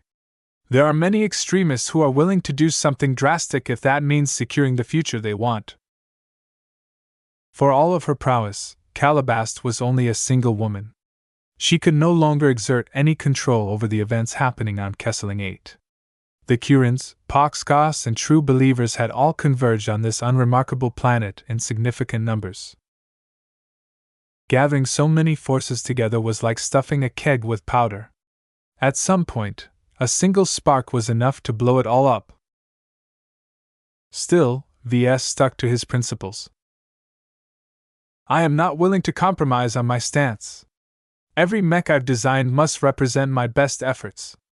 If I'm being asked to design a mech for a competition or a design duel, then it's fine if I rush my design process. But that's not the case. I only have one time limit, and I still have a decent amount of time left to go before I turn 30. No matter what Calabash said, Ves stubbornly insisted on completing his design on his terms. The recent theft of his prototype traumatized him so much that he wanted his finished product to be distinctly better. The greater the differences, the more he was able to devalue the prototype. The mech the True Believers stole must always be inferior to the authentic copies of his finished design. This did not sit well with Calabash. I really want to smack your face, you now. You're being unreasonable here. Are your principles more important than your life? I don't think we've reached that point, he said. With all of the security in place, it isn't easy to attack me. The only reason why I was at risk earlier was because I went on an excursion to the subterranean testing ground. I don't plan to go out again when my subsequent prototypes are put to the test. Although Ves recognized that he was still at risk, he didn't think it warranted a premature end to the design project. He really wouldn't be able to stand it if he was forced to complete the design in a matter of days. He would rather let Lucky scratch his face with his energy claws than endure the torment of publishing a bad and incomplete mech design. Calabash crossed her arms and shook her head. You're way too obstinate for your own good, How did your mother ever raise you to become such an obstinate brat? She died, you know, Ves replied flatly. I know. Shouldn't you respect her more by behaving properly? She'd probably be aghast at your reckless decisions. She didn't bring you into this galaxy only for you to throw away your life so early. He couldn't help but chuckle at that. You don't know my mother. It didn't appear that Calabast was aware of the mysteries surrounding his mother. For all of her vaunted ability to root out secrets, there were some that remained beyond her reach. The secret surrounding his mother was far more difficult to penetrate than anything else. A part of him even wanted Calabast to succeed in tracing his mother's background. At the very least, she would probably share her findings. They discussed some other matters before Calabast left. She failed to persuade him to rush his design project, so she didn't want to stick around any longer. The sooner she left, the sooner Ves went back to work. As Calabast left, Ves didn't immediately return to work. Instead, he went back to the ground floor of the guest compound and visited a side building that he had never gone to before. He entered a small Ilvanan chapel and sat down at one of the pews. Anyone who was observing Ves right now would think that he had gone mad or converted to the faith. Why would he visit a place of worship? Ves didn't care what other people thought. He merely wanted to find somewhere quiet to center his thoughts. He also wanted to communicate with Ilvain's spiritual fragment, and what better place to do so than a chapel dedicated to his faith? Do you know why the living prophet stole my prototype? He mentally asked. The fragment pulsed in contentment as it appreciated the chapel. Is the living prophet aware of your existence? The fragment didn't respond. Is the living prophet capable of predicting the future? This time, the fragment pulsed. Ves tried to process the feeling the fragment wanted to convey, but couldn't figure it out. The pulse was too ambiguous. Can I even get any clear answer out of you? The fragment pulsed again. This time, it responded with disapproval, as if Ves was overstepping his boundaries. He became frustrated at the spiritual fragment's lack of cooperation. It used to be relatively simple when Ves initially refined it, but as time went by, it grew more intelligent. It was like a bot evolved into a sentient AI. The transformation happened gradually, but proceeded continuously without any signs of stopping. Ves didn't even know what was happening anymore. He might have been too reckless with refining such a powerful spiritual fragment. Right now, the strength of Ilvain's spiritual fragment was identical to that of a seasoned expert pilot. Both expert pilots and journeyman mech designers were special compared to the rest of humanity. The main reason for that was that both developed their spirituality to the point where they surpassed a certain threshold and transformed into a higher state.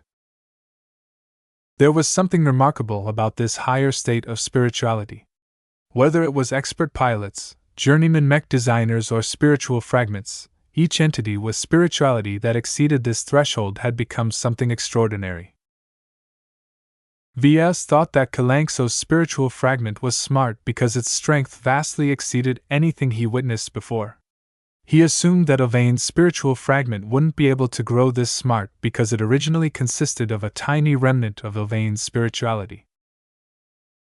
Now, he wasn't so sure anymore. Are you, Prophet Ilvain, come to life? He mentally asked. He didn't know what possessed him to ask such a ridiculous question. The dead were dead. They shouldn't be able to come back to life, let alone rebuild themselves from a tiny spiritual piece of themselves. Well, his mother was kind of weird, but that didn't count. The spiritual fragment didn't respond with a pulse.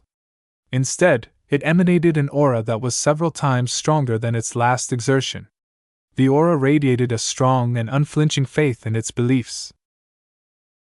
What this meant, Ves didn't know. Did the fragment consider itself as a reincarnation of the prophet, or was it merely telling him in its own way that it didn't care? Whatever the case, getting any solid answers from the fragment seemed hopeless. It had become just as cryptic as the actual prophet back when he was alive. What do you think about my mech design, then? Are you satisfied with what I've developed so far? This time, the fragment pulsed in plain approval. It liked the design very much. This response didn't surprise Ves, as the spiritual fragment had a lot of say in how the transcendent messenger took shape. Don't you feel pissed that a genetic imposter of yours has stolen my prototype? The fragment answered with another ambiguous pulse. It was being deliberately mysterious again for some reason. Really? Aren't you afraid the so-called living prophet will tarnish your name with my mech? This didn't elicit any response from the fragment. Either it didn't understand the implications, or it didn't want to comment on what was happening.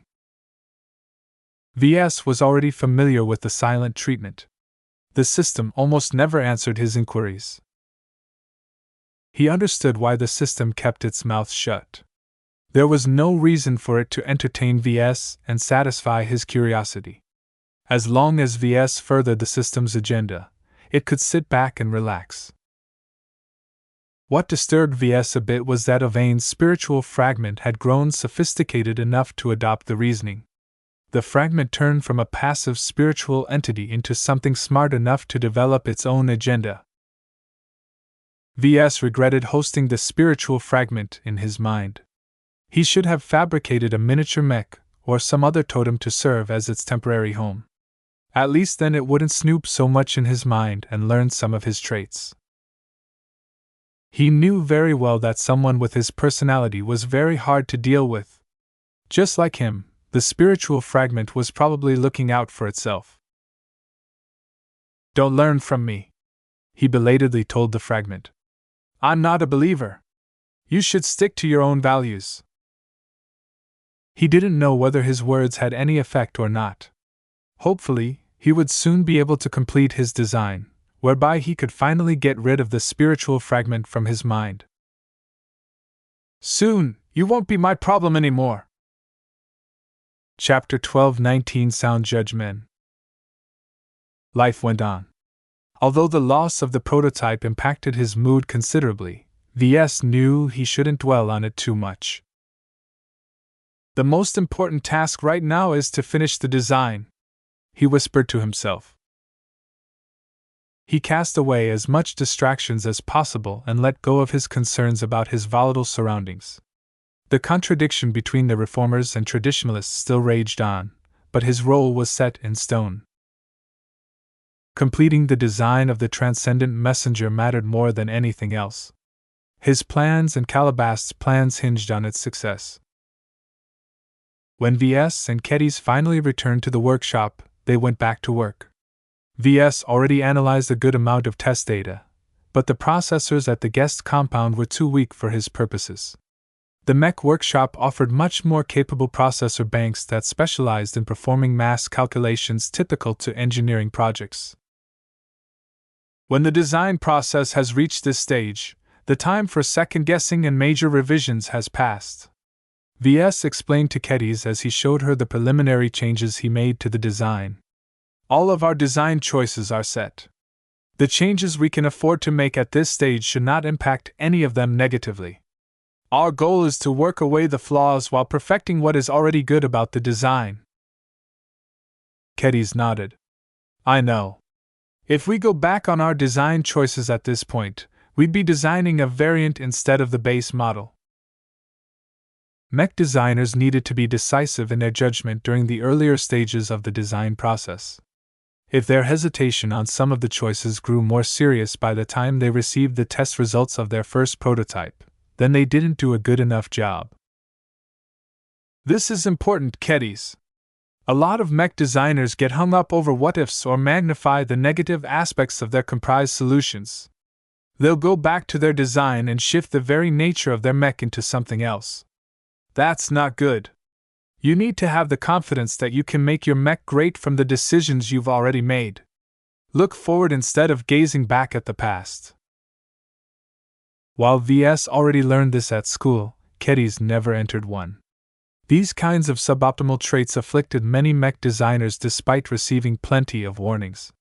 Perfectionists particularly exhibited this pattern of behavior, causing them to take several times longer to complete their mech designs. Fortunately, neither VS nor Kedis exhibited too much tendency to turn back to their designs. Both of them were decisive people and they didn't worship quality on a pedestal. VS wanted his mechs to be as good as possible, but only as far as practical concerns allowed him to. Due to the deadline he imposed on himself, he didn't have much time left to optimize the transcendent messenger. He would just have to make do with one or two more prototypes before he finalized its design. Let's get to work. VS performed the bulk of the work this time. Each change, no matter how small, affected a myriad of parameters of the mech. This was very delicate work and required a deep and comprehensive understanding on mech design in order to juggle all of the trade-offs he needed to make. At this time, Kedis still lacked this depth and breadth of knowledge, so she could only perform an assisting role by supervising the simulations and such.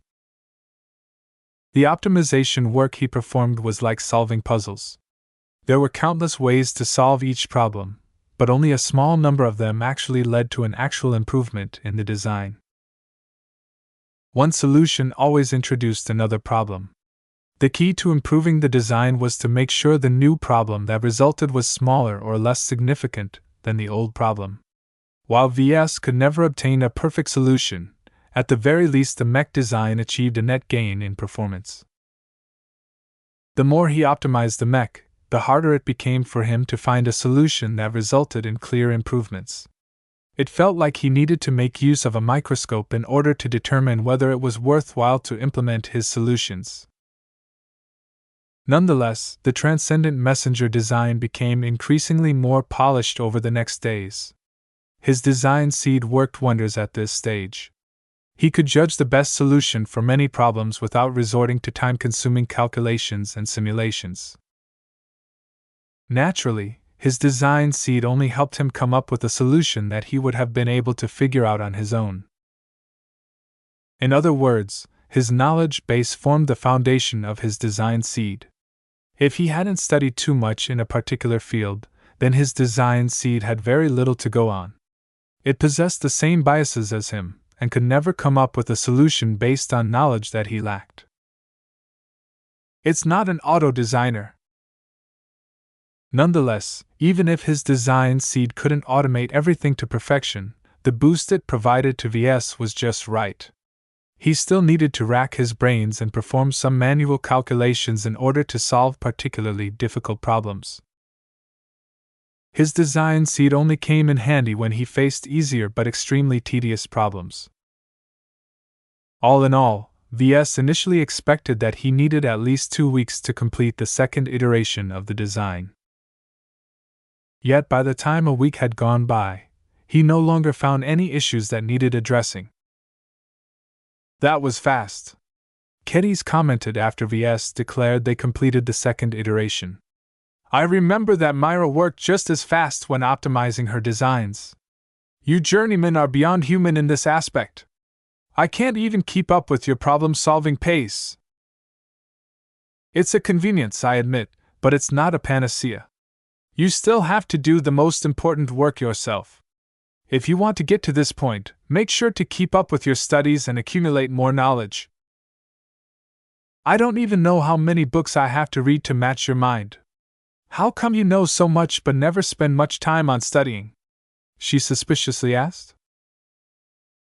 VS only smiled coyly in return. I'm a fast learner. Yeah, right. I know you're good at that, but your learning speed is too fast.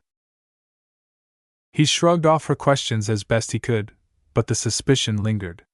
Kedis worked alongside VS for many months now. She wasn't blind to the oddities surrounding him. Perhaps the only reason why she didn't inquire any further was because they were all benign. As VS declared the second iteration of the design to be complete, they proceeded to fabricate the mech at the workshop. He had already ordered several batches of materials beforehand, so they could immediately proceed with fabricating the mech. Several days later, they produced the second prototype. It doesn't look very different from the first one. That's the point, kiddies. To optimize a mech is to achieve the best gains while making as little changes as possible. If the iterations look distinctly different, then that is a sign the first iteration shouldn't have stopped at that point in the first place. Whoever decided to end the design process prematurely at that point is lacking in judgment. Over and over, Ves emphasized the importance of judgment. Good judgment not only helped with making the best design choices, but also made sure that the mech design drew out its potential. Each mech designer optimized their mechs in a different way. Two different mech designers working on the same iteration of a mech design would produce two subtly different optimized mech designs. In most cases, the mech designer with the better judgment achieved greater improvement. It didn't matter if the other mech designer possessed a greater knowledge base. Building up your knowledge base only expands your options. The more you know, the more you're able to come up with advanced solutions to tricky problems. Ves lectured to kiddies, who looked to be a little tired at getting talked down to all the time. However, all that knowledge will go to waste if you don't possess the right judgment. Learning how to utilize your existing knowledge is important, and it can only be done when you design your own mechs. I get it. Being nerdy isn't enough. You have to possess the wits to complement your smarts. She understood the importance of the lessons, but sometimes she felt like she was being treated like a kid. What do you think about the Transcendent Messenger so far? Ves asked. It's already really good. Better than the Aurora Titan in many ways because it's so versatile. However, there's something about your last design that's really special that isn't present in our prototypes. That's related to my design philosophy. The true magic can only be felt once I complete the design. Trust me, the Transcendent Messenger will fully live up to its name once the finished products roll off the production line. She nodded in understanding and didn't say anything further. She knew it was pointless trying to ask any further. When it came time to pack off the second prototype for testing, he handed it over to the professionals employed by the Kirin dynasty. Due to the theft of the first prototype, the Kirins became aware that the mech that Ves was designing must be something remarkable. They pulled a lot of strings and managed to convince the Kronins to beef up the security around the subsequent prototypes. 3 full mech companies escorted the transport containing the prototype to a specialized testing ground a small distance away from Krent. The Protectors of the Faith pulled out all the stops in order to prevent a similar incident from occurring again. Ves did not accompany the prototype this time. He trusted the staff of the testing ground to know what they were doing and obtain the test data he needed to see whether his judgment was sound. A different elite mech pilot in service to Calabas volunteered as the test pilot for the second prototype this time. As for the first test pilot, the man personally arrived at the guest compound in order to meet with Ves in private. I'm sorry, Mr. Larkinson. I failed to stop the true believers from stealing your mech. Ton Melon appeared much different from before. He looked devastated. His confident demeanor was nowhere to be seen, and the bags in his eyes showed that he wasn't sleeping well lately. I don't blame you, Ton. Near the end of the stress testing, the prototype you piloted was already beat up. Against the sudden intrusion of so many mechs at a time, your mech stood no chance of repelling them. This isn't an action dramas where damaged hero mechs often win against overwhelming odds. The conditions simply weren't right back then. We can only blame the true believers for their great timing. Informers like the director of the testing ground assisted the true believers in their planning and preparation. The Protectors of the Faith were completely caught off guard and hadn't learned the true purpose of the raid in time. There was nothing Ton could do to stop the true believers from making off with the prototype. He still blamed himself, though. I have been reflecting on myself, and I think it is best for me to resign my position as one of Director Cecily's ceremonial guard mech pilots. It's a position that conveys great honor, but it's one that I don't deserve." Ves frowned. If Tan withdrew, then who piloted the transcendent messenger in his place? He didn't wish to deviate from his plan of designing a set of 6 mechs. This mech pilot needed to get his head back together. "Man up, Tan! You're an elite, right? You're still young. Failure is normal. I don't know why you're so hung up on what happened. You couldn't have done better in that situation." "That doesn't change the fact that I've failed. If the great prophet saw me now, he would shake his head in disappointment. I'm unfit to be a mech pilot." Ves grew alarmed. Tan was taking his failure way too seriously. However, something else happened in this time. Just after Tan mentioned the prophet, Ilvain's spiritual fragment began to stir. It seemed to be reacting to Tan. Just as Ves wondered what the spiritual fragment was up to, it spontaneously blasted out of his mind. The fragment left his mind so abruptly that Ves hadn't been ready to block its escape.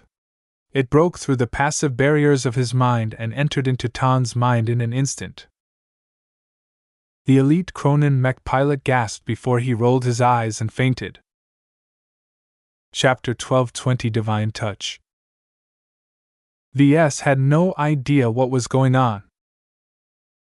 In one moment, Tan was blaming himself for his failures, and in the next, Ilvain's spiritual fragment suddenly jumped into his mindscape. The protectors of the faith instantly moved into the room after their monitoring system detected something amiss. They immediately took Tan away to the infirmary when they realized that he had fainted for some reason. "What happened here, Mr. Larkinson?" one of the protectors asked. "I don't know. I was just talking with Tan when he suddenly went out cold. I didn't do anything. Maybe his exhaustion and his depression got the better of him.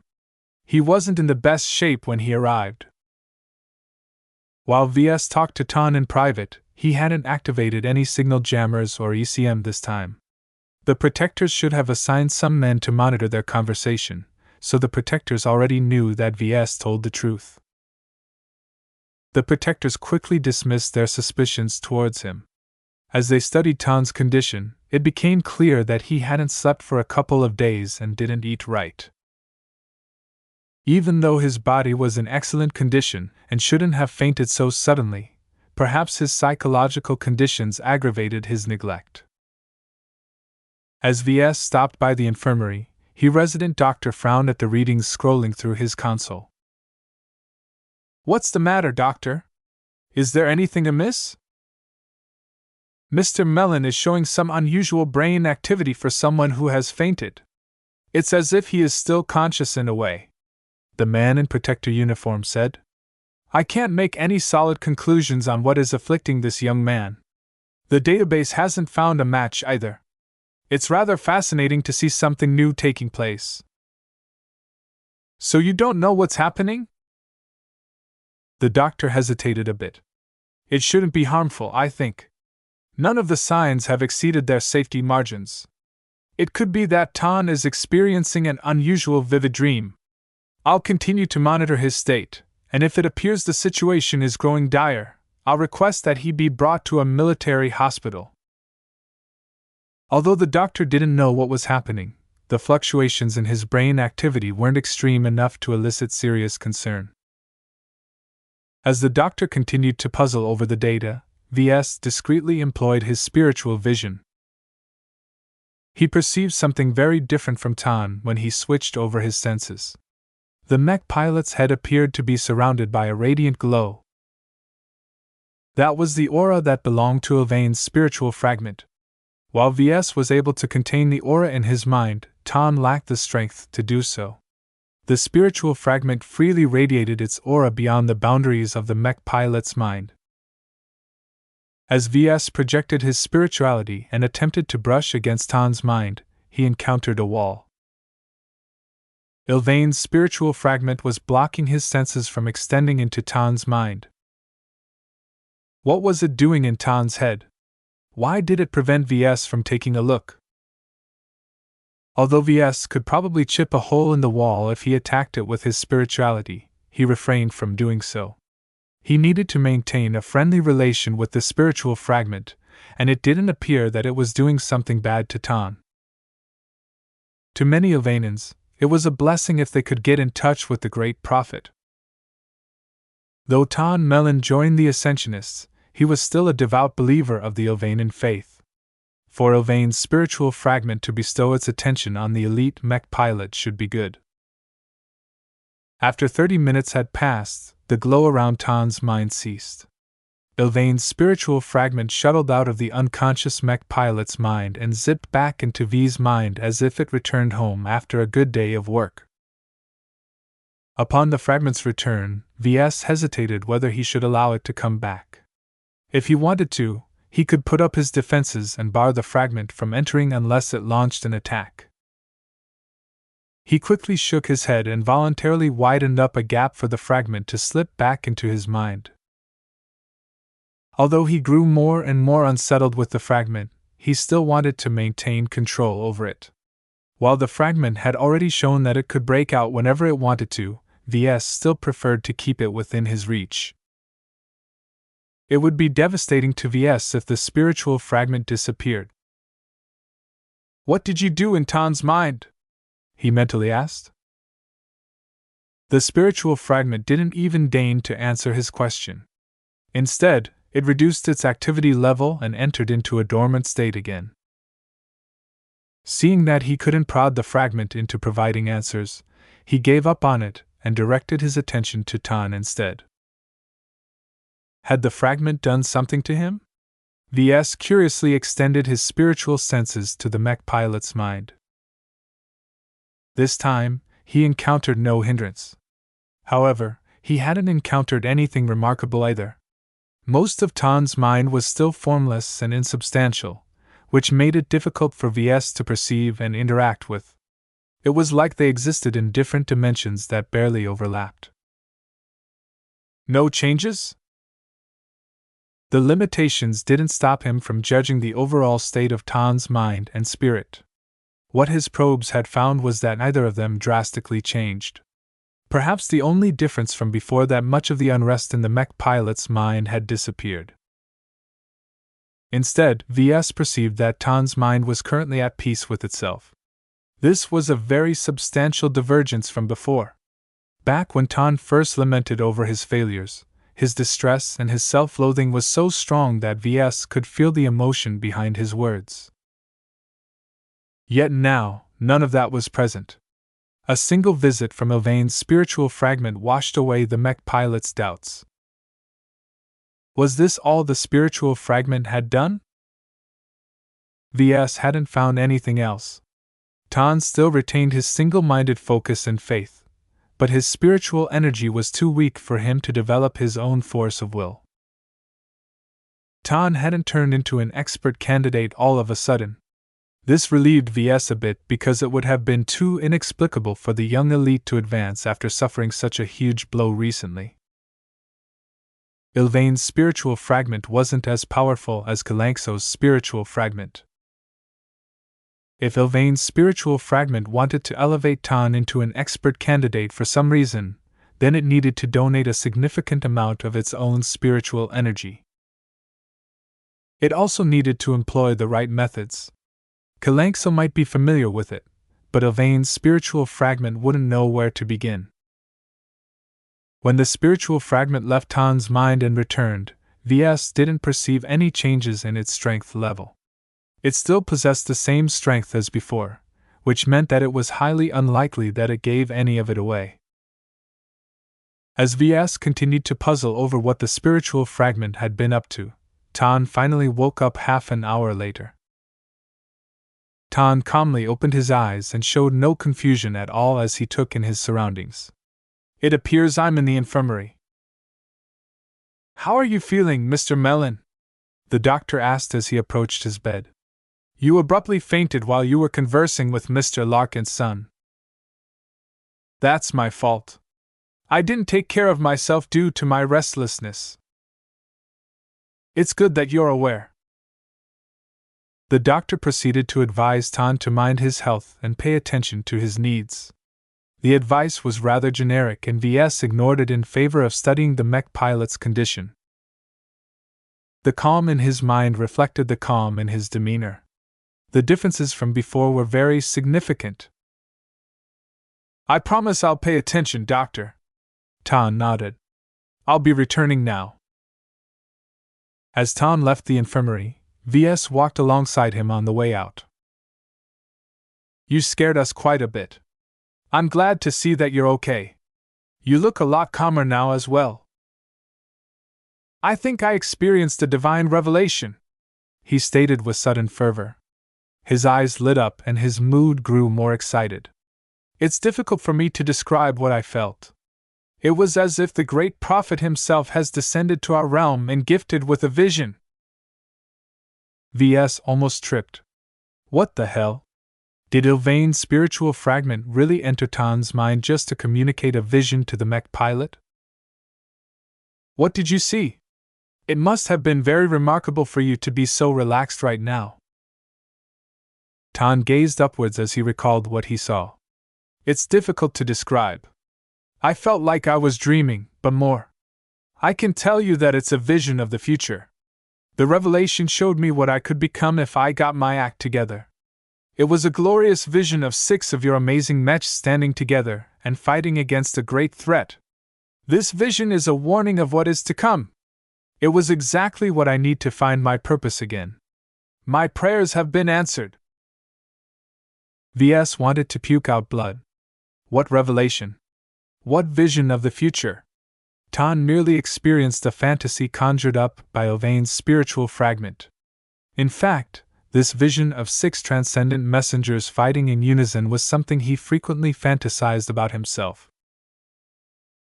With all that he knew, Ves didn't believe that Tan experienced anything divine. He had obviously been manipulated by Ylvain's spiritual fragment. It was just that the mech pilot mistook it as a miracle due to his beliefs. Although Ves wanted to douse Tan with the truth, he refrained from doing so.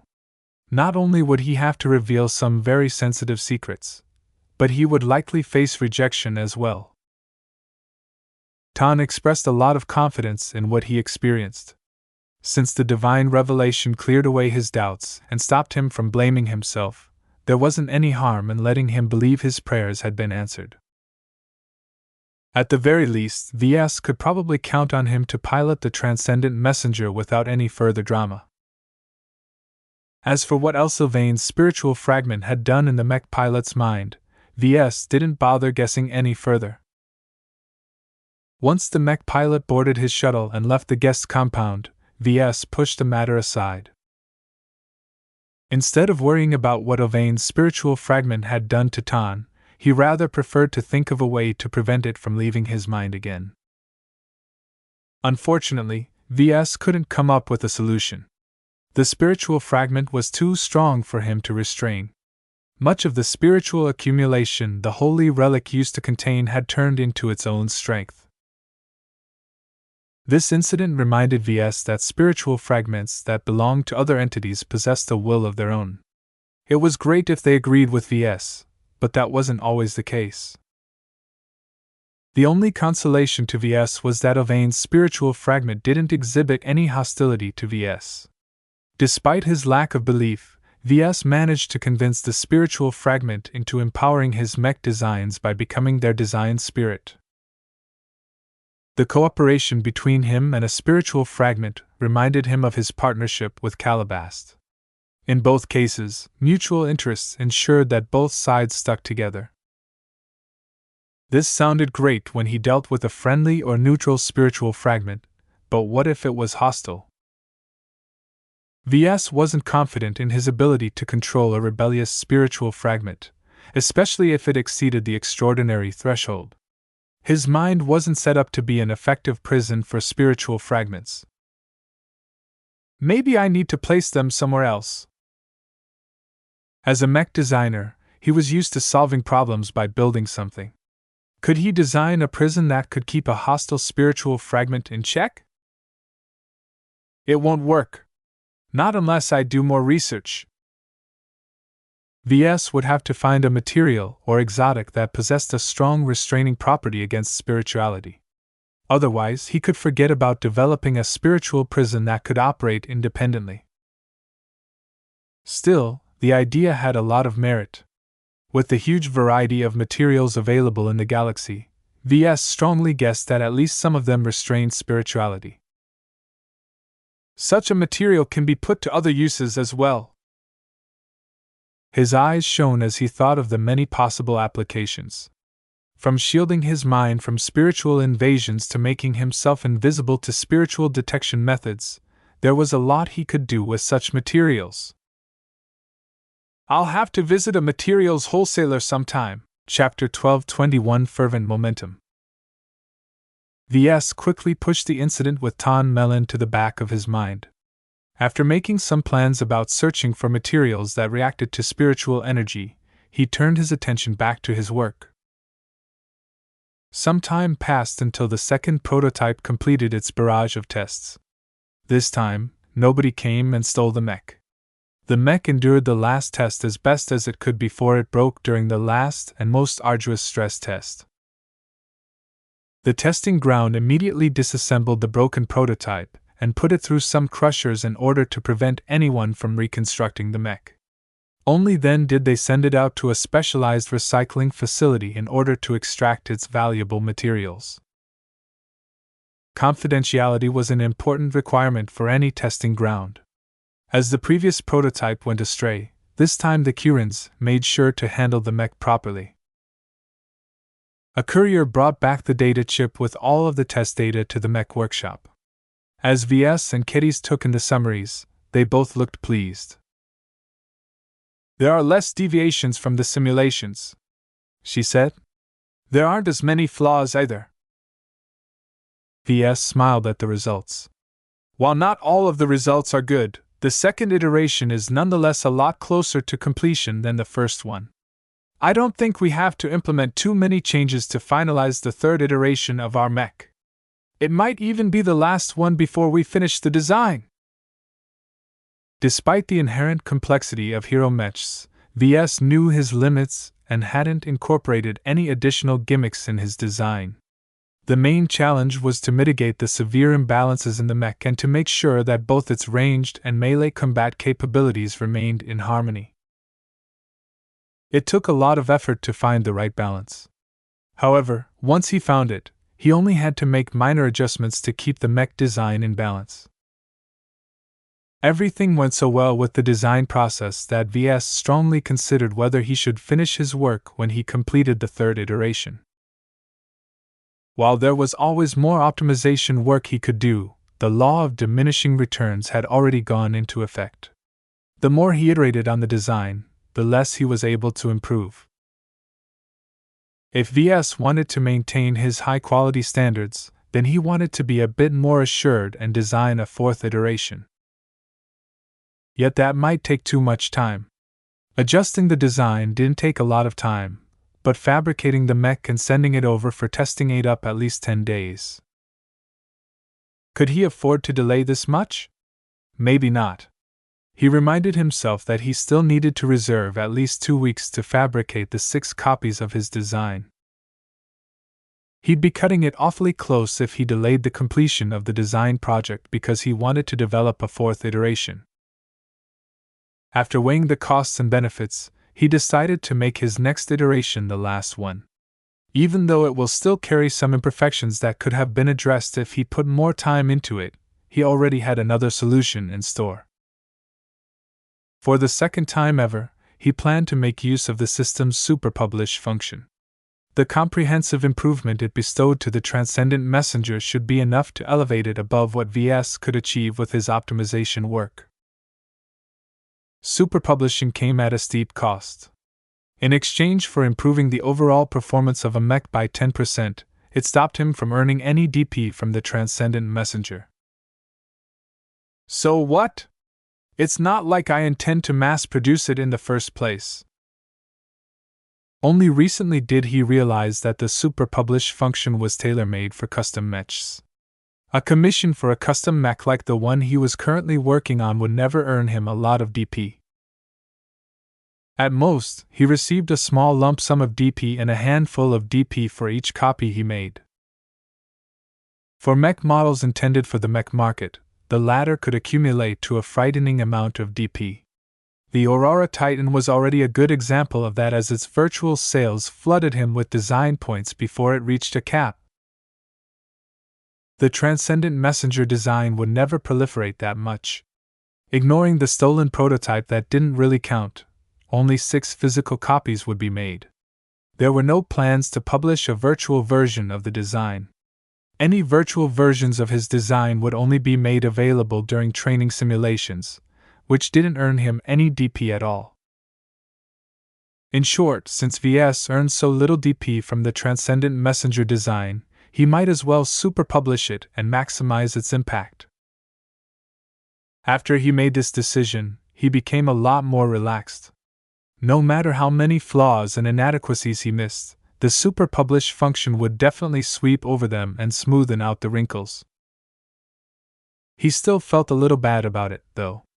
It was as if he was running a marathon and reached the final stretch, only to step into a shuttle and blaze past the finish line without expending any further effort.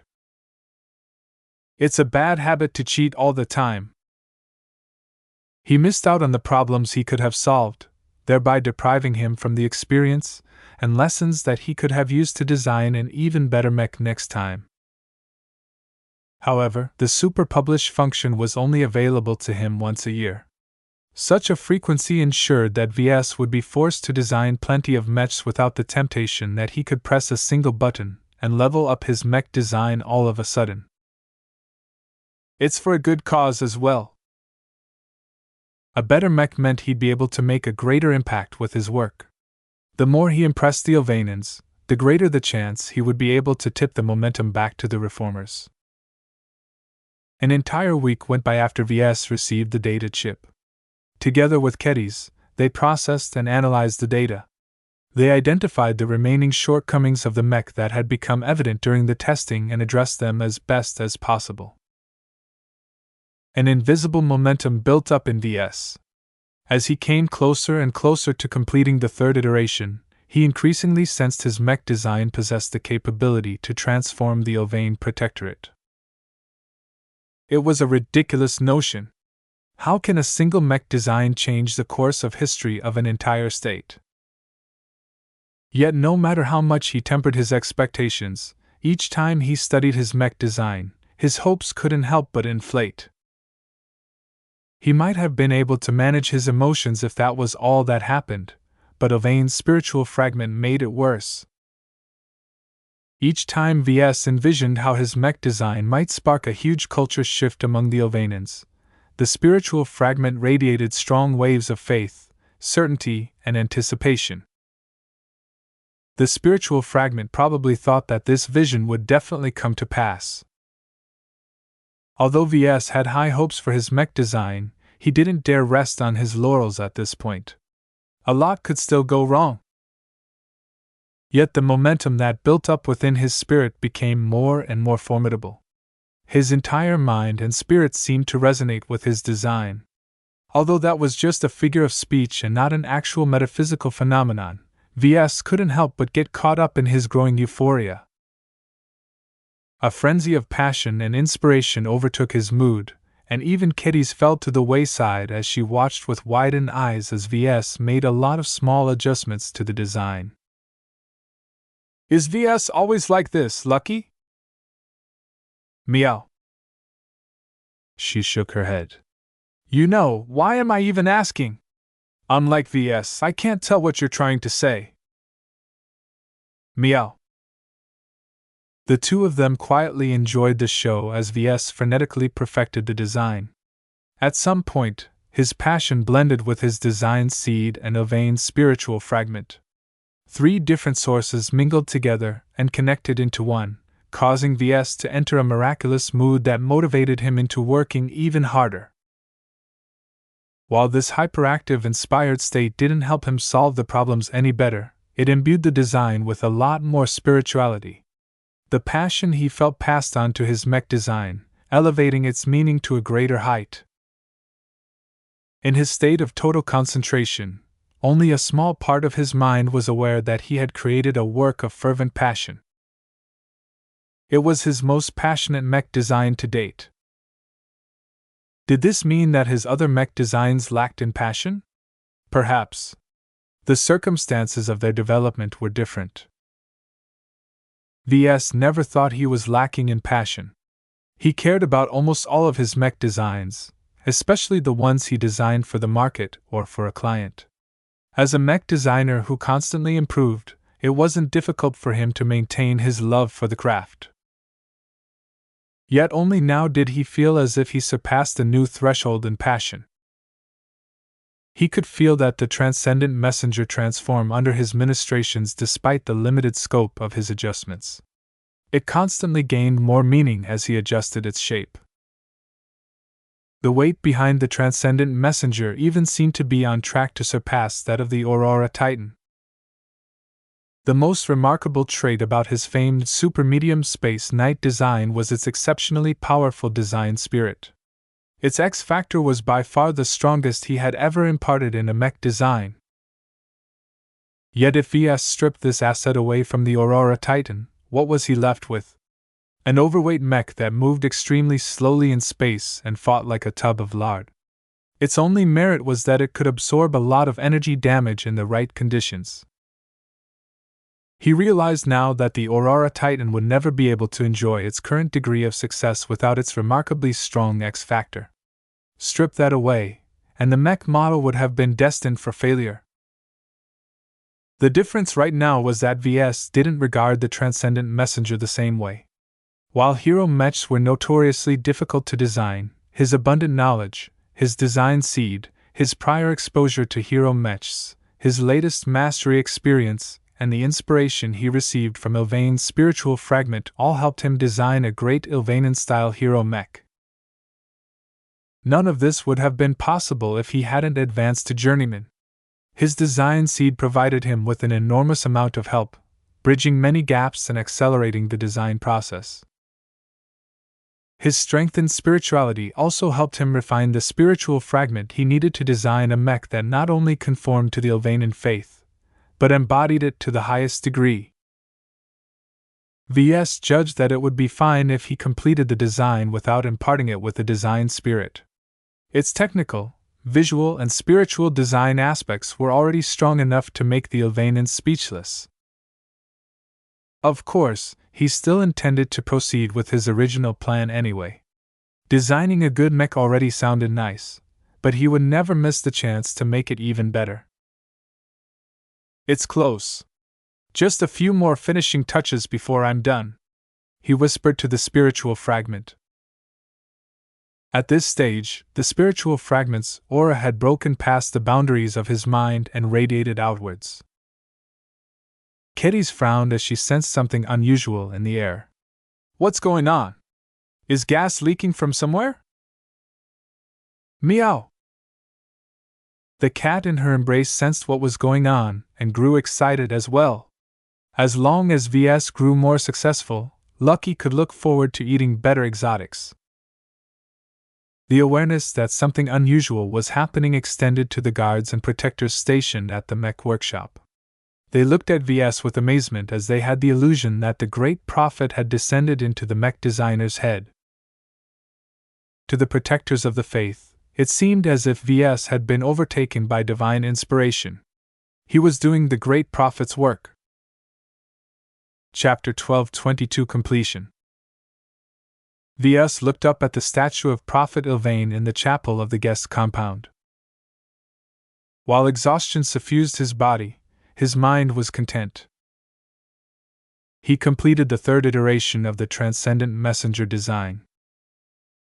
Not only that, but at the final leg of the journey, he entered into an exceptional state. His entire mind-spirit synchronized with both his design seed and Ylvain's spiritual fragment, uniting their thoughts and desires into a singular purpose. That is, to make the Transcendent Messenger a great mech design. Ves could hardly understand this exceptional state. How did it come to be? Why did it come to him at the very end of the design process? These questions and more dwelled in his mind, but there was no point obsessing over them. Inspiration followed no rules. It came and went on a whim.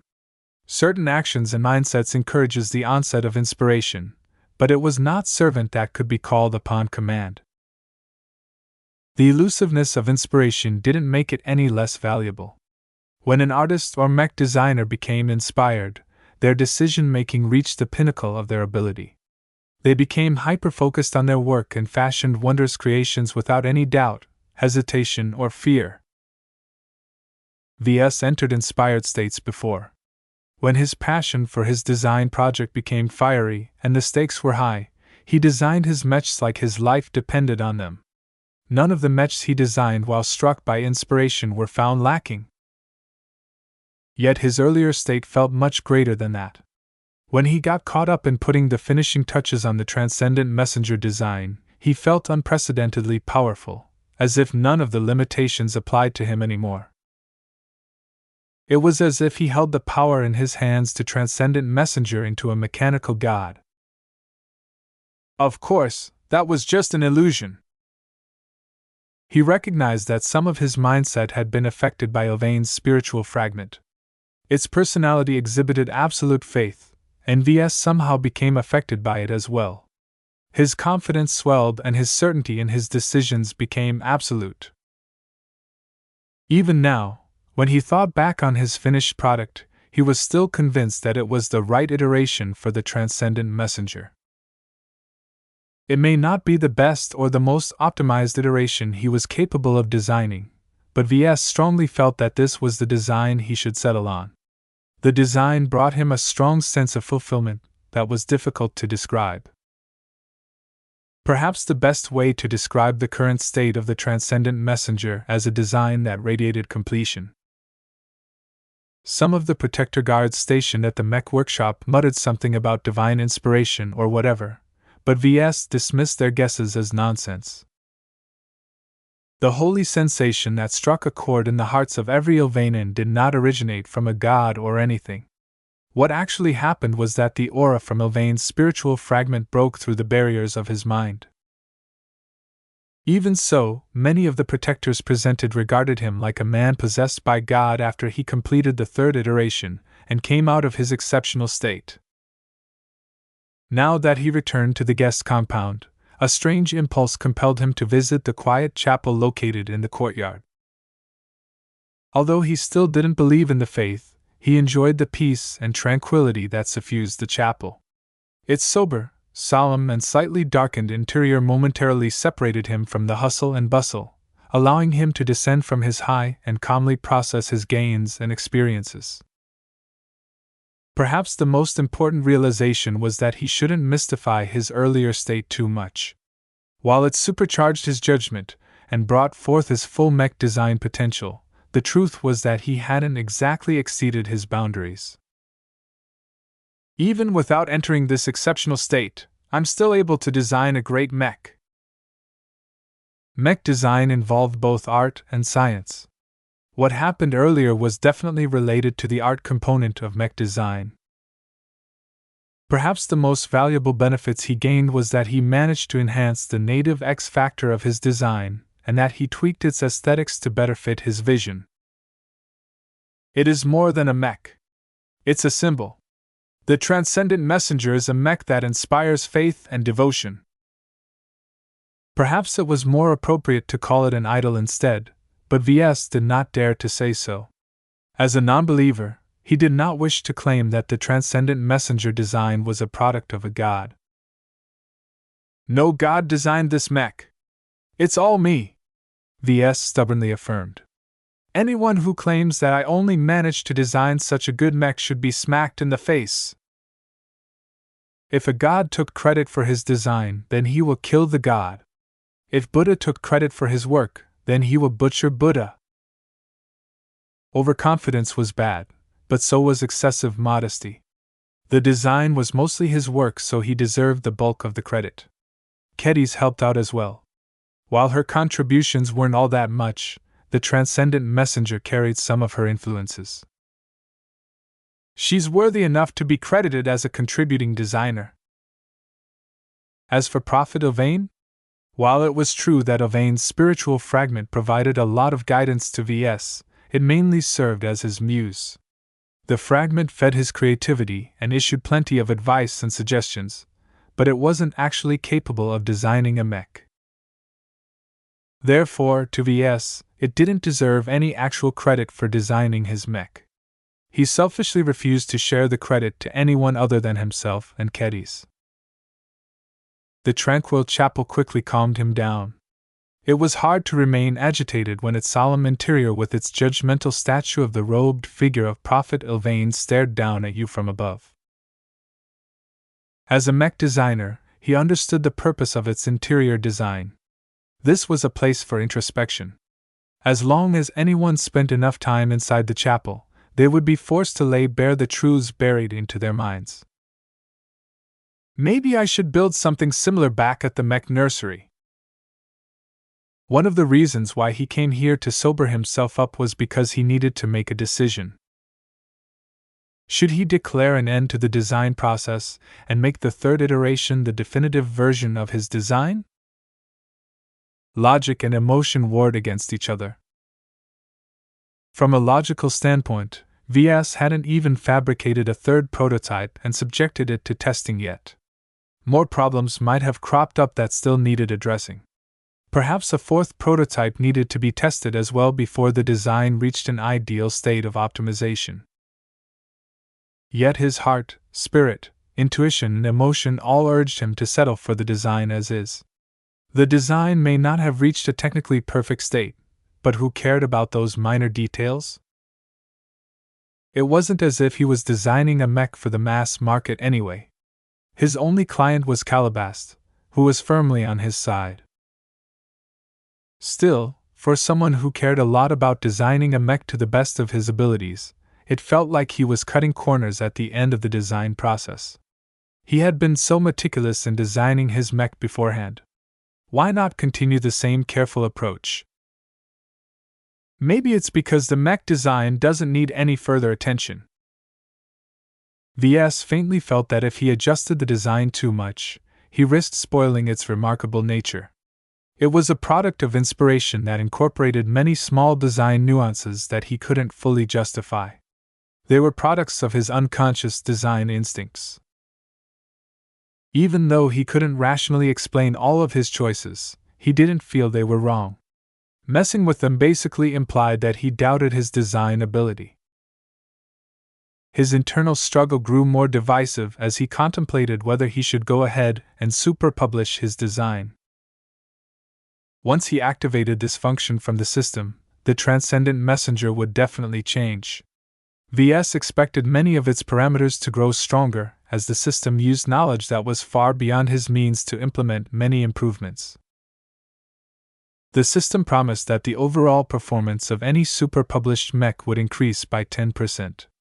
Although Ves only made use of this function once with his Crystal Lord design, he knew the system wasn't exaggerating. The Transcendent Messenger already performed well at its current state. Improving its performance by 10% would definitely push it to the level of mechs designed by seniors. Yet Ves couldn't exert any control on how the super-publish function improved his design. It was an external aid that didn't draw on his knowledge or design style to improve the design. Would the Transcendent Messenger still retain its essence after he super-published it? Or would the function dilute the qualities that turned it into such an inspirational mech? Ves recalled what happened with the Crystal Lord. The laser rifleman mech design still held on to its identity. Therefore, Ves guessed that even if he super-published Transcendent Messenger, its X factor shouldn't weaken. The problem is that I don't feel that it's the right choice. Whenever he felt tempted to activate the super-publish function, he became plagued with doubt. Even his intuition faintly warned him that he might regret his choice. Why is it so important for the mech to retain its current shape? Rationally, he knew it was best if he super-published the mech. It readily improved the performance of his mech. Yet would it still be the same Transcendent Messenger? Yes and no. He wouldn't be able to acknowledge the mech as his creation anymore. He still deserved much of the credit for its design, but was it truly representative of his own design skill? The answer to that question would be no. While a 10% difference sounded small, to mechs at this level, the difference was huge. Perhaps many mech insiders would guess that Ves approached a senior or a master in order to tune up his mech design. They wouldn't be too far from the truth.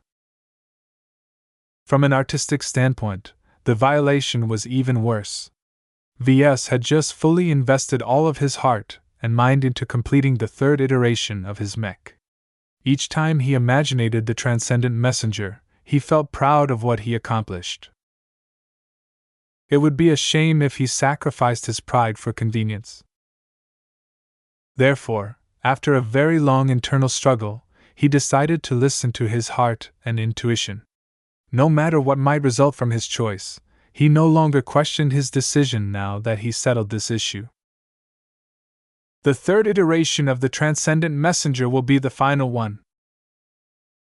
A sense of relief suffused his body. A weight lifted off his shoulders. If he decided to go through with superpublishing his design, then the weight might have grown heavier instead. Whatever. I don't know why I feel this way, but I'll enjoy it while it lasts. Now that he settled this issue, he acted decisively. He activated his comm and called up a small projection of his design. It's time for you to take up your new home. Go, he whispered. After spending months inside his mind, Ylvain's spiritual fragment could finally depart from his mind. The fragment seemed to be ready for this moment ever since Ves entered the chapel.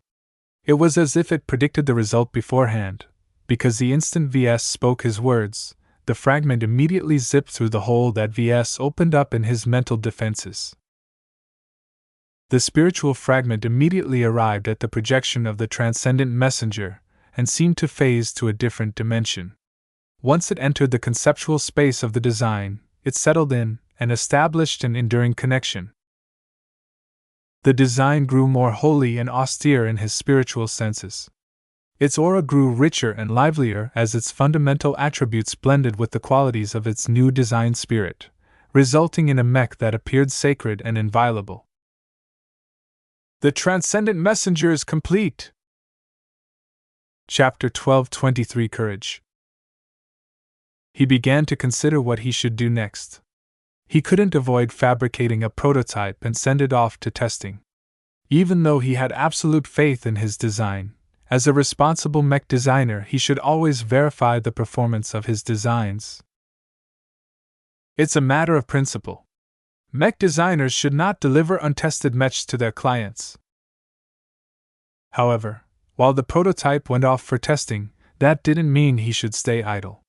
He could immediately proceed with fabricating the set of 6 copies of the design, each exhibiting small variations in their visual and spiritual design. It was easy for him to make cosmetic adjustments to his mechs. I don't need to touch the contours of the mech.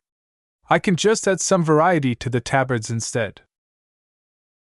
The white tabard added a splash of brightness over the plain gunmetal gray armor plating of his design. It didn't take much effort for him to add some color and a symbol that represented one of his 6 chosen virtues. Why does it have to be a symbol? He scratched his chin. Maybe it's best to be a little more straightforward and use words instead. Symbols might convey more depth, but not everyone interpreted them the same way.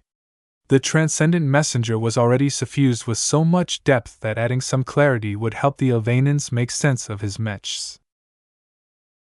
Ever since he came up with a plan to vary the X factor of his copies, he thought long and hard on how to achieve this change.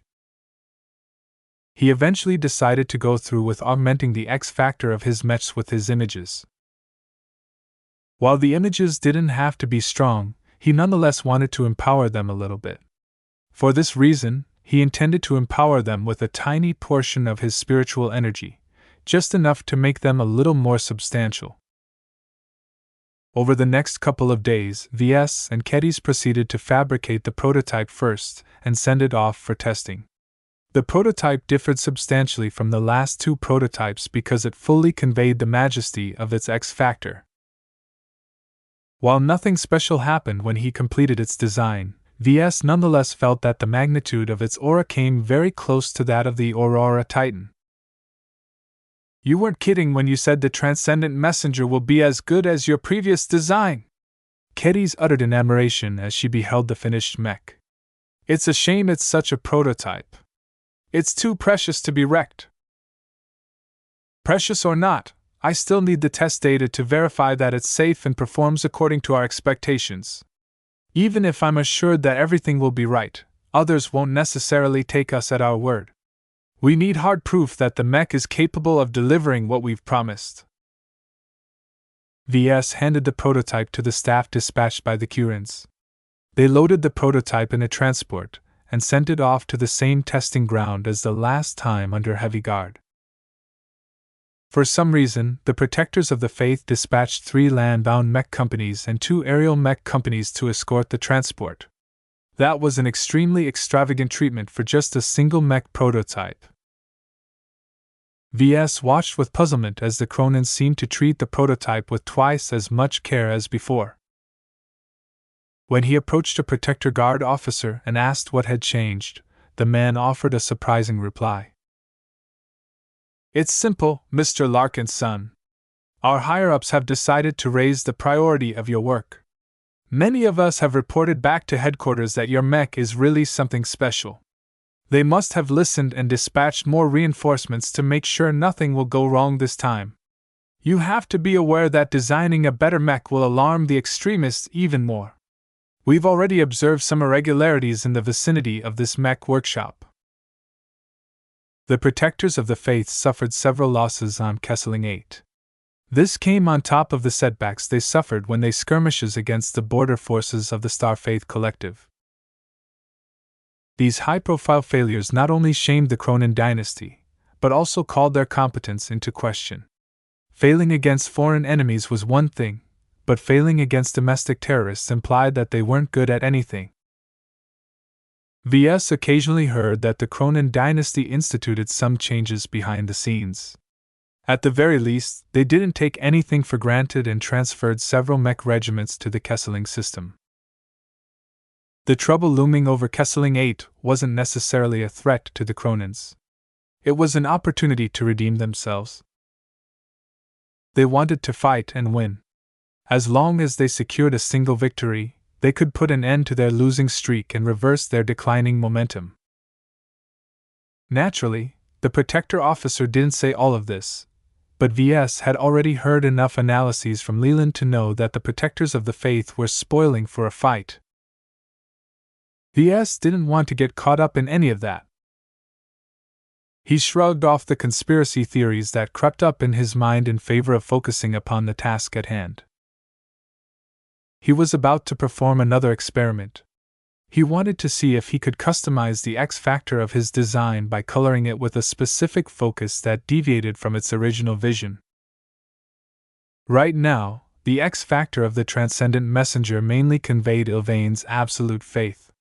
It possessed such a high degree of purity towards this sensation that Ves could hardly anything else in its X factor. It's very pure in this regard. His previous mech designs conveyed more complex and dynamic X factors, so the Transcendent Messenger seemed very one-dimensional in this regard. While it looked very inspiring, it didn't fit with the aggressive mech concept of the design. A high-impact mech should carry an aggressive X factor. The Transcendent Messenger wasn't supposed to be a priest who knelt on its knees and pressed its palms together to pray in front of its opponent. Instead, Ves wanted to portray them as holy paladins who fought for their beliefs.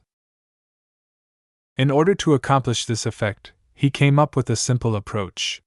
He would design his mechs with 2 images in mind. The first one would be the design spirit of the mech. This was easy, as the design practically radiated its influence. He imagined it as a clear glass of water. At the same time, he would also hold another image in his mind that represented one of the 6 virtues. The addition of this weaker image was akin to infusing the glass of water with one of 6 different tea flavors. The water would still be water and retain all of its properties, but the slight tea flavor resulted in a very different taste. While he hadn't tested out his theories, he felt confident enough about them that he didn't hesitate to put them into action. Courage, justice, perseverance, zeal, sacrifice, devotion. 6 virtues. 6 mechs. Ves began to start with the fabrication of courage, the transcendent messenger mech that embodied this virtue. It wasn't difficult to construct an image based on this virtue. Ves knew what courage meant, and he could draw on several experiences in his life. However, he wanted courage to exemplify the courage within the hearts of the Ilvanans. Using his own brand of courage wouldn't be appropriate. For this reason, he spent an hour browsing the galactic net. He references the stories, parables, and myths of the Ilvanan faith. The first calamity and the great flight that happened hundreds of years ago offered many examples of Ilvanans stepping up to the plate, while driven by courage. The Ilvanan refugees wouldn't have survived the flight to the Komodo star sector without courage. They never gave up or cowered against adversity. This was the kind of inspirational courage that Ves wanted to convey in his first copy. Immersed in stories showcasing exceptional courage, Ves began to construct an abstract image that carried the essence of Ilvanan courage. He infused it with a tiny portion of his spiritual energy, which strengthened the image by a very noticeable degree. Although Ves could have made it even stronger, he didn't believe it was necessary. It is only a catalyst to effect a transformation. Only after he formed the image of courage did he proceed with fabricating the first production model of the transcendent messenger. Ves was unusually solemn during the fabrication process. Kedis, who assisted his work, quickly noticed the difference as well. "Your mood has changed," she said.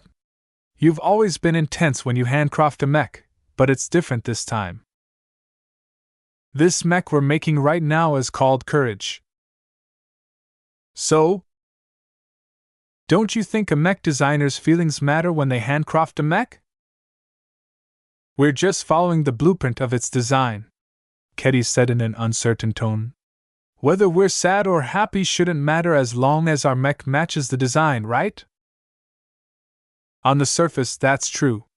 However, I believe that the intentions and feelings of the craftsmen matter.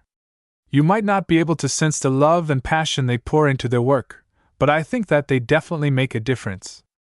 The emphasis they put into their work can also make a difference as well, hence why I am thinking about courage while I'm designing this mech." Kedis eventually shrugged. She had witnessed several inexplicable wonders from Ves and became used to his vague and esoteric explanations. Even if she didn't understand everything, she got the gist of it at least. "Maybe I should try it out as well," she muttered. Once they resumed their work, Ves indeed noticed that Kedis tried to concentrate on courage. As a former sore maiden, Kedis didn't need any help to come up with examples of courage. Her efforts were very minimal, however. Not only did she lack the spiritual strength to imprint her thoughts on the mech, she also didn't clear her mind of distractions.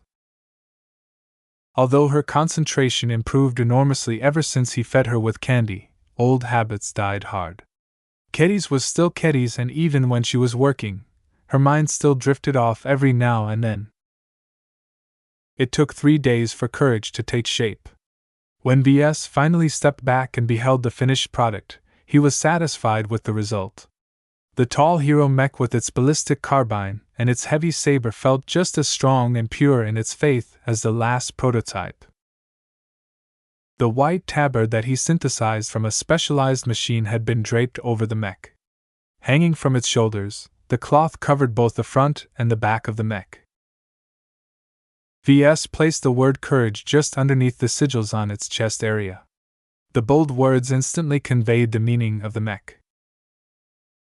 There was a snag, though. He couldn't sense the aspect of courage in its X factor.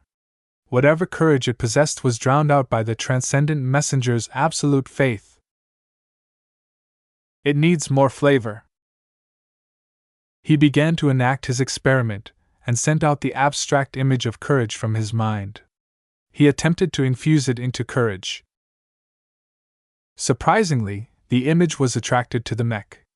The tiny portion of courage that Ves had already imprinted on the mech acted like a beacon that called the image home. The empowered image blended into the X factor of the mech with remarkably little fanfare or complications. It complemented the absolute faith that dominated the X factor and began to influence it slightly. Only now did Ves feel that courage was worthy of its name. During the entire process, Kedis watched Ves staring silently at the mech for several minutes while holding Lucky. She somehow sensed that courage had changed during this time and grew suspicious. Is Ves a wizard or something, Lucky? Meow. What does he even specialize in? I used to believe his design philosophy is a bunch of esoteric mumbo-jumbo, but now I think he's definitely onto something. Does magic exist, you think? Meow. Chapter 12:24 Blank Canvas. Courage largely validated his guess on what would happen if he blended an additional image into the X factor of existing mech.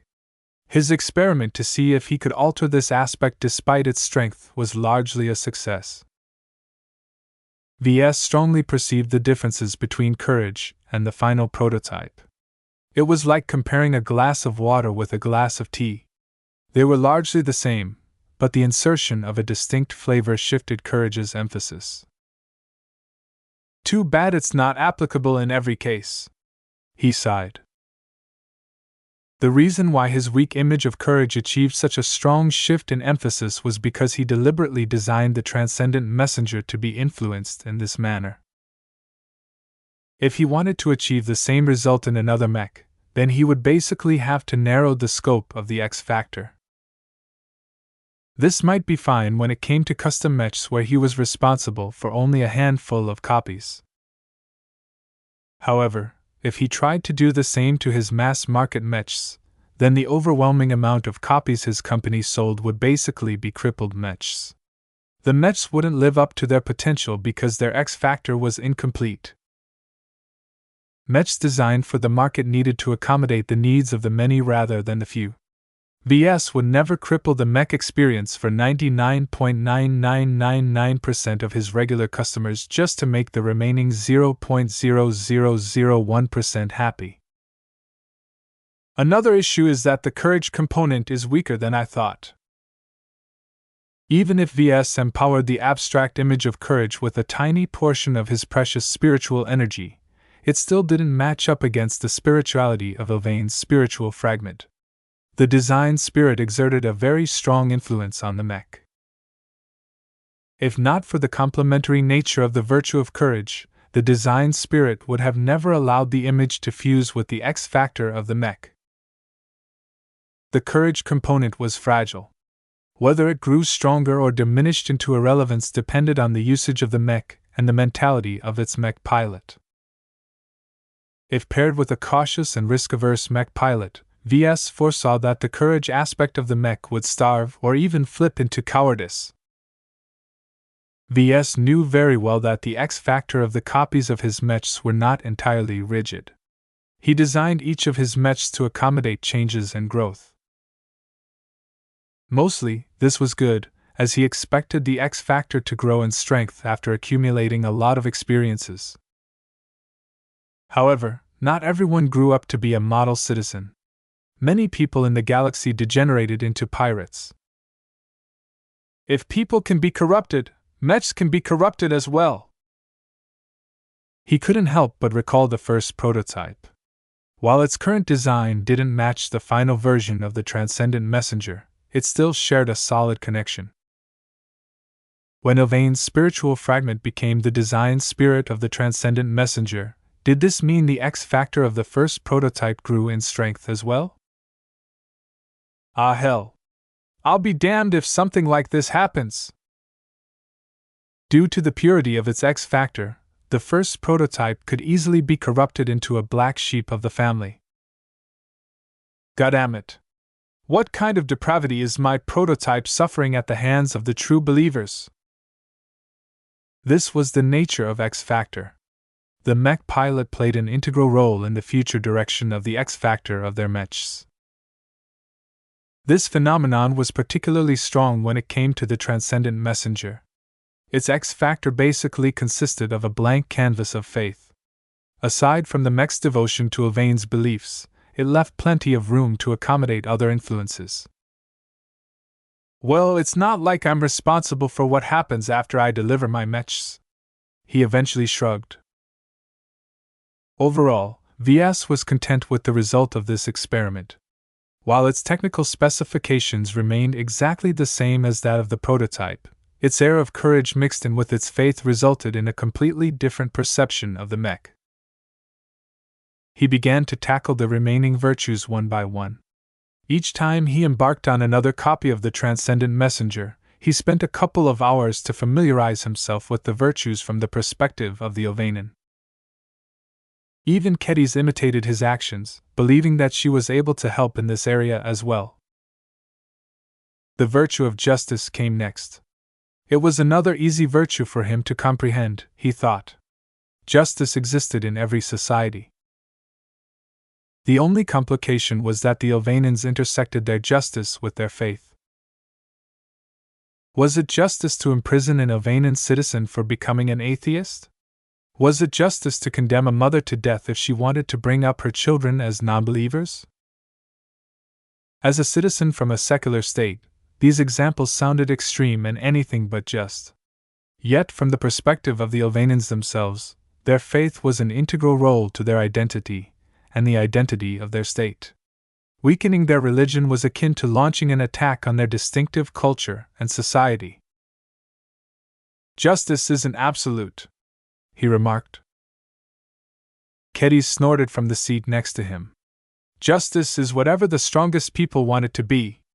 The believers hold all the power in this state, hence why they are right to outlaw blasphemy and heresy. While Ves objected to this argument, Kedis was only stating a simple truth. The one with the biggest fist set the rules. The followers of the Ylvainen faith obtained this right as soon as they founded a state that explicitly accommodated their beliefs and nothing else. Therefore, the Ylvainen version of justice strongly emphasized religious purity. It was fine if an Ylvainen believed in an off-kilter interpretation of Ylvain's sayings like the Ascensionists, but dropping the faith or converting to another one was a severe act of injustice to the other Ylvainens in the Protectorate. Maintaining religious purity among the citizens of the Ylvain Protectorate fell within the mandate of the Ylvainen Inquisition. The splinter group of the attendants of Ylvain made it their holy mission to preserve the integrity of the Ylvainen faith by hunting down blasphemers and apostates. While many people found them scary, the Inquisition actually enjoyed a lot of support among the Ylvainens. The traditionalists practically considered them as the true protectors of the faith.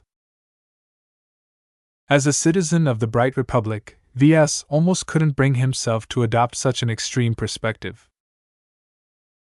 It's hard. Ylvainen justice completely went against the values he had been brought up in the Bright Republic. The two were so opposite on this matter that Ves resorted to wearing the abstract image of justice over his mind like a mask. The instant he donned the mask, his cognitive dissonance became muted. While he still felt uncomfortable, at the very least he was able to tolerate this viewpoint. Ugh! I still feel like I'm betraying the Bright Republic somehow. Kedis needed little adjustment. Though she felt very little for the Ylvainen faith, her frontier values taught her that might was right. Fairness didn't fit in her concept of justice. After this mixed adjustment process, the two proceeded to fabricate Justice, the second copy of the Transcendent Messenger design. Ves repeated all of the steps with courage and managed to produce a mech that distinctly radiated a different aura. The differences were especially stark when Justice was placed next to Courage. While much of their auras overlapped and reinforced its other due to their common faith, they still retained their unique personalities. It was as if a young and brash warrior stood next to an old and stern inquisitor. Both of them believed in the same religion, but both of them expressed and served their faith in different ways. "Are you sure the second mech represents justice?" Kedis asked as she admired the two mechs. "If you asked me, self-righteousness." Ves shook his head. "Justice and self-righteousness are two sides of the same coin. What is just and what is unjust? It's not our job to answer this question. Just like any piece of art, not every mech has to provide an answer. Sometimes, raising a question is sufficient to provoke the minds of our customers." The next virtue was a lot easier for them to adopt. Perseverance was one of the most important virtues of the Ovanan people.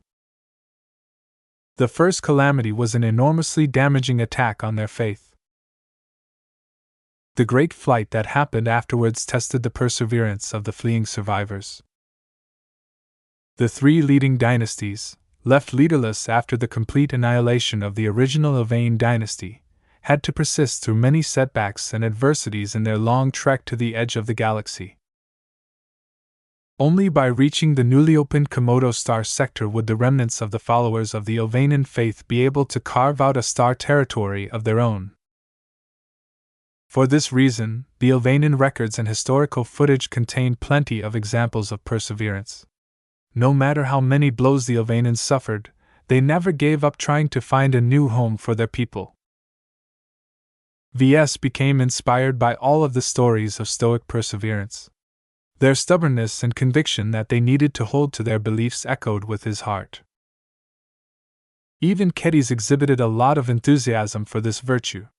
In the past, she depended on her perseverance to last through the grueling training that every sword maiden was subjected to. In the present, she relied on perseverance to carry her through all of the knowledge she needed to learn in order to catch up to Ves. Their strong affinity for perseverance therefore resulted in a smooth and enjoyable fabrication run. Ves could already tell that Perseverance was definitely his favorite copy of the series. When Ves moved on to Zeal, he adopted a complex expression. "This is Ton Melon's mech." The Cronin elite bore the shame of losing the first prototype. Yet when Ton visited Ves to confess his failings, Ilvain's spiritual fragment randomly decided to invade the mech pilot's mind. Whatever the spiritual fragment had done, Ton came out as a changed man. The abrupt shift stank of indoctrination. The only reason why Ves didn't exhibit too much alarm was because Ilvain's spiritual fragment acted benignly.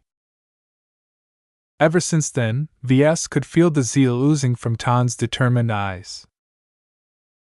Zeal was an essential component to the Ovanan faith.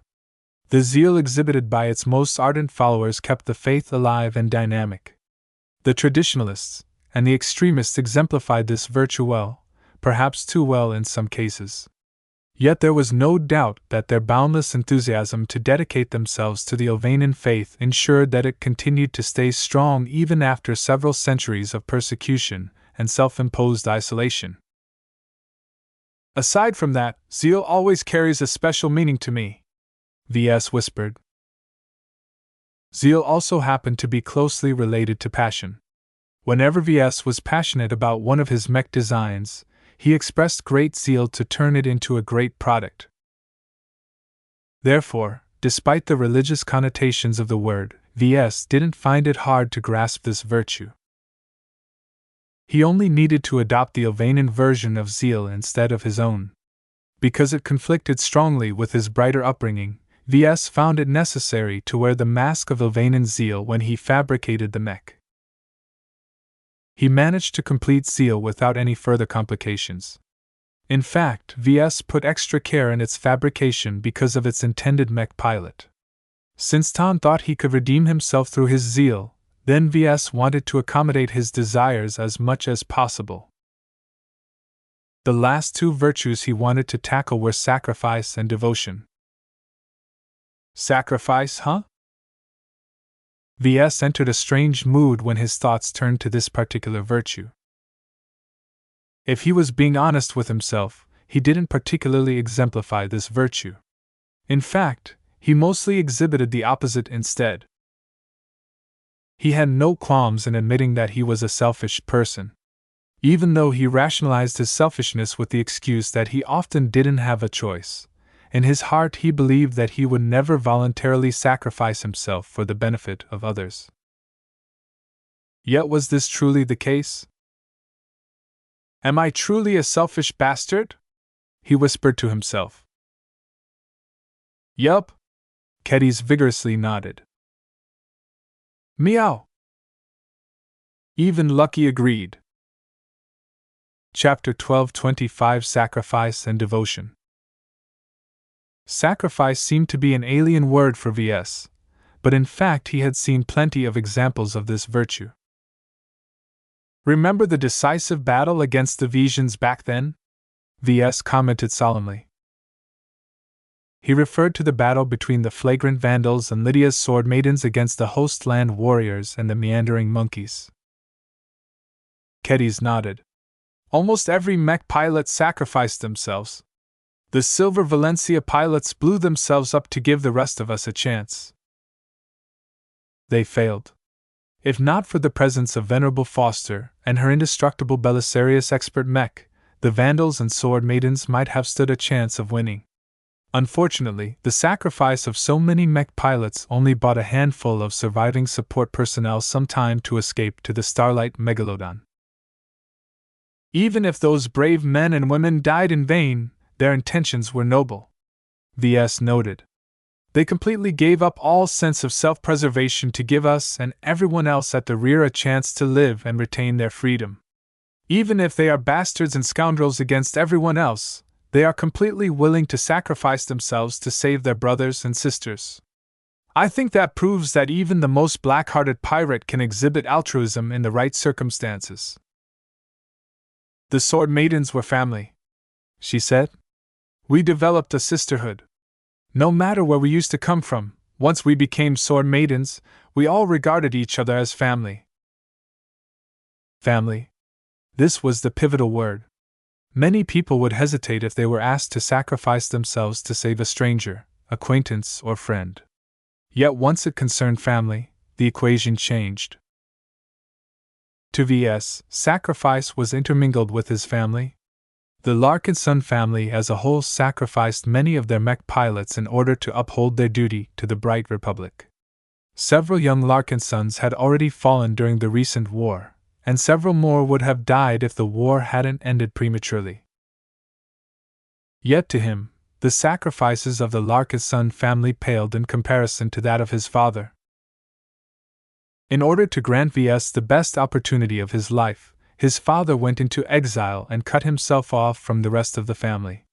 The trail of his father already went cold in the vast and inscrutable Nixian Gap, which was considered to be just as dangerous as the frontier. A parent's love for their child was one of the strongest forces in existence. Each time Ves enjoyed success in his mech design career, he had his father and perhaps his mother to thank for giving him this incredible opportunity in life. Even if the gift they bestowed him came with its own issues, Ves could not deny that he wouldn't have come so far without it. While he was living a fantastic life as an exceptional mech designer, his father must be fighting for his life in the cold and unforgiving Nixian Gap. Thinking about his father's sacrifice reminded Ves of one of his goals in life. The reason why he worked hard to advance his career and become more prominent was because he wanted to save his father.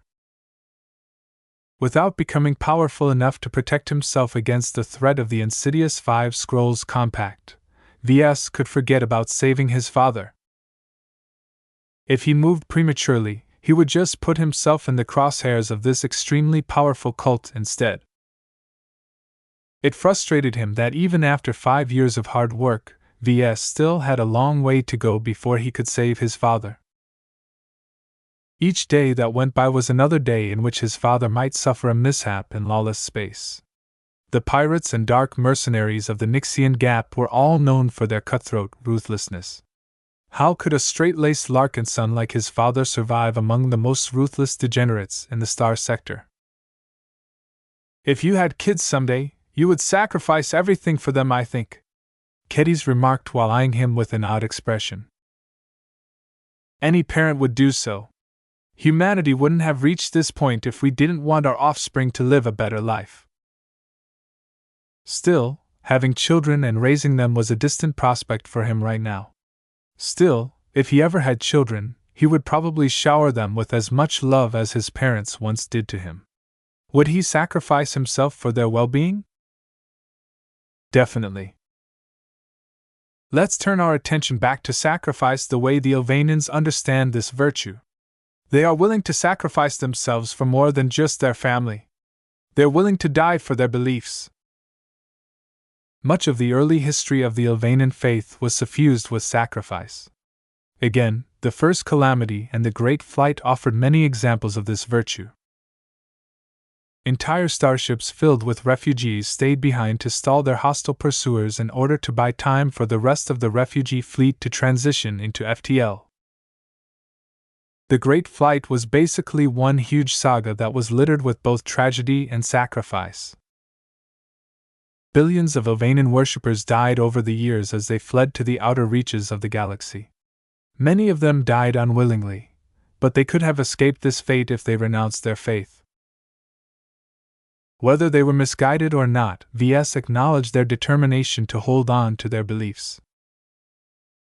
He possessed his own principles and beliefs, but whether he was willing to die for them was still in question. It was better if he could avoid this choice entirely. I think we've developed a good understanding of sacrifice. Let's get to work. They proceeded to fabricate the fifth copy of the Transcendent Messenger. Ves constructed the image without donning a mask because it wasn't very hard for him to imagine himself dying for his principles. Whether he would actually do so if pushed into a corner, Ves didn't know.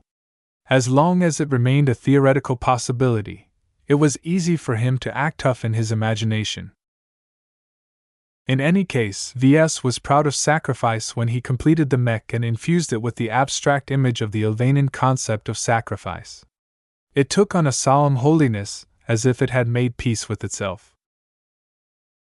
The sacrifice was the most grave and serious mech of the series. Whereas the other 5 copies of the Transcendent Messenger pursued victory, sacrifice focused mainly on staving off total defeat.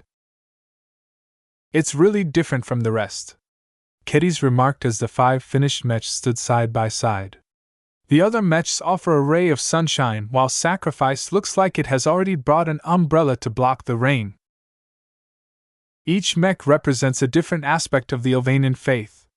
Despite its despondent nature, sacrifice is the most noble of the 6. While each mech exhibited their unique points, the main feature of the hero mech design had always been its ability to inspire faith. A horrible accumulation of faith had gathered in the section of the workshop where they temporarily stored their mechs. The 5 finished Transcendent Messengers each reinforced each other's auras. Aside from reinforcing their common faith, Ves discovered to his surprise that the different virtues also resonated with each other. This was a completely unexpected development. Courage reinforced sacrifice. Perseverance reinforced justice. Justice reinforced zeal. This was just a handful of the web of connections between the 5 mechs. Each virtue mutually reinforced the other virtues. Their common foundation based on their absolute faith in Ilvain's beliefs paved the way for this intricate and fascinating interaction. If 5 mechs already resulted in such a complicated web, then adding another one would surely be even better. Let's move on to devotion.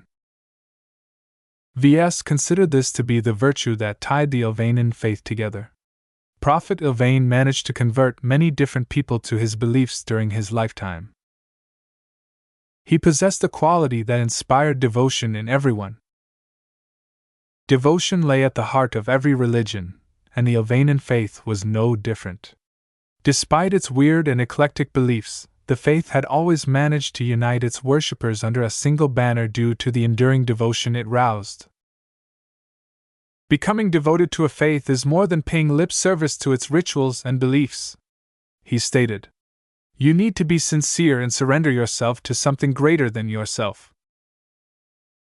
He witnessed many people dedicating their entire lives to their faith. The worshippers of Hisneck and the cursed and blessed people of Aeon Corona 7 all devoted much if not all of their time in service to their gods.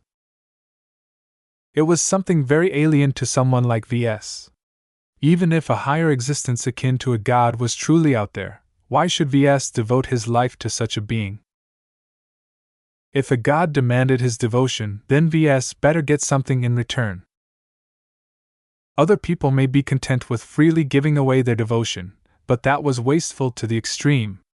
Devotion was a scarce good, and that meant that it should come with a price. Devotion is just a nice way of describing blind fanaticism, Kedis critically remarked. Kedis showed a lot of nonchalance towards devotion due to her experiences in the frontier. She recalled the depravities that many extreme cults got away with by indoctrinating their worshippers into mindless sheep. There are both good and bad connotations to devotion, Ves replied, not entirely agreeing with her stance. Sure, in many cases it's taken advantage of, but devotion also helps many people find their meaning in life.